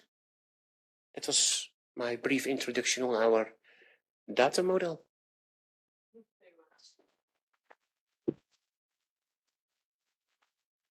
Thank you so much, Dirk. Thank you for bringing this angle of interoperability. We've heard a lot the word of data, the common data, the data model, the common data scheme, and it's really important to make sure that bringing all this data together, it's done in an easy manner. And now we will go into an integration and looking at specifically integrated EPCs and SRI assessment.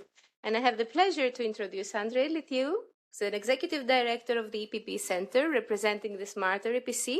And he will explain how Smarter EPC is testing a more integrated EPC and SRI assessment journey, including standardized on-site audit procedure, digital hub, and the joint EPC certificate, SRI certificate concept. And if you allow me to say a very, very big thanks to André, because he brought us all together. I know it's a team behind it, but you have put a lot of efforts, and we should really acknowledge that. Thank you, André.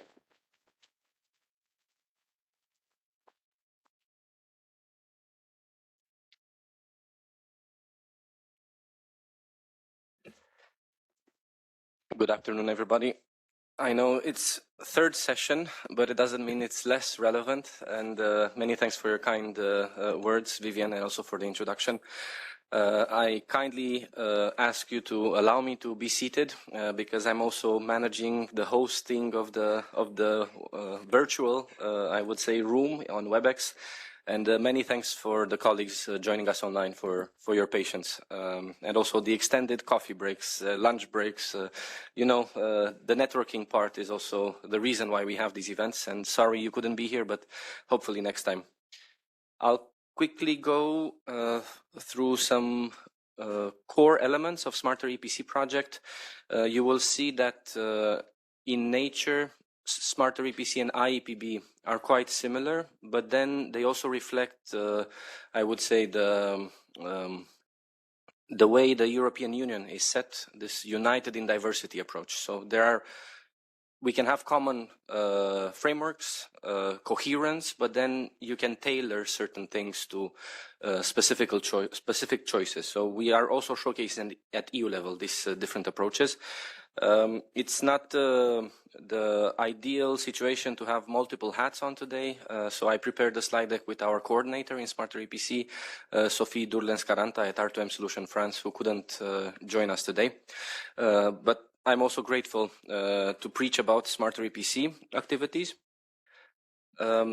A few slides you will mostly see just to be included in the follow-up package of the event. So this is Smarter EPC. The main element I would want to say here is that we are in the 3rd year of implementation, so we already have a lot of concrete results, outcomes that can be directly leveraged by member state representatives and also stakeholders in the market. Why Smarter EPC? You usually say that a title of an EU-funded project is something trivial. Well, in our case, it was very hands-on and strategic, like in IEPB, that's another good example. In Smarter EPC, we really looked at Article 15, the Smart Readiness Indicator, and there is this specific reference that you see on screen that SRI EPC has a complementarity. So EPCs are already there, have been there. The learning curve is quite flattened.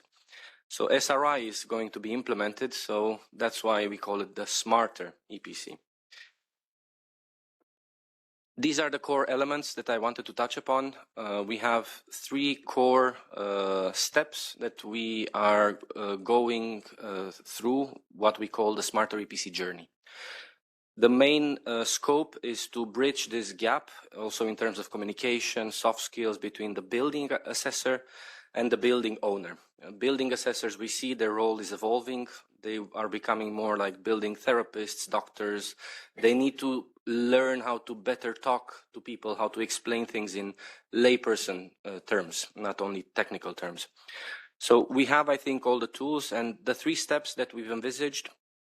If in IEPB, Dirk presented the common data model, well, here we focused on how to collect the data, because irrespective of the calculation methodology, if the input data is not accurate or what should be included in a calculation tool, then the output data will also be inaccurate.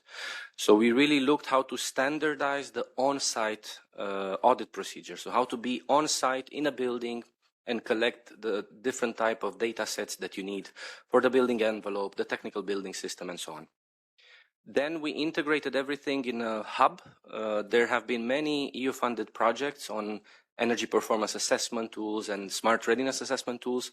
And with this, I really congratulate the colleagues at CINEA that you have funded so many activities to really be innovative in terms of policy making as well, because we talk about innovation in terms of technological advancement, but also in policy making there are many innovative ways that policy uptake can be implemented at national level.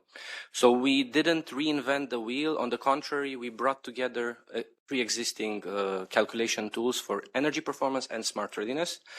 And then we also developed the 3rd element. You collect the data, you use a tool to make the actual assessment, but then you have the results, which need to be displayed in a certificate report.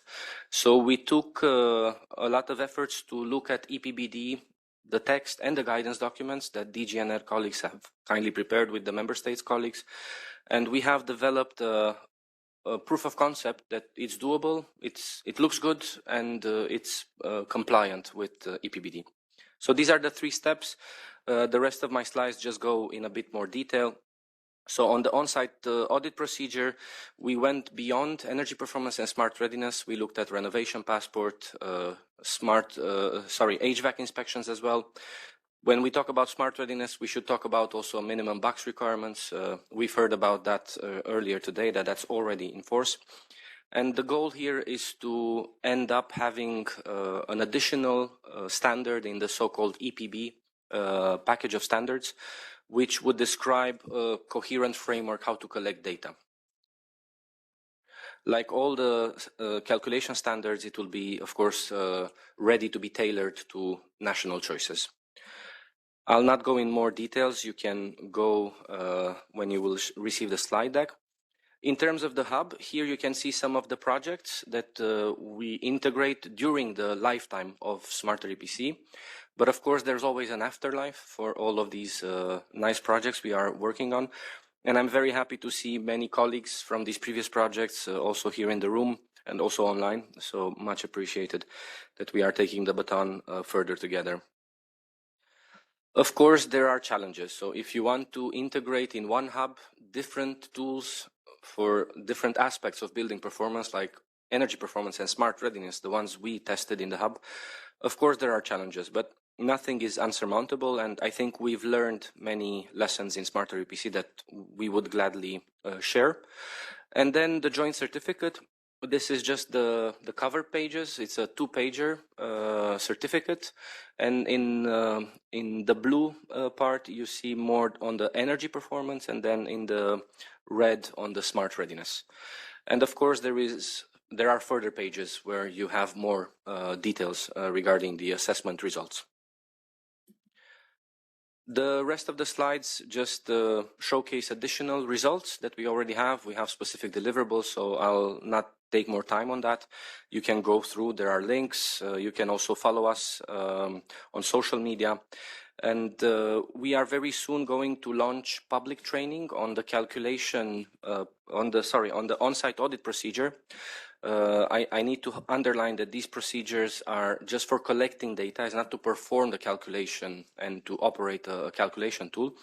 But on this, we will launch very soon an online training program, a public online training program, which will be open to anybody. It's run in a pre-existing learning management system that was also funded via an EU initiative. And this will be asynchronously available. So you don't need to take time at a specific moment of the day. You can just log in whenever you have time and go through the process. So if you want to be updated on that, we anticipate that in June we will launch it, but please follow us on Smarter EPC channels, and you can always reach me as well in parallel. No. Many thanks. Alexandra.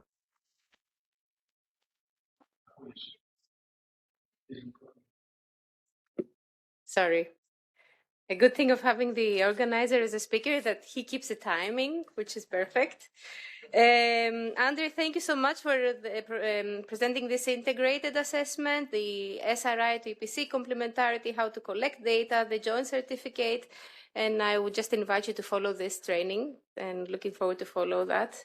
And I now have the pleasure to invite Jerzy Piatowski, member of the management board at NAPE, which is the National Energy Conservatory Agency, that will be presenting the BREEZE project, another one of my projects. And the project supports the EPBD implementation through harmonized methodologies, cost-optimal renovation planning, consideration of environmental quality, solar mandates, and the floor is yours. Good afternoon to all of you.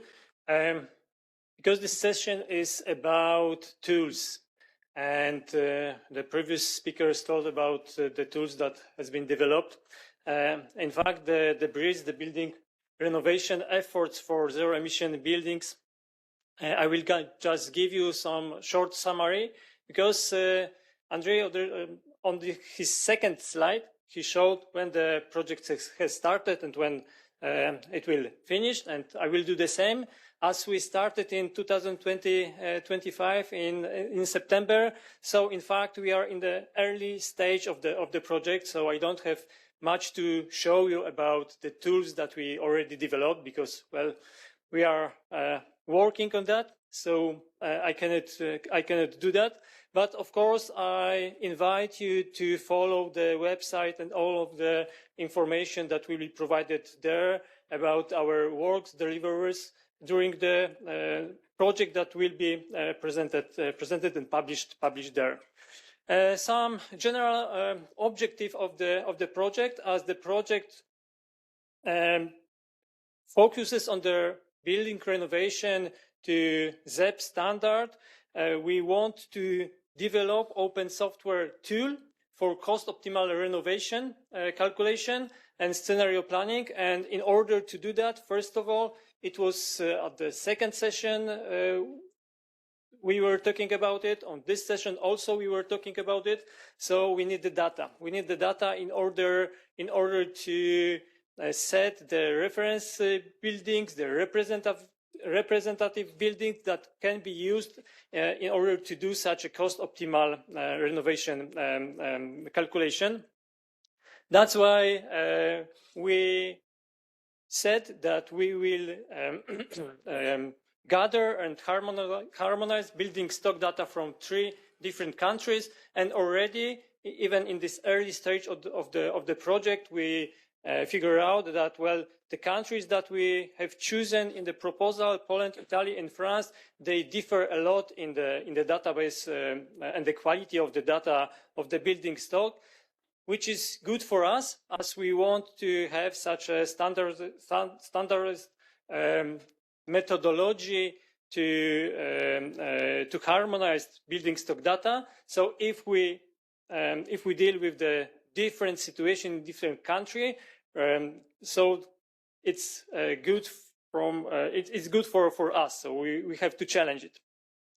Of course, what's more, we know that EPBD recast just take higher at the higher level the indoor environmental quality. That's why we want to integrate also this parameter in this cost optimal renovation calculation, as to show that, well, if you do the renovation, you cannot decrease the environmental quality of the indoor spaces.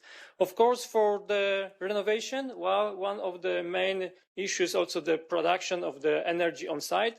That's why the solar mandates is also a part of the project.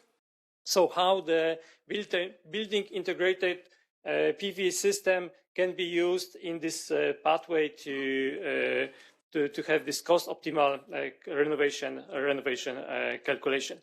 And at the end, implement capacity building and technical assistant activities to support implementation across the EU. As we know, the first thing is to develop some tools, methodologies, and later we have to apply it into national requirements. In the project, there are 5 specific objectives. The first one is the wider adoption of harmonized calculation methodologies for evidence-based policymaking, development of a coherent and EU-wide approach for practically improve indoor environmental quality, solar mandate implementation at national level, and PV system integration in the building renovation, and to others, development of renovation roadmaps tailored to different residential building categories, and policy implementation and monitoring. So those are the 5 specific objectives from the others in the project. And what are the expected results? Just to end what we want to get from the BREEZE project. First of all, the BREEZE project will target all of the stakeholders which are involved in the building renovation process. So from the high level, so the national and regional policymakers, by local authorities, building professionals, and consultants to the building owner and, of course, the housing association up to industry and technology providers. So we want to get and trigger all of those stakeholders in different, of course, way.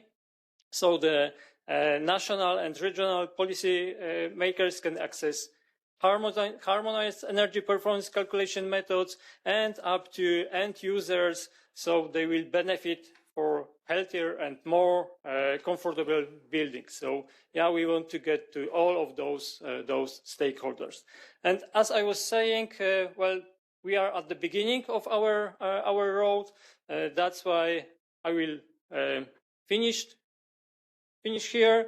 And yeah, if you will have some more questions about the project, I invite you to our website or to contact us directly. Thank you.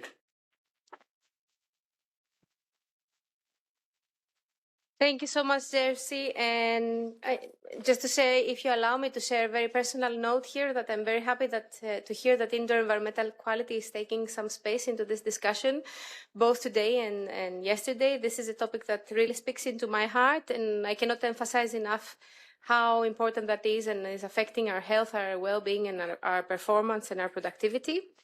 And with that, we move on to the how innovation, coordination, and market activation can happen on the ground. And I would like to introduce the next speaker, who's Susanne Formanek, board director and co-founder. You can feel free to come. Sorry, co-founder of Renovation. And we'll bring the Austrian perspective, and Susanne will explain how innovation labs and neutral coordination platforms can help connect research with the public authorities, industry, building owners to accelerate renovation in real projects. And the floor is yours, Susanne. Thank you very much. Now I forgot my smartphone. Maybe you can make a sign if 7 minutes are passed. Thank you. Okay. Yes, thank you very much. Good afternoon. There are some people here who heard yesterday my presentation. Okay, yes, some of them are here. It's a little bit different, but you might know us already. We are not a project. We are a little bit different. We are an initiative, and we are founded 5 years ago to push the renovation rate and to set up a lot of pilot projects. And we are called the Innovation Lab for Climate Neutral Buildings and District Renovations. So what we are doing, first of all, we are a cooperative. This is very important because we are open and we are neutral, and we are responsible for whole Austria and not only for one district or something like this. So we're working together with the ministry in the program of City of Tomorrow, and we're working also together with the Mission 100 Cities, so the so-called in Austria pioneer cities, because the municipalities and the cities are very important for our implementation of the EPDB. Our 3 pillars are the innovative financing. We are also supporting the national hub in Austria in line with the European Energy Efficiency Financing Coalition, funded also by CINEA. So we're working together with Adelphi and also with the ministry here. It's important to mobilize the private money here. We have not the whole time funding. We have more at the moment hop on and hop off funding, which makes it a little bit different to calculate our projects. Then we are focusing serial refurbishment and step-by-step renovation. In the sense of serial renovation, we have here to change a lot of governance and regulations. For instance, tender and also building codes, guidelines. We are setting up also volume deals. Maybe you have heard about volume deals in the sense of Energy Sprong, which is in Germany and Netherlands here, an initiative which started years ago. In Austria, it's a new topic. And the third is here, of course, transformation of processes. We have to think different. We discussed it the whole day, and in Austria, a new initiative started already. It's the Build Simple. Maybe you have heard about it. In Germany, it's called the Building Typology AE. In Austria, it's called Build Simple. So I'm asking myself the whole day, how can this match? but this is quite new, and of course, I think we have to sort out a little bit. We have already built up many instruments. You heard it already from Susanne Geissler. She left already. We have our rules, we have data, we have funding, we have quality like the Klima Aktiv, and we have networks like Cluster also on the political side. And we have 9 federal states here with own building codes. This is a challenge. It's not just a technical, but it's also the challenge of scaling up here. And it will address us the next years. We have 9 million flats here in the condominium associations. So we are a country with a huge social housing stock. And right now we have 1.5 rate here for the total renovation rate in Austria. But I think we have to come back here on this topic. What helped a lot is to close here the project right now in these days. Paid by CINEA, it's the Reno-Invest results. We're building upon these experiences. We set up best practices, and we saw in these best practices that Austria is very related to funding. Each of these really cool projects has had a fund in somehow an incentive, but we have to step in the future more in mobilizing other kind of financing models. And the project which I mentioned yesterday or presented yesterday is Meidlinger L is also one of the 6 pilot projects. This is why I chose it. You can read it. It's a national action plan and is a national policy briefing and cross-border recommendation. And I have to say, to work together with other countries and to see which kind of financing models are working there is really inspiring, and I love this project. And now we are building up with the national hub. So our role is in the middle in the system to bridge the market, the politics, the governance, the society, and the research. We are coming up because we have anyway a discussion round. And as you can see here, it's not only here to have the data, EUB6 guidelines, and what Susanne Geissler was not mentioned today is we are waiting for the next OEB. It's the OEB7, and the OEB7 is focusing circular economy also on the one part. So in Austria, of course, we are already implementing the EPDB, but on the other side, we have our instruments, as you can see it here, and we have our networks, and we have to validate it. And one of the biggest issue is we have to scale it up in the future. This is what I told you yesterday. It's very important for us to settle down the legal and the liability framework, and for us in Austria, because we are hit very hardly by the climate change. So we are thinking about climate resilient buildings. How can we here have retention in the cities also? We have a green factor rate also, and we have a lot of simulations. And you have to think if with this building, I discussed it yesterday, as I can show it to you like here, it's not only a building renovation, we build it on the street because then we have the shadow and we have a passive measure here. And with this, we went to the bank and they are calculating with 8° plus in the future. So this makes a difference, yeah. Also for the loan, for the rate for the loan. Yeah, scaling up, I told you already, this is very important for us. Demonstration project, building up trusts. This is what we are doing. We are setting up these projects. Meanwhile, the banks are coming up to us and putting in the projects and say, we can nothing do for you, but these projects anymore, they are too old. Their risk is too high. So please, can you help us? Here are the projects. What can you do for them?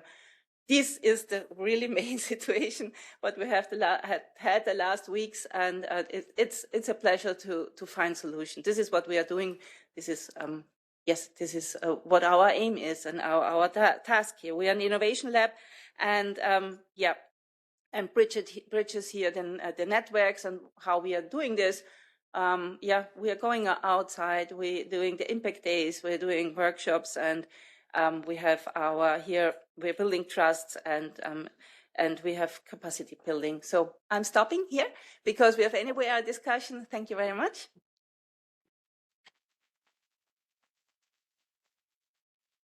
Thank you very much, Susanne, and thank you so much also for bringing this finance component, the innovative financing. We need that. It's super crucial. And the private finance mobilization, a super interesting initiative. Super happy to hear from the Austrian perspective. And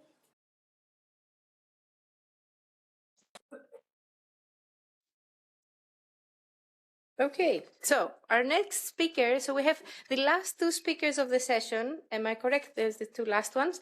Unfortunately, they could not join in person, so they're joining online. So we have Chris Hughes from who's the EPBD program manager at the Sustainable Energy Authority of Ireland.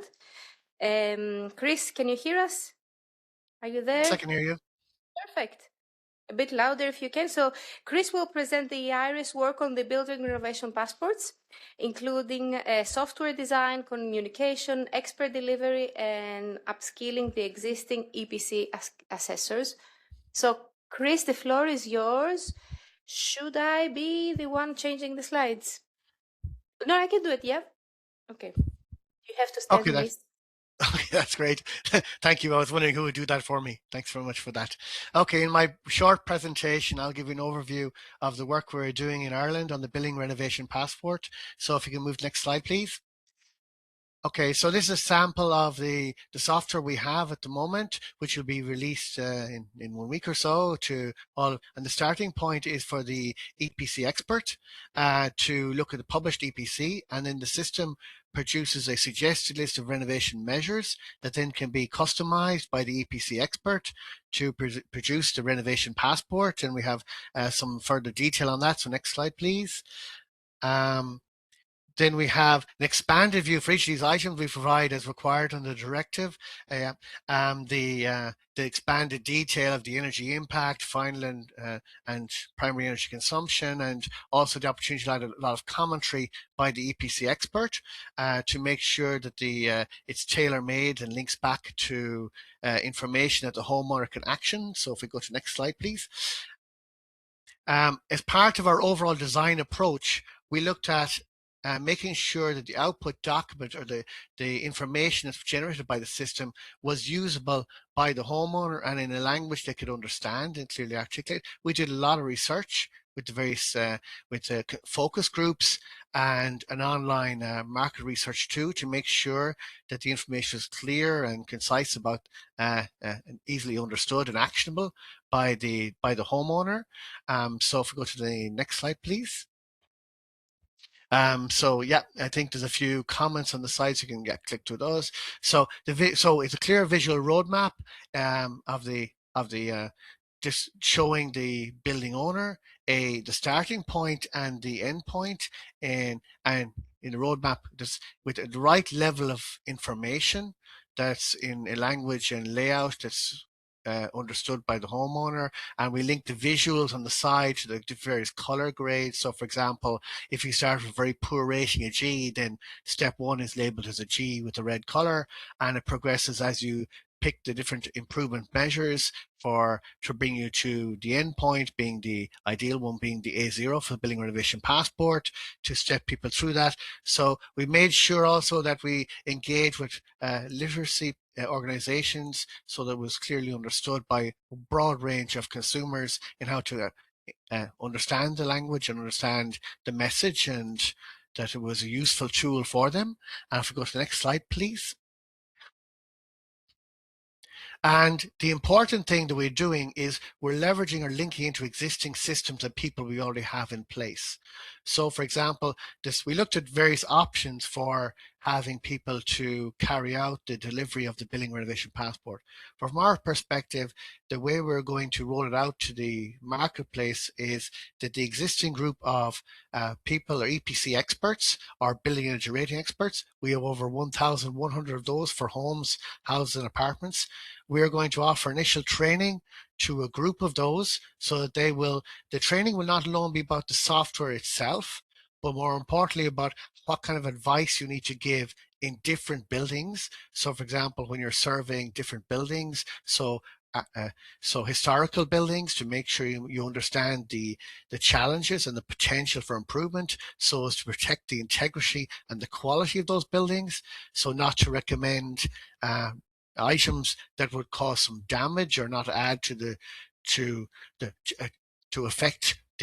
negatively affect the building. So we're very focused on that. So we have developed with the training provider a number of days training course for the initial group of people of EPC experts who will go to deliver the building renovation passports in the next few weeks, so that they will be capable of doing that.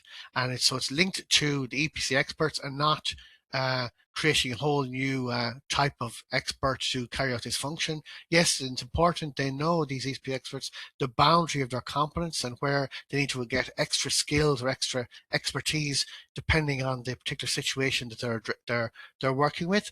And so I just gave the numbers there in terms of the number of EPC experts for homes. We have 1,100 for commercial. Other buildings, we have 274 of those for the country. So we will look at providing similar kind of training, upskilling for those people too, to make sure that the building renovation passport builds on existing systems and ultimately in the future will likely replace the type of work that's in the advisory report. Advisory report recommendations will continue for the foreseeable future, but this more detailed renovation passport I see will replace and become more in demand in the marketplace once it's established and people see the value of it in the marketplace. And I think that's what I wanted to cover in my brief presentation about building renovation passport, linking to existing systems and using existing data and experts to deliver the solution, expand the impact of EPBD. So thank you.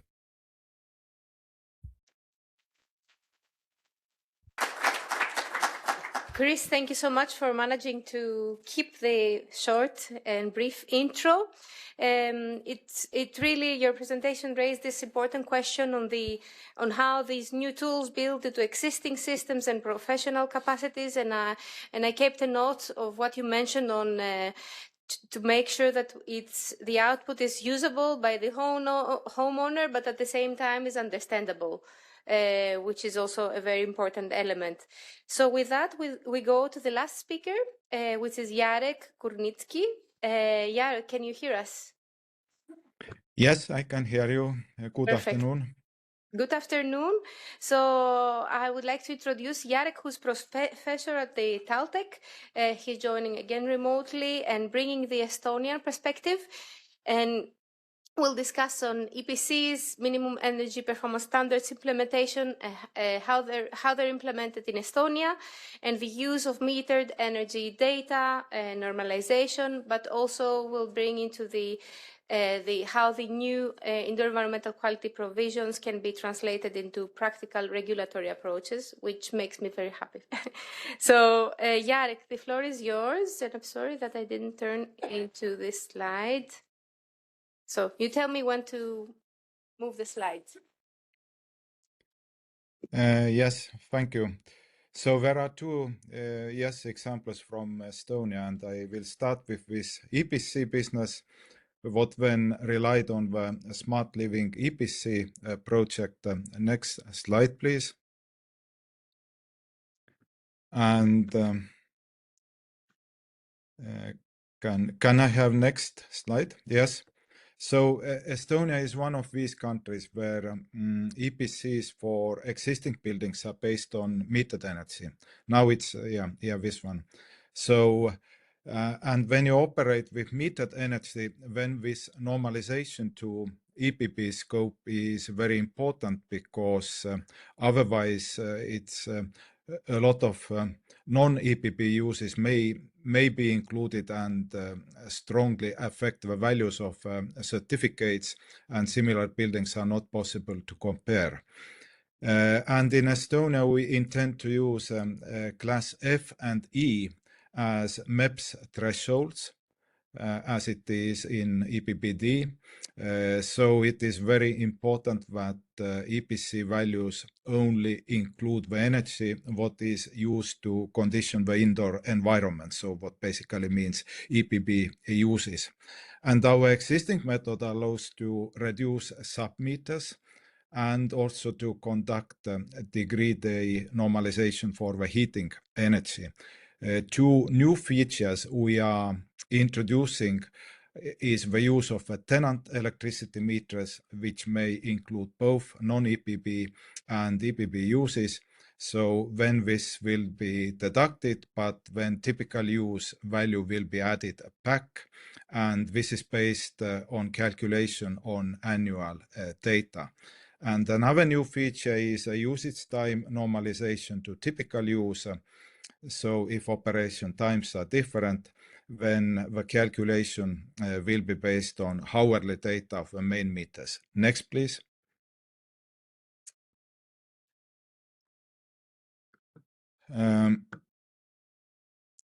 Yes, and the example of application of a tenant meters, it's a supermarket. And here we are using two sub-meters to do the calculation you see on the table. So from the main meter reading, that is, it's all electric building, refrigeration, these cold machines are reduced. This is clearly non-EPBD, should not include it to EPC, but when we reduce also a tenant meter, and in this case it's including lighting electricity, what needs to be added back on step 4, and we see that electricity value will be reduced by more than half in such a supermarket case. So resulting if not normalized, it will be EPC class G, but if normalized, then we end up with class D, and it will mean that the building will fulfill also the MEPS requirement. Next slide, please.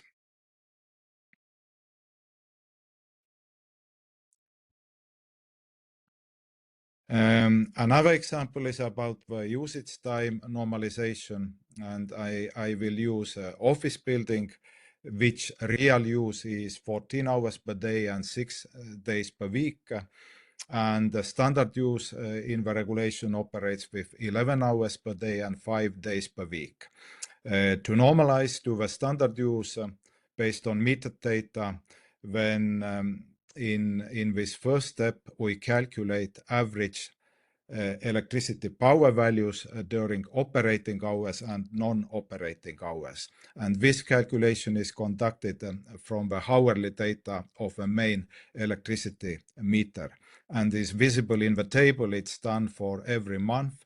Basically, we calculate two values. What's the average power during operated hours and non-operated hours. And in the step 2, with simple formulas, we recalculate it to 11 hours and 5 days. And step 3 will mean a heating energy degree day normalization. And in this case, the impact is not so dramatic, but still it reduces from 230 to 207, so meaning from EPC class E to D. And once again, the building will meet MEPS requirement. Next, please. So these changes are implemented in the national regulation with two quite simple formulas and indeed in some relevant explanation, but these are still quite simple calculations. Next, please. So it's an example that this metered energy-based EPC can still be quite simple and can be used also for the MEPS requirements.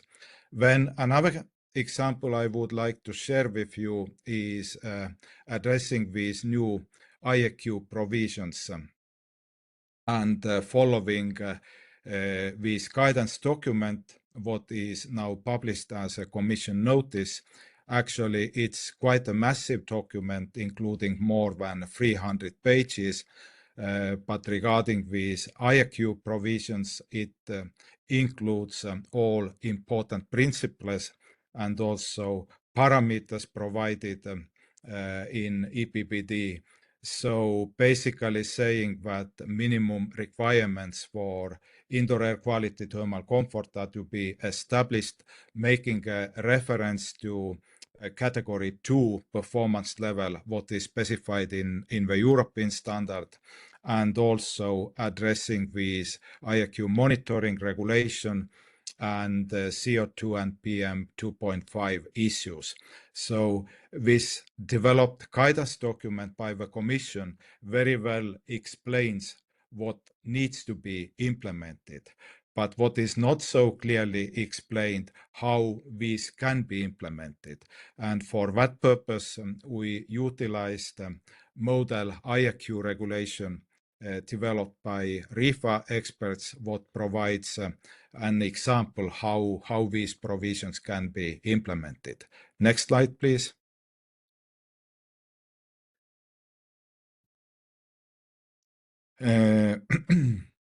So in this document, it's specifically developed to help the member states with regulatory text examples, very short ones.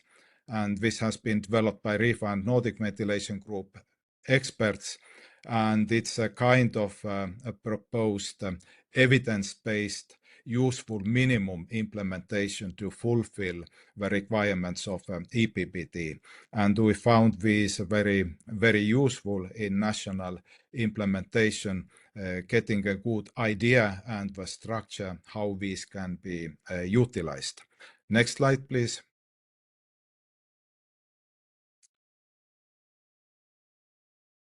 So to conclude, this Smart Living EPC provided an example of a Horizon project what contributed to EPC methodology development, and Estonia is right now upgrading the methodology, utilizing metered energy-based EPCs for existing buildings to be suitable for the fair comparison of buildings, and also setting MEPS requirements with EPC classes. So basically these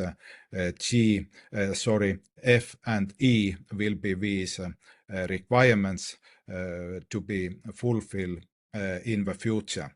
And with new IAQ provisions in EPBD, likely this will be an issue in every country, and some regulatory effort would be needed to address these ones. And this Commission notice provides a really good guidance for the implementation. However, it's quite far from the text that can be utilized in the regulation.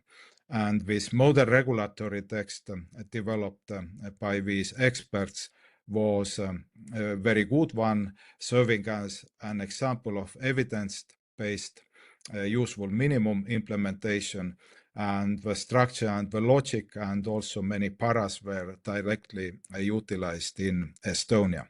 Thank you.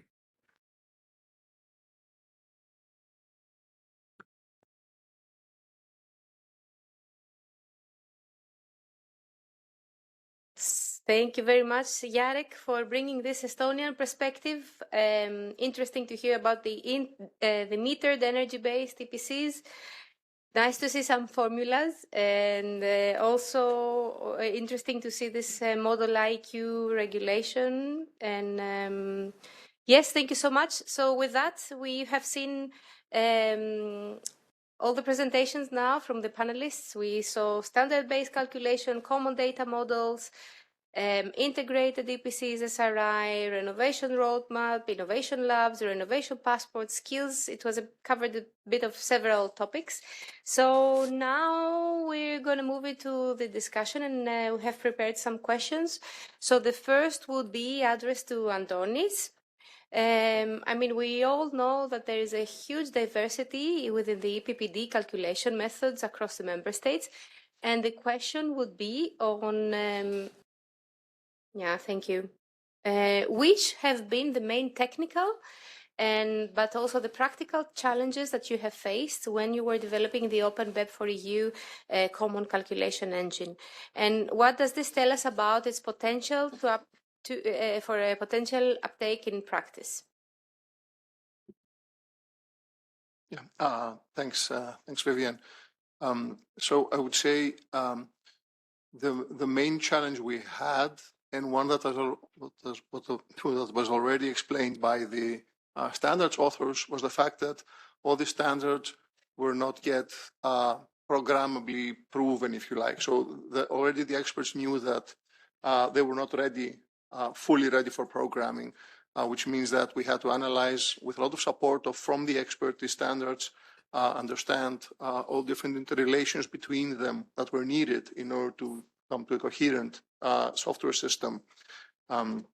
So if you like, that was the main challenge. Of course, methodologically within the standards, you can agree or disagree with some of the approaches taken, but this is the standard. I mean, this is the industry consensus, so we completely complied to that, and our purpose was just to understand what's in there, analyze it from a programming perspective, and then just make sure it's programmable and then program it.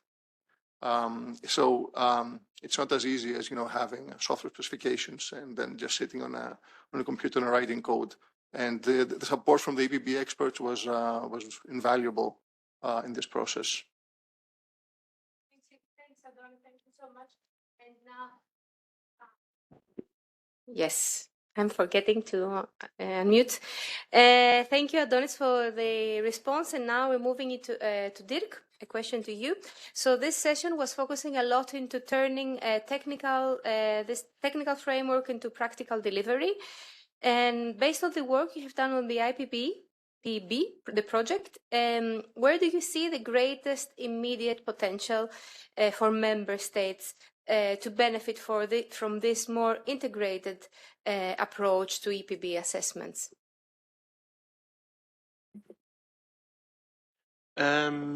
Well, it's not only one point. When I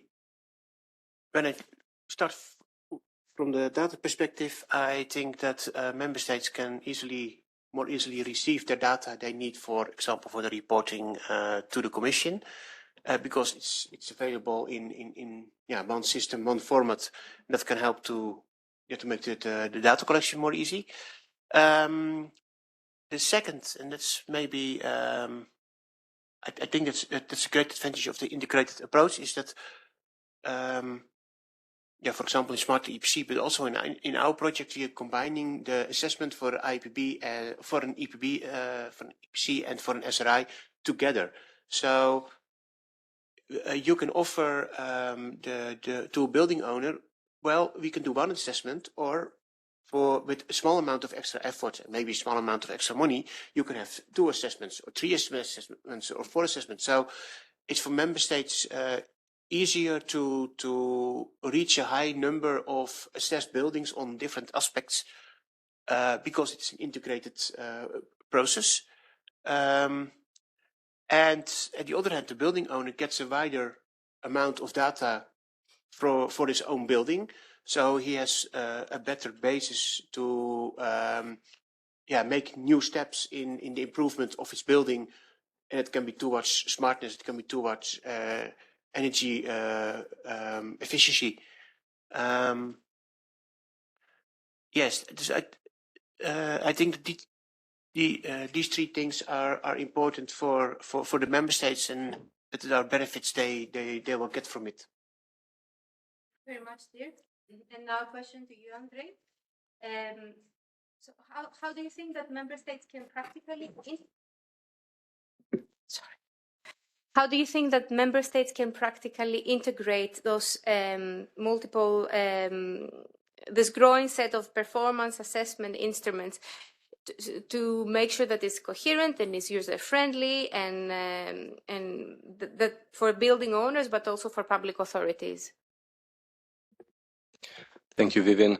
I think it's important to reiterate what I already mentioned briefly in my presentation, that we are in an optimal situation So we already have learned a lot from implementing the energy performance assessment processes, so the energy performance certificate articles of the EPBD. So the learning curve there is quite flattened. We started with national calculation methodologies. We've long surpassed that. We have European international standards, open source calculation tools that are based on that now. But when you look at how this is actually implemented in the market, there are a lot of lessons learned as well. And we have all these EU-funded initiatives, and it's not only us here representing the ongoing ones, but also those that have closed recently in previous years that have tested this integrated approach. And we have heard yesterday and also today that the energy performance assessment processes and schemes in the countries are the most mature.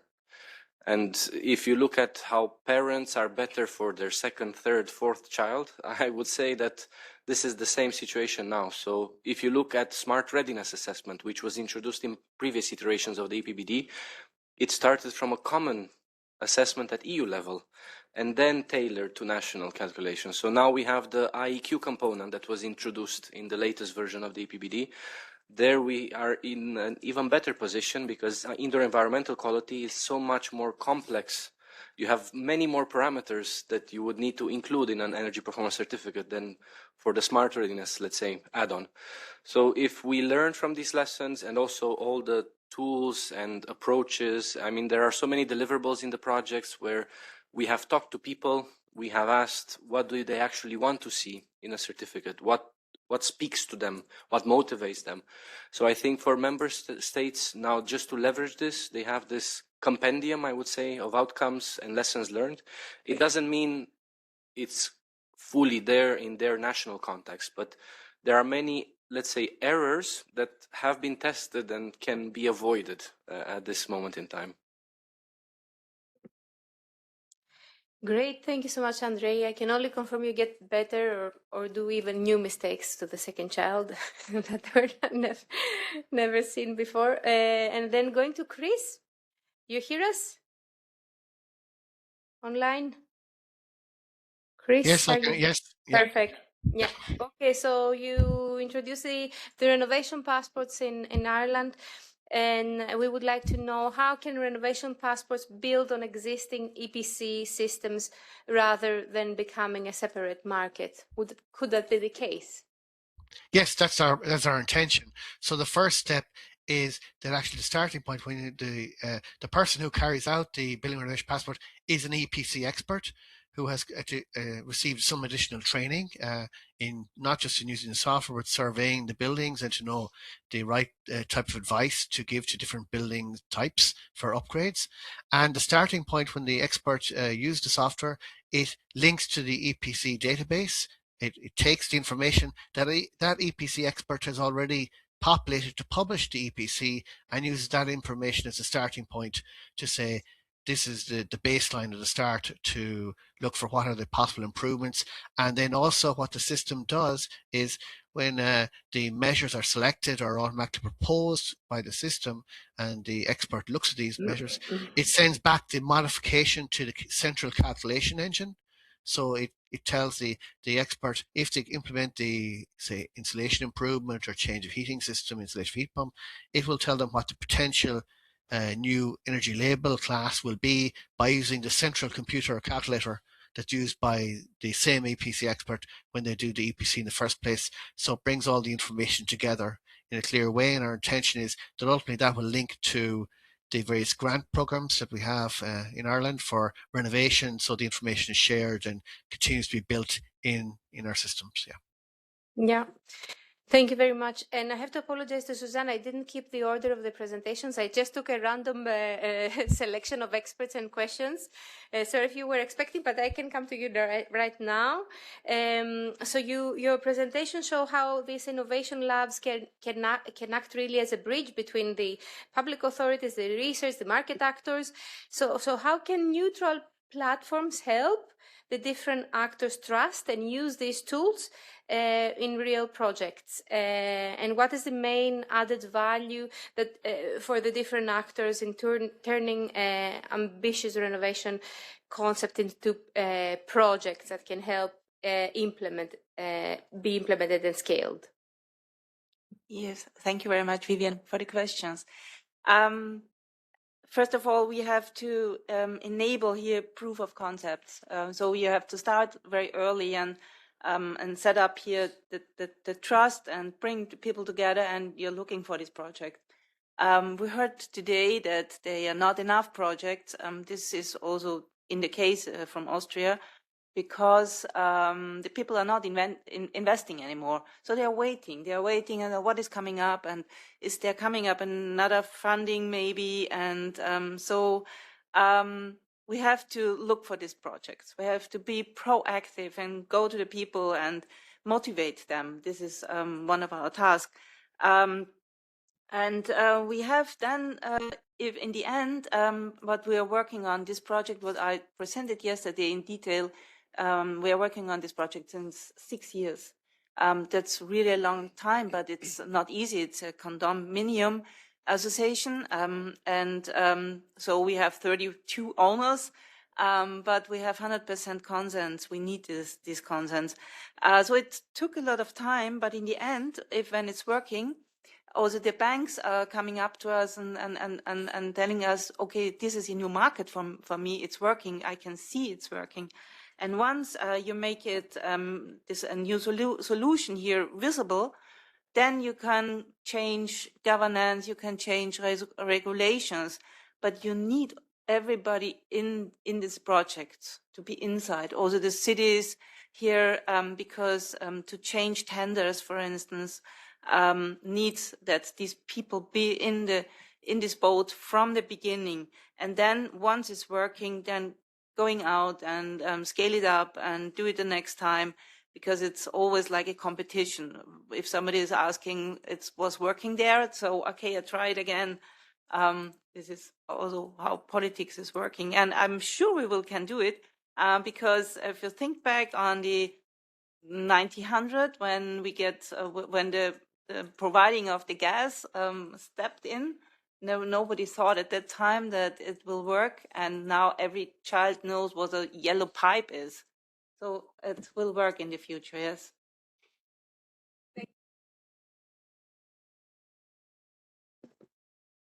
Thank you, Susanne, and thanks for raising the fact that we need to bring people together from the very beginning.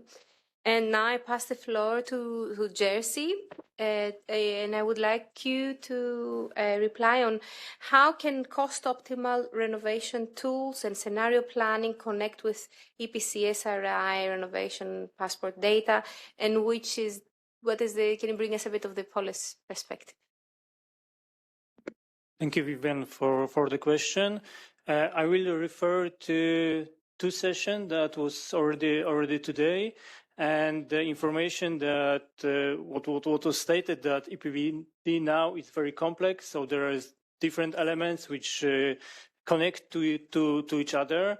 And on the presentation of Dirk, it was already showed that when considering different elements like EPCs, SRI, or the renovation passport, there is some area that covers each other, overlap each other in terms of the data. And of course, this data, if we look for the particular building, is needed in order to do the cost optimal calculation for the, let's say, this particular building.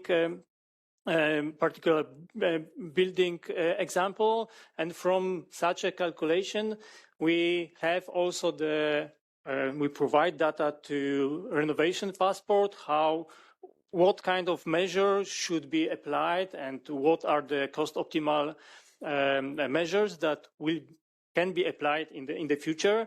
So this is also mentioned in the renovation passport. So we have this combination of the exchange of the information between those elements. But on the national level, if we are looking for some national plans, we also need some more data that is required on the let's say whole building stock, and it was João Cleto from ADENEC, who showed us the example of Portuguese when they have a lot of data and they can provide such analysis on the, let's say, this national level. So I would say that there is a huge data transfer, information transfer between different elements of the EPBD that can be used. First of all, and of course from the Polish perspective, well, we started to gather different databases in one institution. It started last year, but still there is a lot of to come. But we expect that this kind of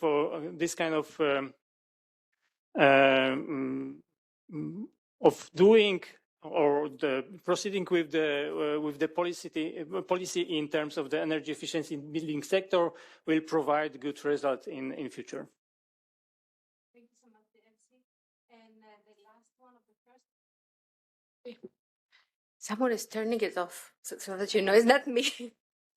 Okay, so sorry for the people online. It's just that I'm forgetting to click on the unmute. And now the last question of this first round, and then if you allow me, second round of questions. Let's see how the time goes.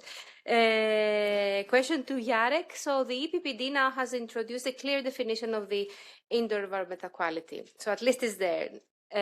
From your perspective, what does this change in practice for member states when translated this provision into national regulation?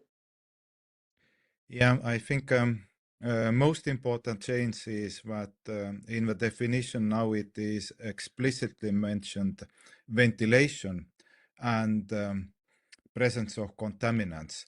So as ventilation is a part of a definition, when every country will need to have some minimum ventilation requirements to establish these ones, if not already existing. Indeed, in many countries are already existing.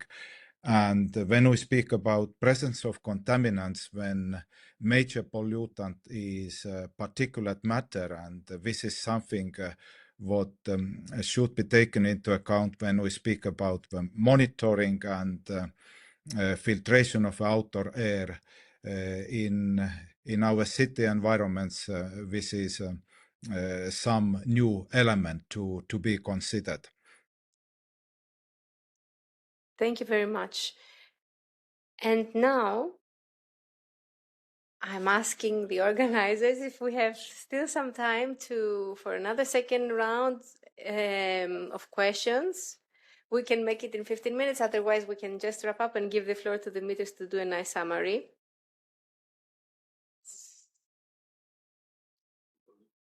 Okay, good. I'll keep it very short. Anyway, it was a pleasure to be moderating this last session.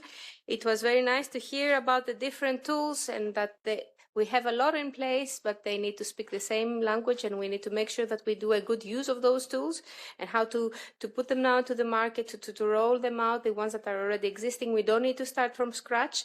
And also another important thing is to have this on interoperable workflows, and to say that the implementation depends on people, but also on the software. We need to have skilled people, skilled assessors, and also the EU-funded projects, and me representing also CINEA.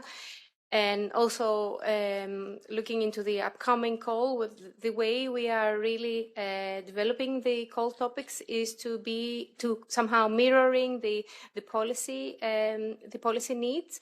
So we are looking into turning really policies into actions, policy into the rollout, policy into the market uptake. And maybe a last, maybe personal note, if you allow me again to say that, putting people into the center, because then we are talking about tools, talking about energy, talking about indoor quality, but then it's about the people, that they live into the buildings, that the kids are learning, are thriving, and then we live into those buildings, we heal, and then we age into the buildings. So thank you very much, and I pass the floor to Dimitris.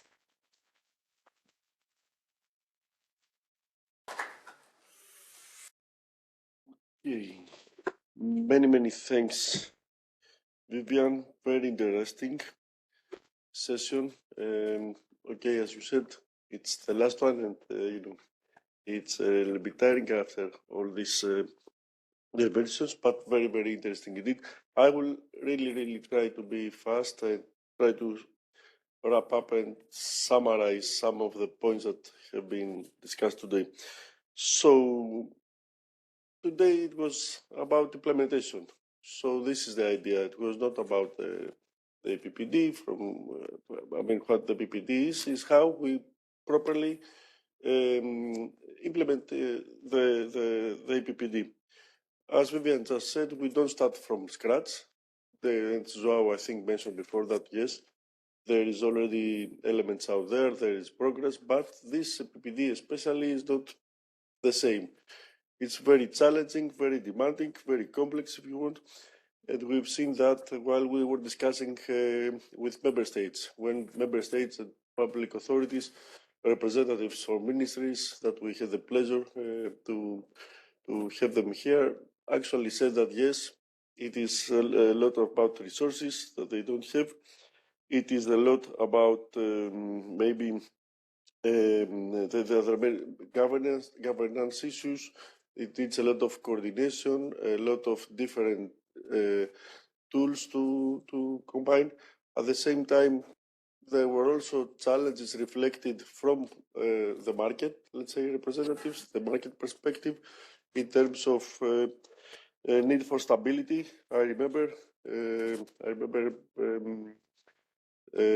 I think it was you who mentioned that the projects are long, so we need stability. The projects, it's not that easy, but also simplification. I don't remember who mentioned. So I was trying to keep some catchy, let's say, sentences that we don't need to ask. I think it was Joao. We don't need to ask, for example, the same question twice. So we need to keep everything simple, but at the same time, we also need to bring innovation on the table, because this is how things work. But again, we should think different, but also not invent the wheel. Someone again mentioned about, build easy. So it's not that easy as it looks like. And on top of all this, the egg into this omelette, the egg into this ecosystem, I think it's data, at least for me. We need data to start building on policies, building on specific articles. We need tools. Again, it is important, and we had the pleasure today to see many of these tools implemented in different projects. We have also seen many different approaches in terms of governance, collaboration, coordination. All these things are somehow needs to be aligned, need to be considered by national authorities at all levels, but also by the market, if we want to have proper implementation. Because, okay, one way or another, the member states will implement it, but the tricky part here is to implement it well, to implement it properly, in a way that it brings added value to the buildings and to the people that live in them. So,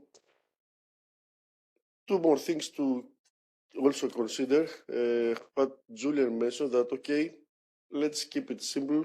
If we're looking for perfection, maybe we're gonna miss the basic elements. So it's most about the magnitude of issues. And yes, I can fully agree on that. Sometimes I forget about it. And in Greece, we say sometimes we have this phrase that you get with over-analysis, you can only get paralysis. So you need to find the right balance between things. But also, as Joao and Serena said, at some point, tracking implementation needs a system. So it's not only let's have some indicators, let's follow the indicators. No, it needs governance, it needs a system, and so on. The good thing is that there is help and support out there. First from the EPBD, colleagues in in DGNR made amazing work. They're not here, but indeed all these guidance documents, I mean, it's amazing. Templates, but also the EPBD itself with what it provides, NBRPs, with all the new ecosystem that the EPBD provides in terms of tools, renovation passports. I think that it is already a big step. Also, I mean, the EU Building Stock Observatory, for me, it is very, very important tool. Something it can only become better.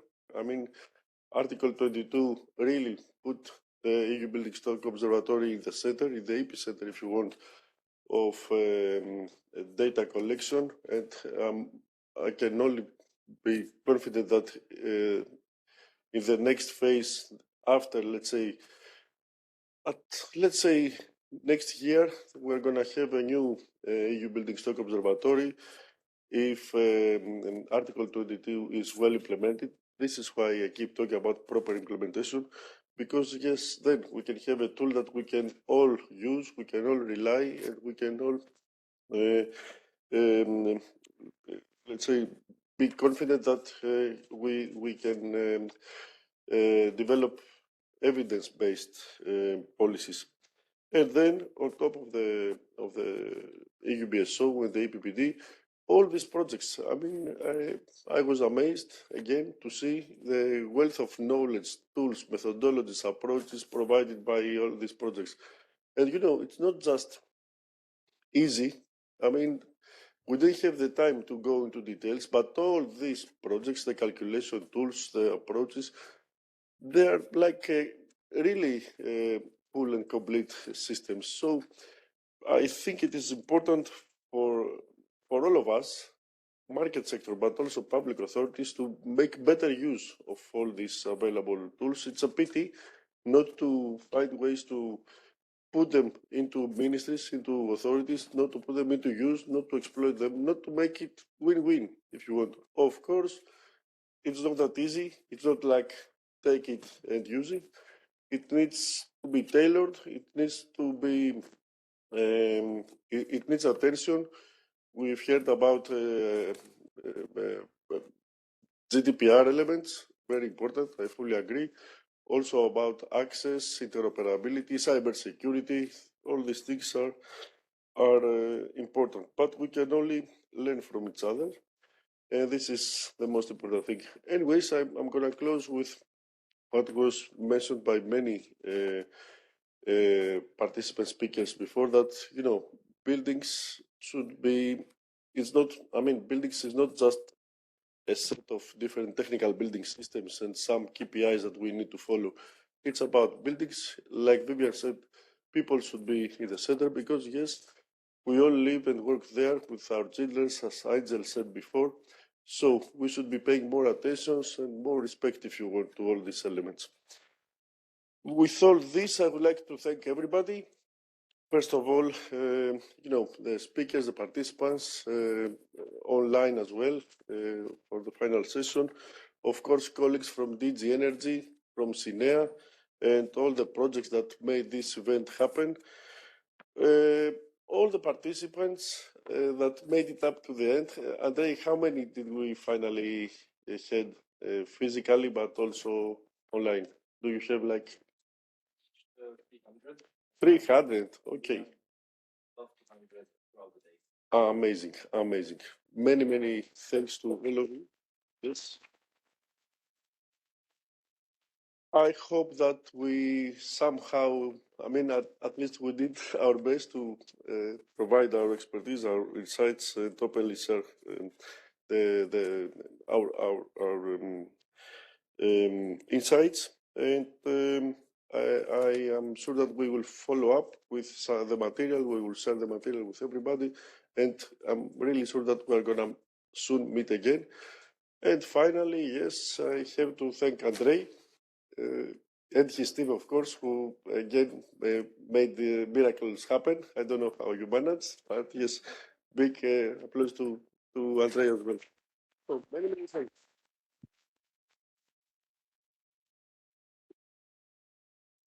And with that, I think that, yes, we're done.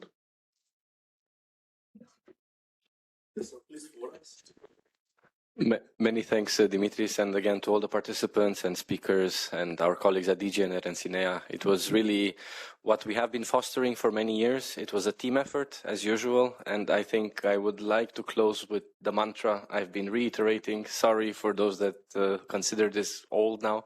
But what we have showcased today again is that we can go farther together as opposed to fast alone. And that's the spirit of the EU. So let's continue doing that.